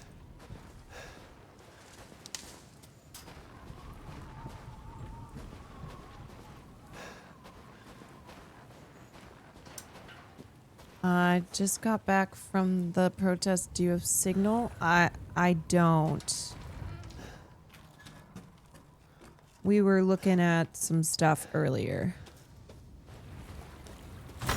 Ah, why do I keep doing that?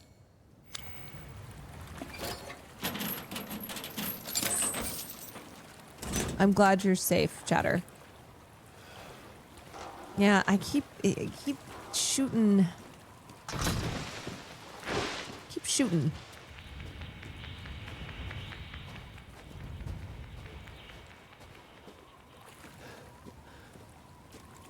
We managed to get pictures of some of their docs and shit. Yeah, we were talking about that.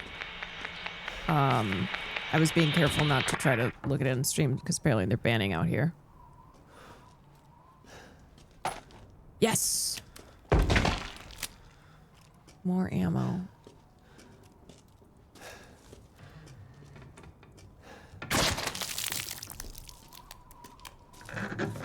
Yeah, Twitch is being Twitch is being Twitch.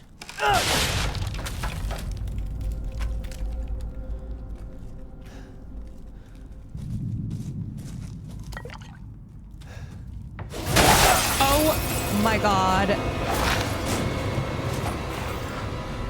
That's just Greg.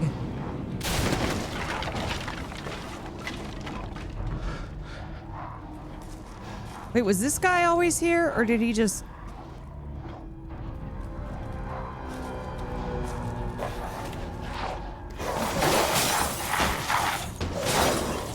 Oh my god, these guys are crazy. You can barricade doors with shells. Damn it.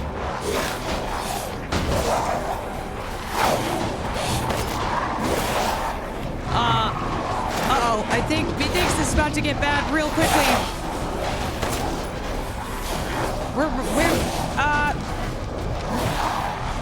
Yellow tape means interactive. Oh, shit! Oh!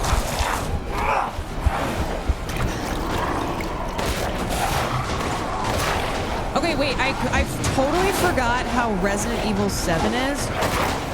How do I do the block thing? Wait, how do I block? I can't remember.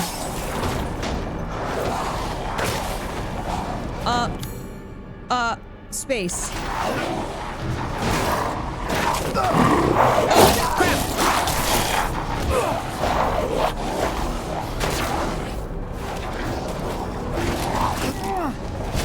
Okay.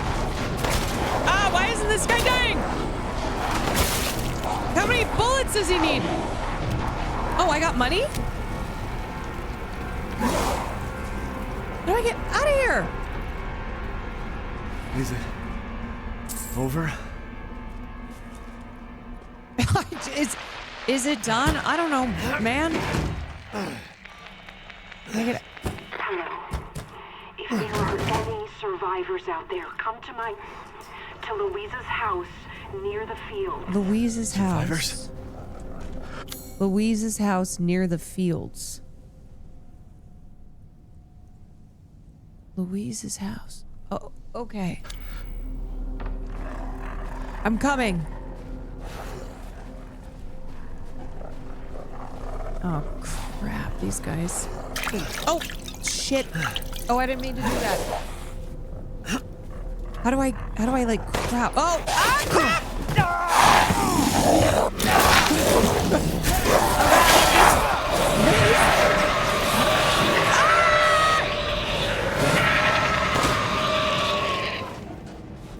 Damn it. How do I get out of here? A family photo. Survive the attack? Oh no. Can I just kind of, maybe if I just run past? Oh.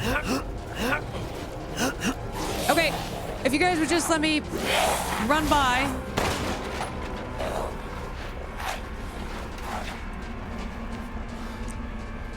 Don't bother fighting them. I know, but I need loot. You know?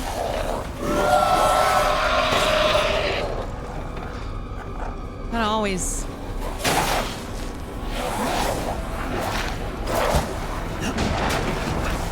I always need to be looting. It's the name of the game. But there's no end to them. There's no end. How do I? Oh wait, I have an idea. Hold on. Here we go.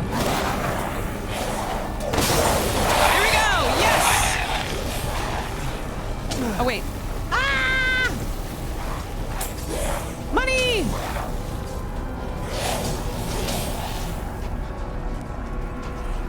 Can I go in the water?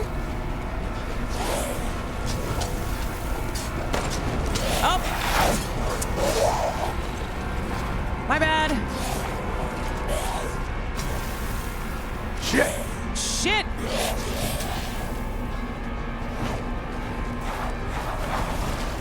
How do I get out of here, but while also still looting?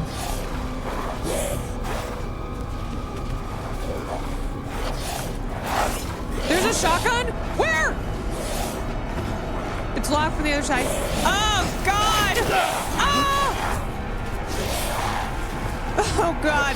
The house you just left? I don't know where I am. What is happening? You guys, this is crazy.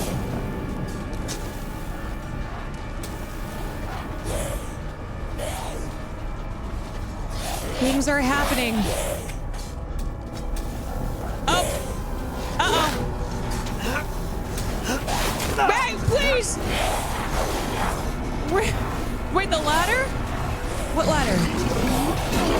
There's a ladder? This is not going well. Oh, God. Oh, my God. There's a ladder in the building. I just have to keep running around. Okay. There's a ladder in the building. Oh my God, that guy's huge! Oh shit, I'm like really dying. Where is this ladder? Oh, right here. Ah! Oh God! Everything is on fire!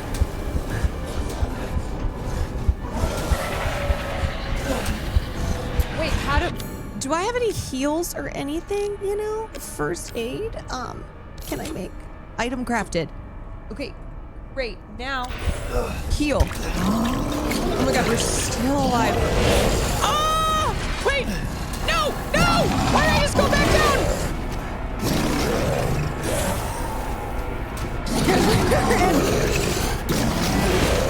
We're in a bad spot.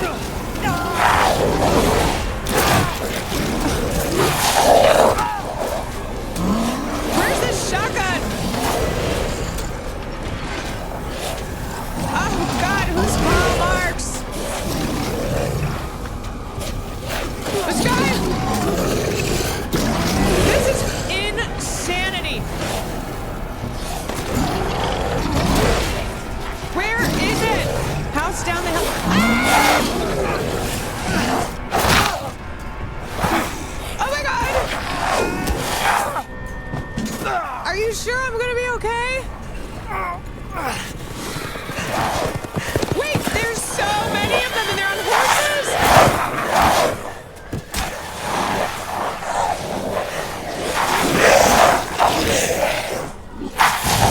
I don't know if I survive this. That guy's huge. He's about to kick my ass.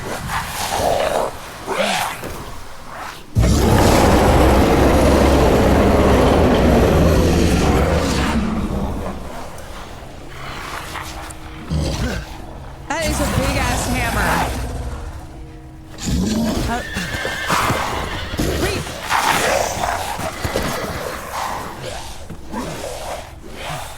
They're leaving? I don't understand. I'm alive.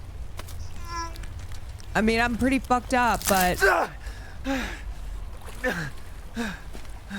what happened?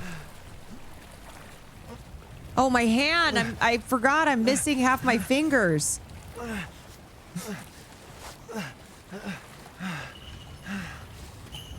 Oh, God. Poor Ethan.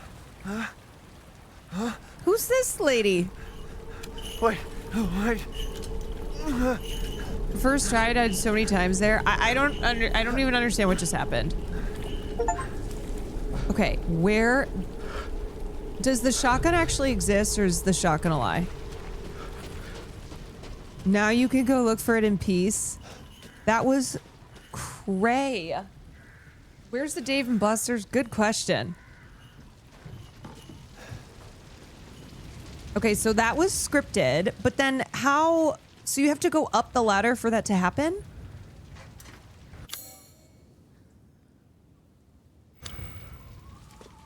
It's not, okay, the shotgun is not in that house. I see. Guys, that was, you kind of need to die. Okay. That was real intense. So essentially, you just need to survive. See, those Resident Evil moments, though, are so confusing. You're like, what am I doing? What's happening? This is chaos. It's like, oh, you're just supposed to... Yes! The shotgun! Oh my god. This is the best day ever. This is the best day. And we dance all night to the sun river. Okay, I'm gonna try not to accidentally shoot the shotgun. You just ran into Urias. He's scary as fuck. Guy is scary as hell. Attack flower bags to create a thing of color. Oh. Okay.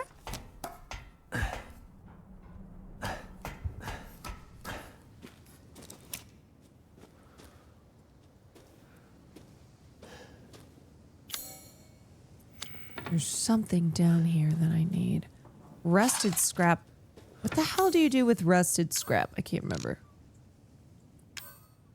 Crafting key items. Treasure items. Oh, wait. Can't you go... Oh, yes. You can craft...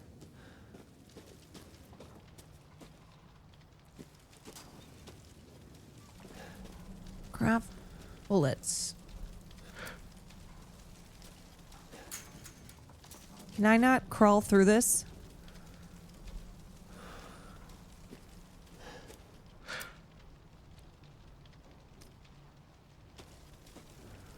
Oh, here we go.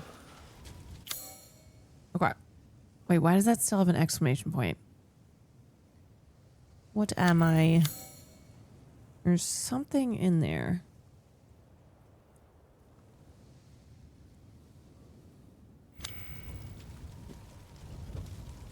You must utilize Ethan's knees. Oh, his poor knees. Okay. Is that what it was pointing to? Yeah, that's what it's pointing to on the map. Some things I see. I see.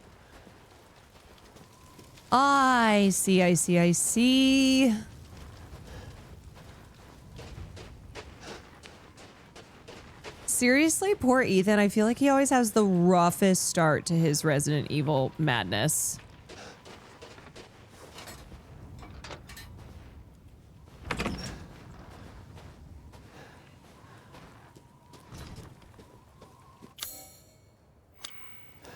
And it's just starting. I know, like the other Resident Evil games I've played, I feel that there's more of a chill kind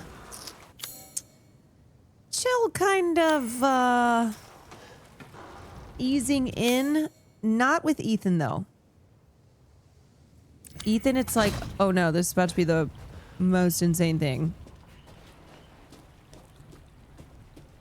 that you ever experienced.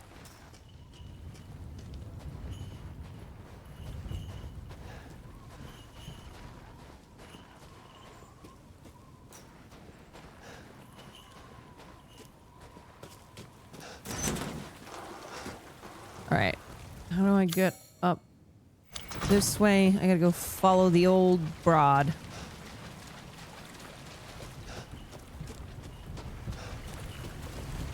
Okay, I don't know if I can get loot up in here. Wait, what's up in here? Hello, old broad. Wait, is this a house that I can enter? No. Can I? No. Key? A little kiki? Hello, old lady. In life and in death, we give glory. Hello? You shouldn't be out here. It's not safe. What the hell? Hey, Bro, can you do hear you me? think that she's more safe or do you think that you are more safe? The child's father. Child? Hey, wait. Rose. Do you mean Rose? Is she here? Rose! Rose, yes. She is in great danger. Since Mother Miranda brought her to Yeah, the I feel like village, we Ethan have should not be fallen saying into that to darkness. anyone. What are you talking about? The monsters?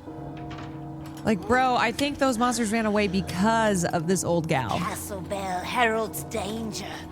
They're coming. No. Wait. Where's Rose? Who's Mother Miranda?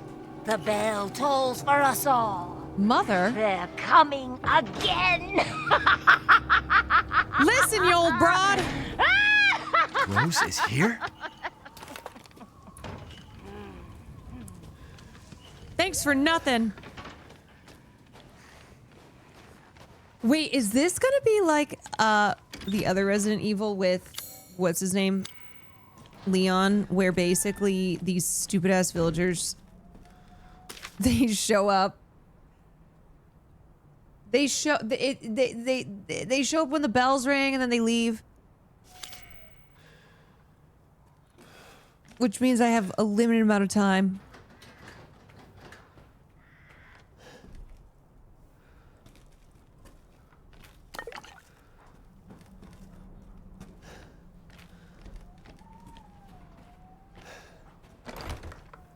An easy to pick lock. All right, well, looks like I need me a lock pick.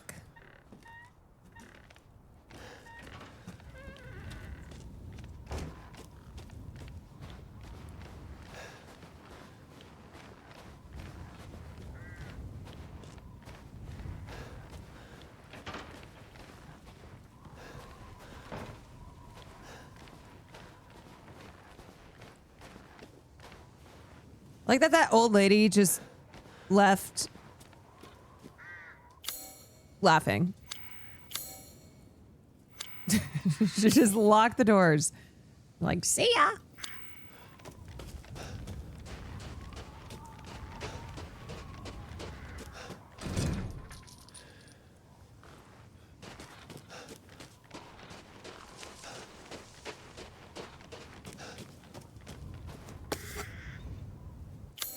Okay, let's see if I can do some crafts. Wait, what is all this?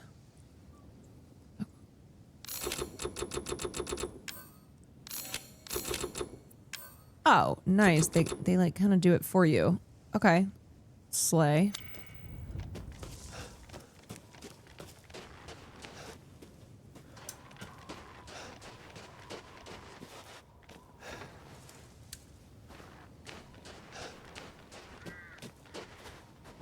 This needs some kind of other item.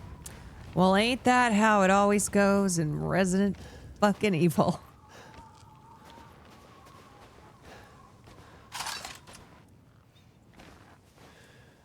You need an item, but in order to get that item, you need another item to get that item.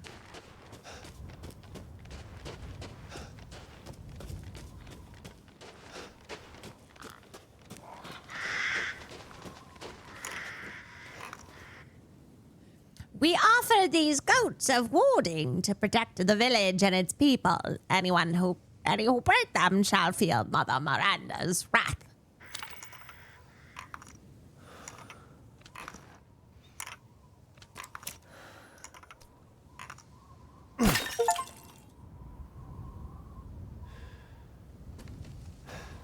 And ooh,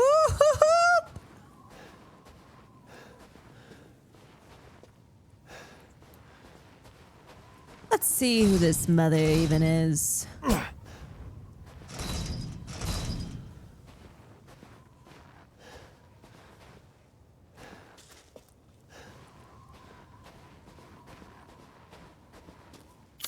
And this map is huge. Put my family photo Guess in there. this leads to the castle. Okay, so I'm gonna need to put that shit in there. Well, herb.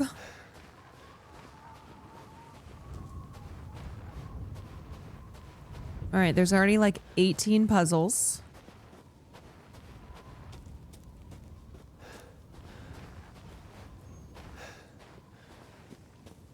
That's that good shit.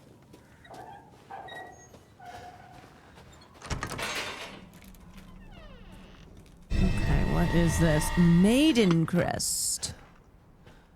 Maiden Crest. Is that what goes in the door? Should disaster fall upon the village, seek out the crest. One is in the care of the church. The other is at Louisa's house. Oh, excuse me. Oh, Louisa looks real scary. So you are here, and then you need to get to Louisa's house, which is there.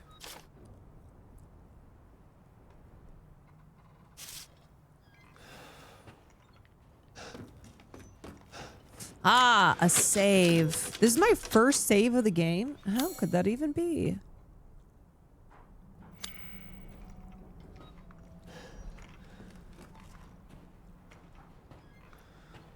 Look at the altar. Who the hell is that? Who's this baddie?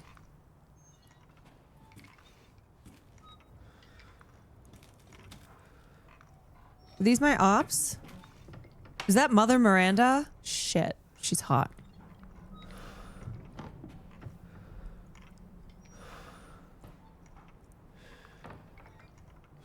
Is that Darth Vader?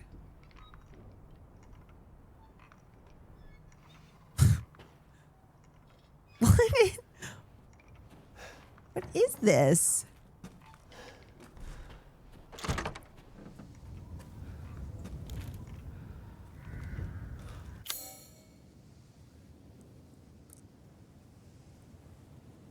I hate when it's still red because I'm like, what did I forget? What's this way?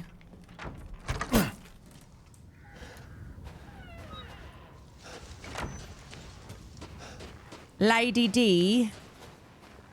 This needs some other kind of item. This always freaking needs another item.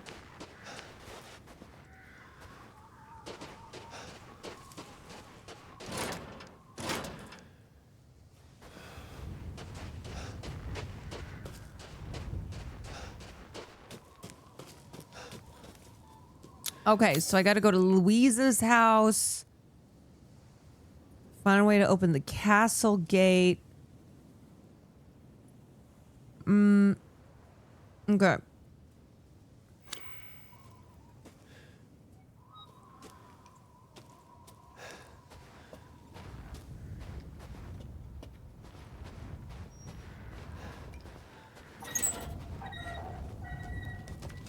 God, do I put one of these things?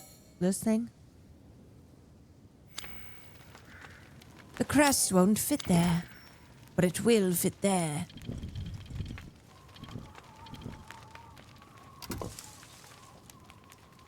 Oh, set. Yes. Fabulous. All right. Stronghold Graveyard Mill.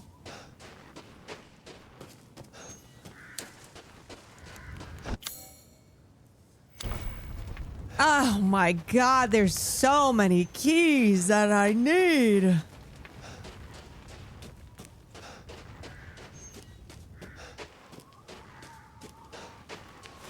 Okay, so that's the church and that's the save spot. And then here, this thingy is to get up to get into the castle. And then This is the graveyard. And, where haven't I been? Where's Louise's house?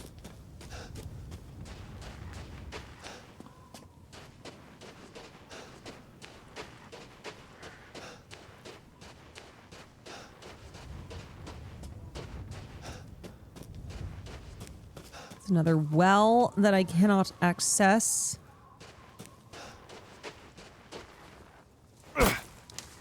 Okay. Now, where can I go? Locked from the other side. Sam forgot that she had the map. Well, it's because I don't know where the hell I'm going otherwise. The first couple Resident Evil games, I don't think I would use the map. People would always be like, hey, remember how you have that map? I'd be like, shut up.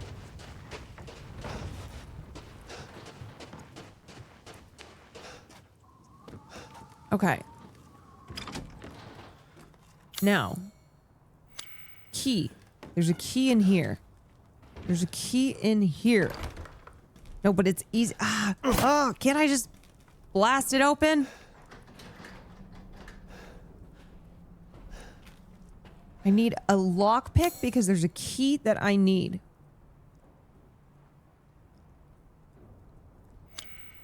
Oh my god. Oops. An easy to pick lock, so pick it.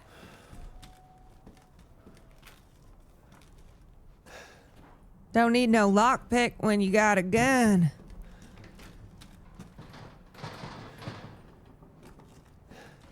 Oh my god, hopefully these bozo villagers don't come back soon.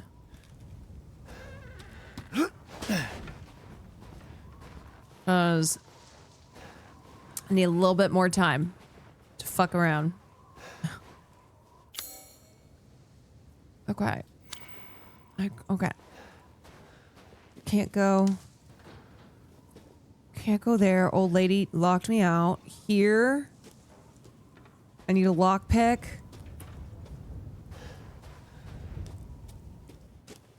Up here. This shit's locked too. Locked from the other side. Here, locked from the other side. Surely I should be able to like crouch under this or something. A lot of this shit is locked. What do they think people are gonna steal stuff? I thought, you know. Thought in a small village like this, they trust one another. Can't get in that freaking way. What's this? Yeah, you know, I'm about to start just shooting. About to start blasting. I don't get what I goddamn need up in here. Whoa. Whoa! Listen. Put the gun away. Let's talk. Okay, I took this goat.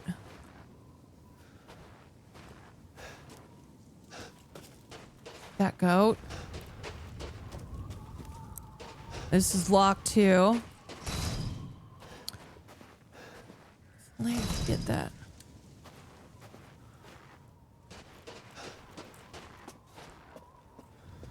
Oh my god. Okay, I need something. What am I not getting? There's got to be an area that I have not explored. I can't go up there because that is freaking locked. There's got to be something in. Got to be something in here. But okay, there's got to be the lockpick or something. Some parts of your map are still not visible. That's true. Oh wait. Ah!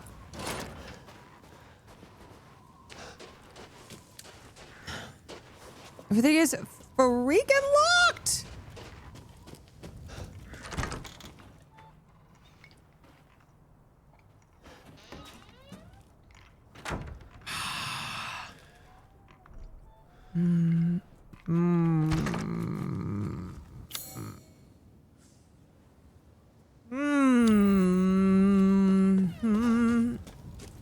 Have I gone this way? Wait, this doesn't look familiar.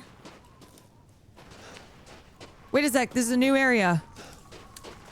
See, sometimes that's the thing with this game. You just have to... You just search in the same spot, and then you find something different. Oh, fuck these guys.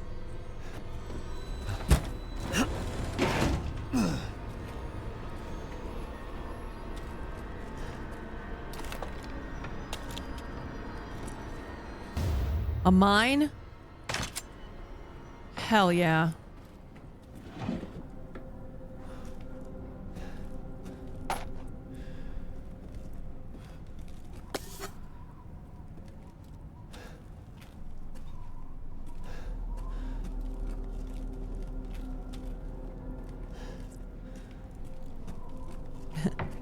Don't mind if I do. There's gotta be like a... Okay.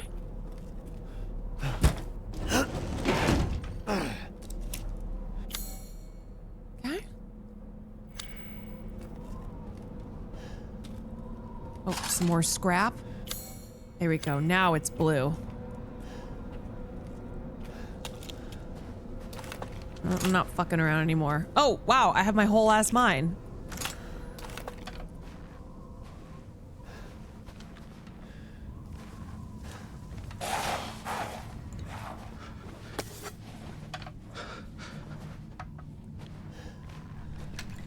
Yeah, I wonder how scary this guy will be with a shotgun to his face.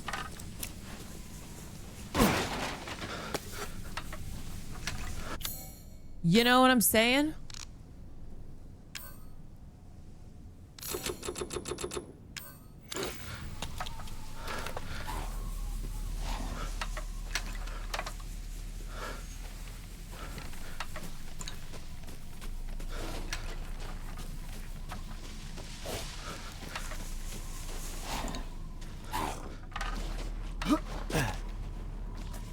See where this tough guy is, huh?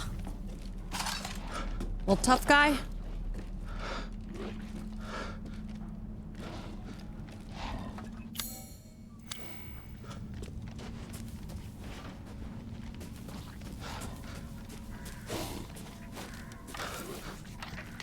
Oh, there's the tough guy.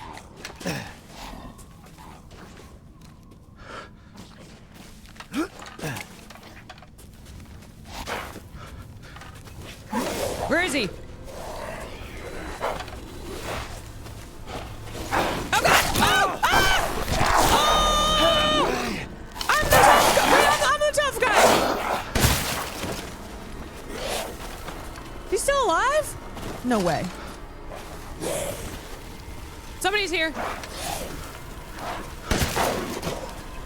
Oh, tough guy! Oh, I missed! No, not my flush! Not my shotgun! Okay, I do like, though, that if you... Is there another one?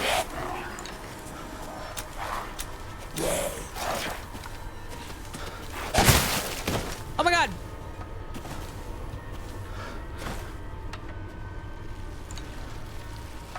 I do like that you get items.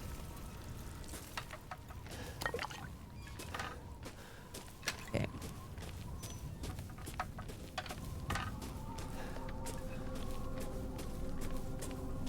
Man, a shotgun kill in Resident Evil, there is truly nothing sexier. You know what I'm saying? This game uses a lot of 3D audio that helps a lot to locate enemies during the chaos of combat. There surely is chaos of combat. Close the door. Please. What's this? Hey, what are you doing here? Hey! Stay back. Please, don't hurt us. Whoa. It's okay. I'm not gonna hurt you. I'm just glad to see normal people at last. Have you seen any other Not survivors? gonna hurt you unless you hurt me. They're all in Louisa's house. And she's not answering and the gate is locked. Quiet girl. He's an outsider. outsider who just saved your ass. Oh. Shit, we're sitting ducks in here. Can your old man walk? No. One of the monsters cut him. He's lost a lot of blood. We have to get into Louisa's house. Quiet. Must be a way inside. Stay here. Be quiet. And don't move until I get those gates open.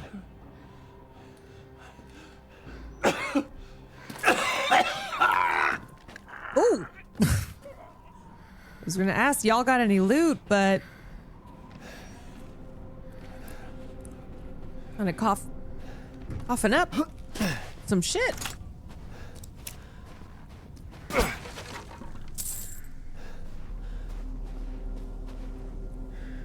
Man, okay, that is something that I. Oh, you can get up. Oh, can I just like get on the roof? Okay.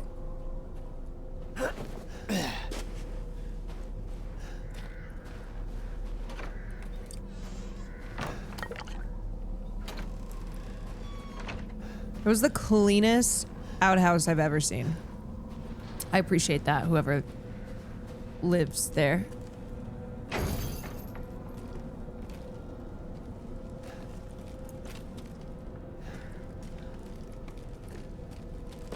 Very lovely. Need to get these two. I know. Freaking heck. I'm trying. I'm working on it. Can't use that here? Well, what can I use? I can't use a picture of my dead wife and baby daughter?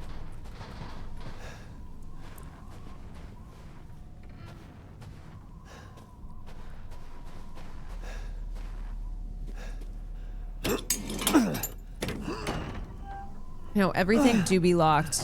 Come on, it's clear. Hurry! Hurry!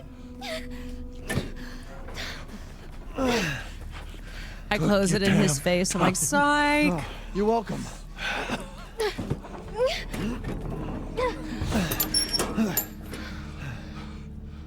Gotcha. He's not used to relying on other people. I'm sorry. We'll be safe in here, won't we? Safer here than out there, that's for sure. I just got here. Hey, do you know anything about what's going on around here? It doesn't make any sense. Is it a brick? Is that a brick Mother oven Miranda pizza? has Yes. always protected us. So. Nobody's answer. Father? Oh no, is he turning? Oh god. We have to get inside.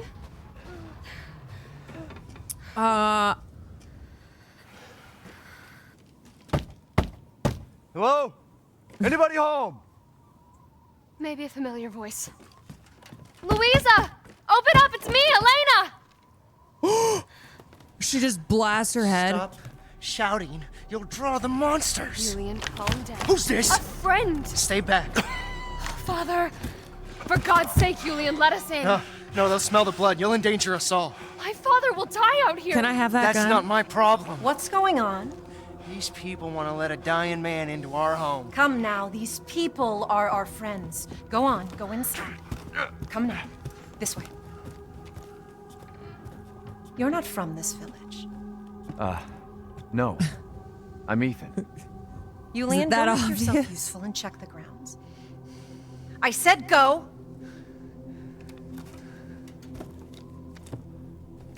Don't shoot! If Elena trusts you, then so do I. Come inside, Ethan. Okay, Wait Queen. here. I'll check on the others. I mean, look. Elena kind of cute, and I am single now. Louisa, they broke in again, got more of the livestock. I don't think we'll make it through winter at this rate. Ernest is still missing too. We can't find him anywhere. Has Mother Miranda abandoned us? Mother does not abandon just because she's not there all the time.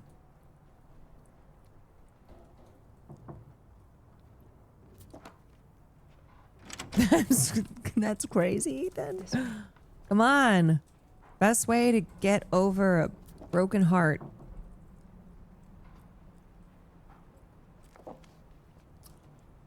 is with a little bit of Elena.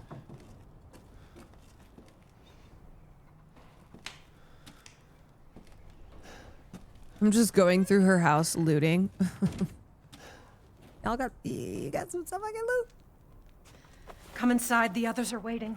Is to get under a broken heart. Exactly. What the fuck is this?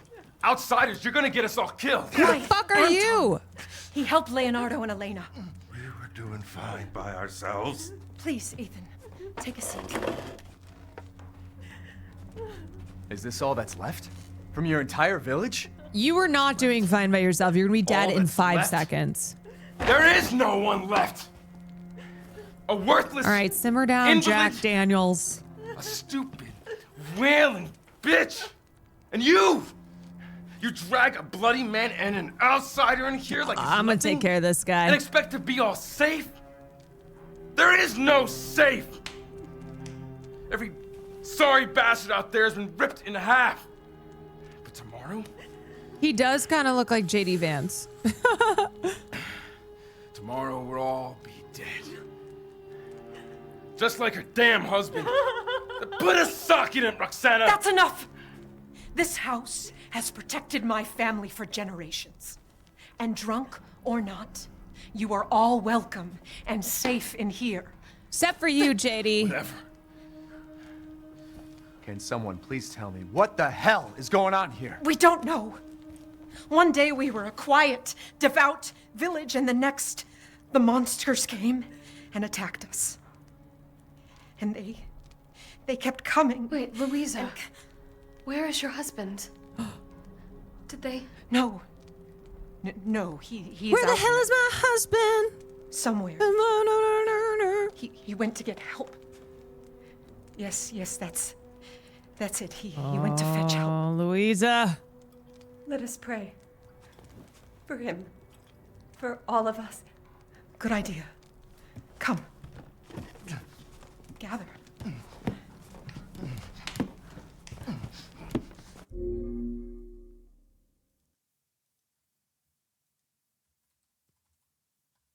Louisa be like,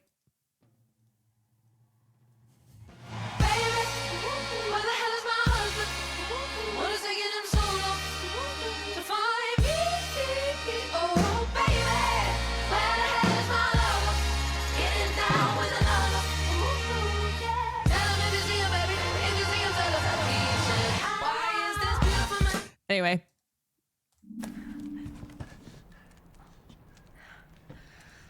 Great ones, hear our voice.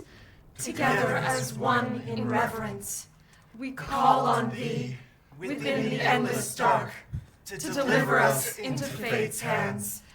As the midnight moon rises on black wings, so we make our sacrifice and await the light at the end. In life and in death, we give you glory, Mother Miranda. Oh. Now, the tea should be ready. Come help me, Elena, please. That prayer. is I've heard she? it before. There was an old woman near the graveyard. His mother. Give me the hag. Dumb bitch is crazy as a bag of rats. There is wisdom in her devotion, though. And I hope it protected her as it shall protect us. I don't like all these men throwing the B word around like this. What are you doing? Leonardo, what's wrong? Are you okay?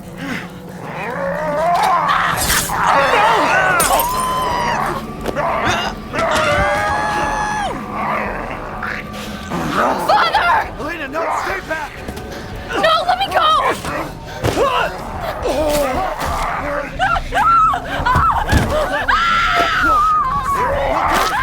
We have to go! Oh my god!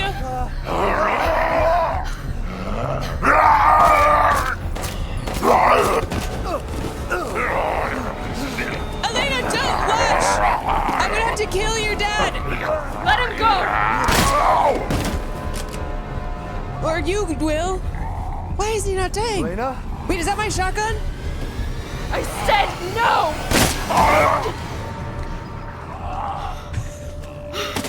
Oh my god. I'm so so sorry, Father. Okay, Hey, that wasn't your father as long as you don't keep You it. did the right thing.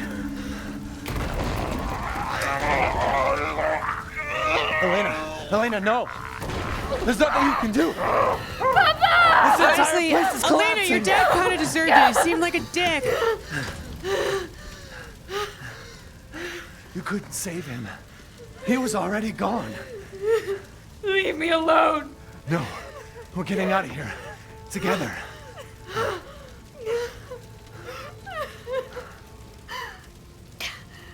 Look, you just gotta lost get your out of here. dad. I just lost my wife and my baby. I think we can find comfort in one another.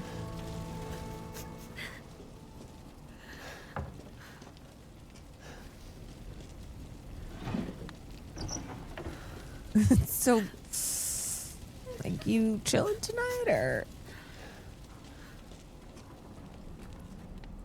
Baby!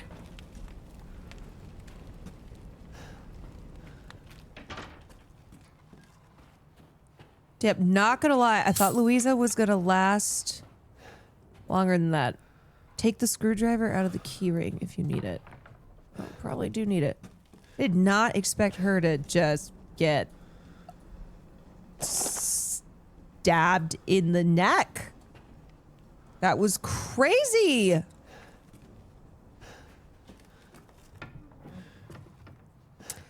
Elena, something about me.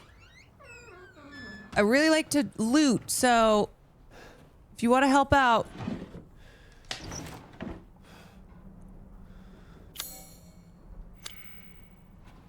You can go ahead.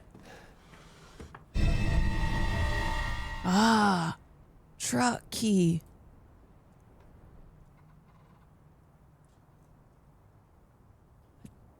A truck key.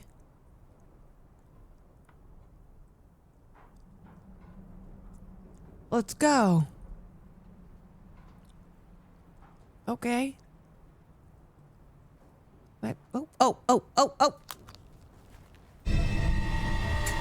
Oh, screwdriver. Great. Oh, Elena, I'm finding some good loot in here.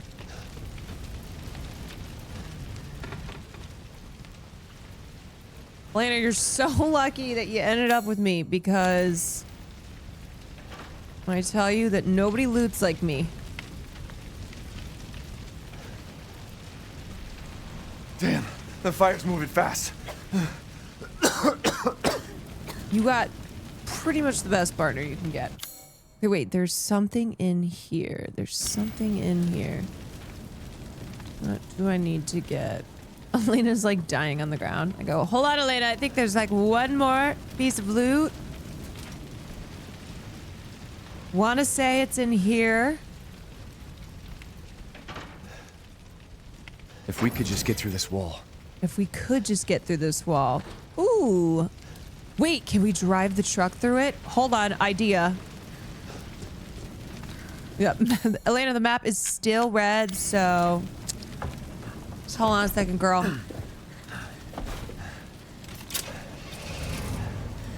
What are you thinking? I'm thinking. We can bust out with this.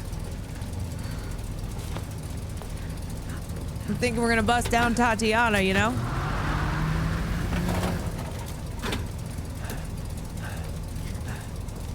Here we go, Elena. Whoa! Sounds Tatiana. Tatiana.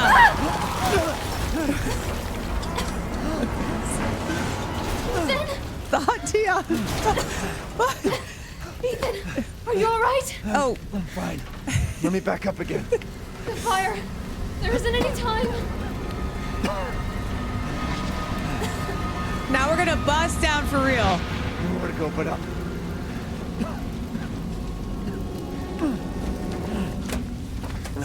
Grab. Okay, we might have busted down a little too hard. Let's move. Don't worry, and try not to breathe in the smoke. I know. Thank you, Ethan. You're kind. Well, I hope your family is safe. I do too. Come on, it'll hold. My wife was brutally murdered. There, that's our way out. Thank God. But what then? The village is still full of monsters. We can't fight them, there's too many. Hey, don't talk like that. We'll find a safe house to put you in until I can find my daughter. My hunch is she's in that old castle. No. That place is full of nothing but blood and death. And I don't want to be alone while you're... Father? Oh, this old Elena, bastard is still that's not alive? him. Not anymore. He said my name. Father! Wait, it's not safe. Elena, no, you idiot. Oh my God. You idiot. Don't you think he would be dead? Stay there. Elena, you're so stupid. Come on, give me your hand. Elena, no, this is a joke. Ethan, go. Elena. Save your daughter. You could, Elena, you could live. Reach for me. You could live. God damn it. Okay, you know what? Honestly, Elena deserved that because she was stupid. Why is everyone dying on me? Okay, she absolutely could have lived. This is just too much. That right there is on you, girl. That one's on you. Not even gonna feel bad about it. I just don't get it. I know, I don't get it.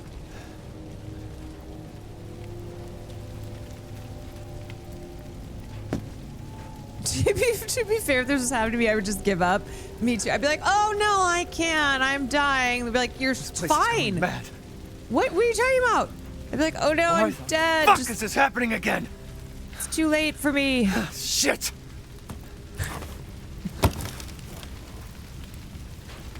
I'm just walking into the fire. Oh no. Ah.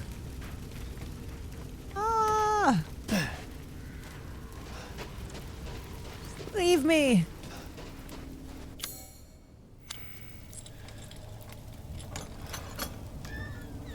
Baby. Demon crest.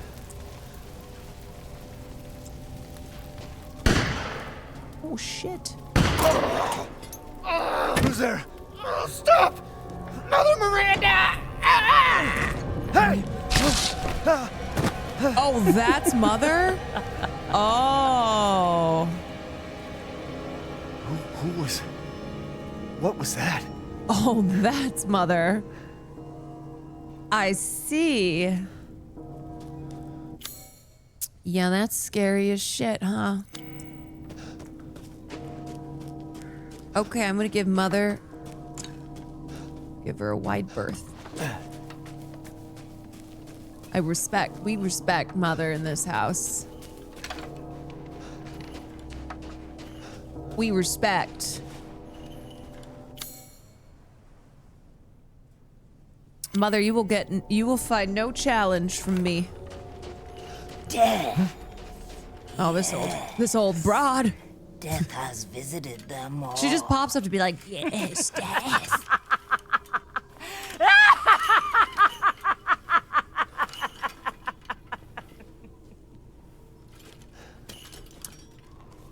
You got anything else, girl?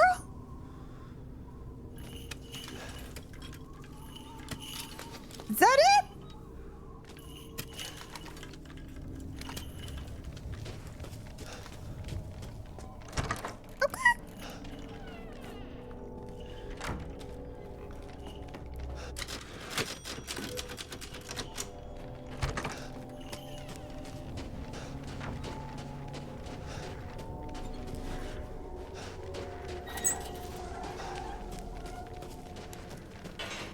Oh, really? Crackle Granny.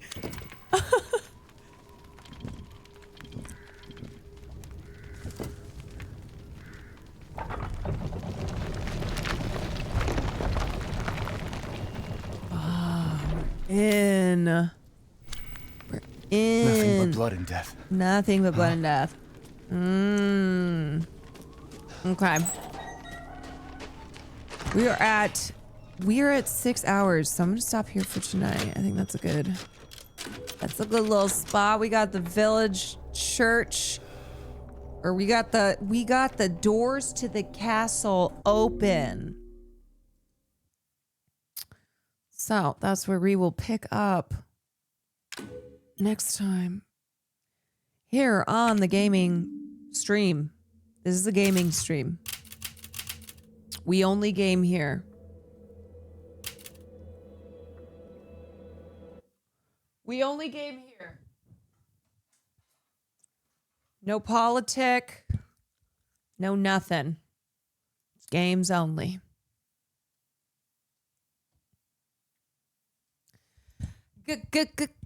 Gaming.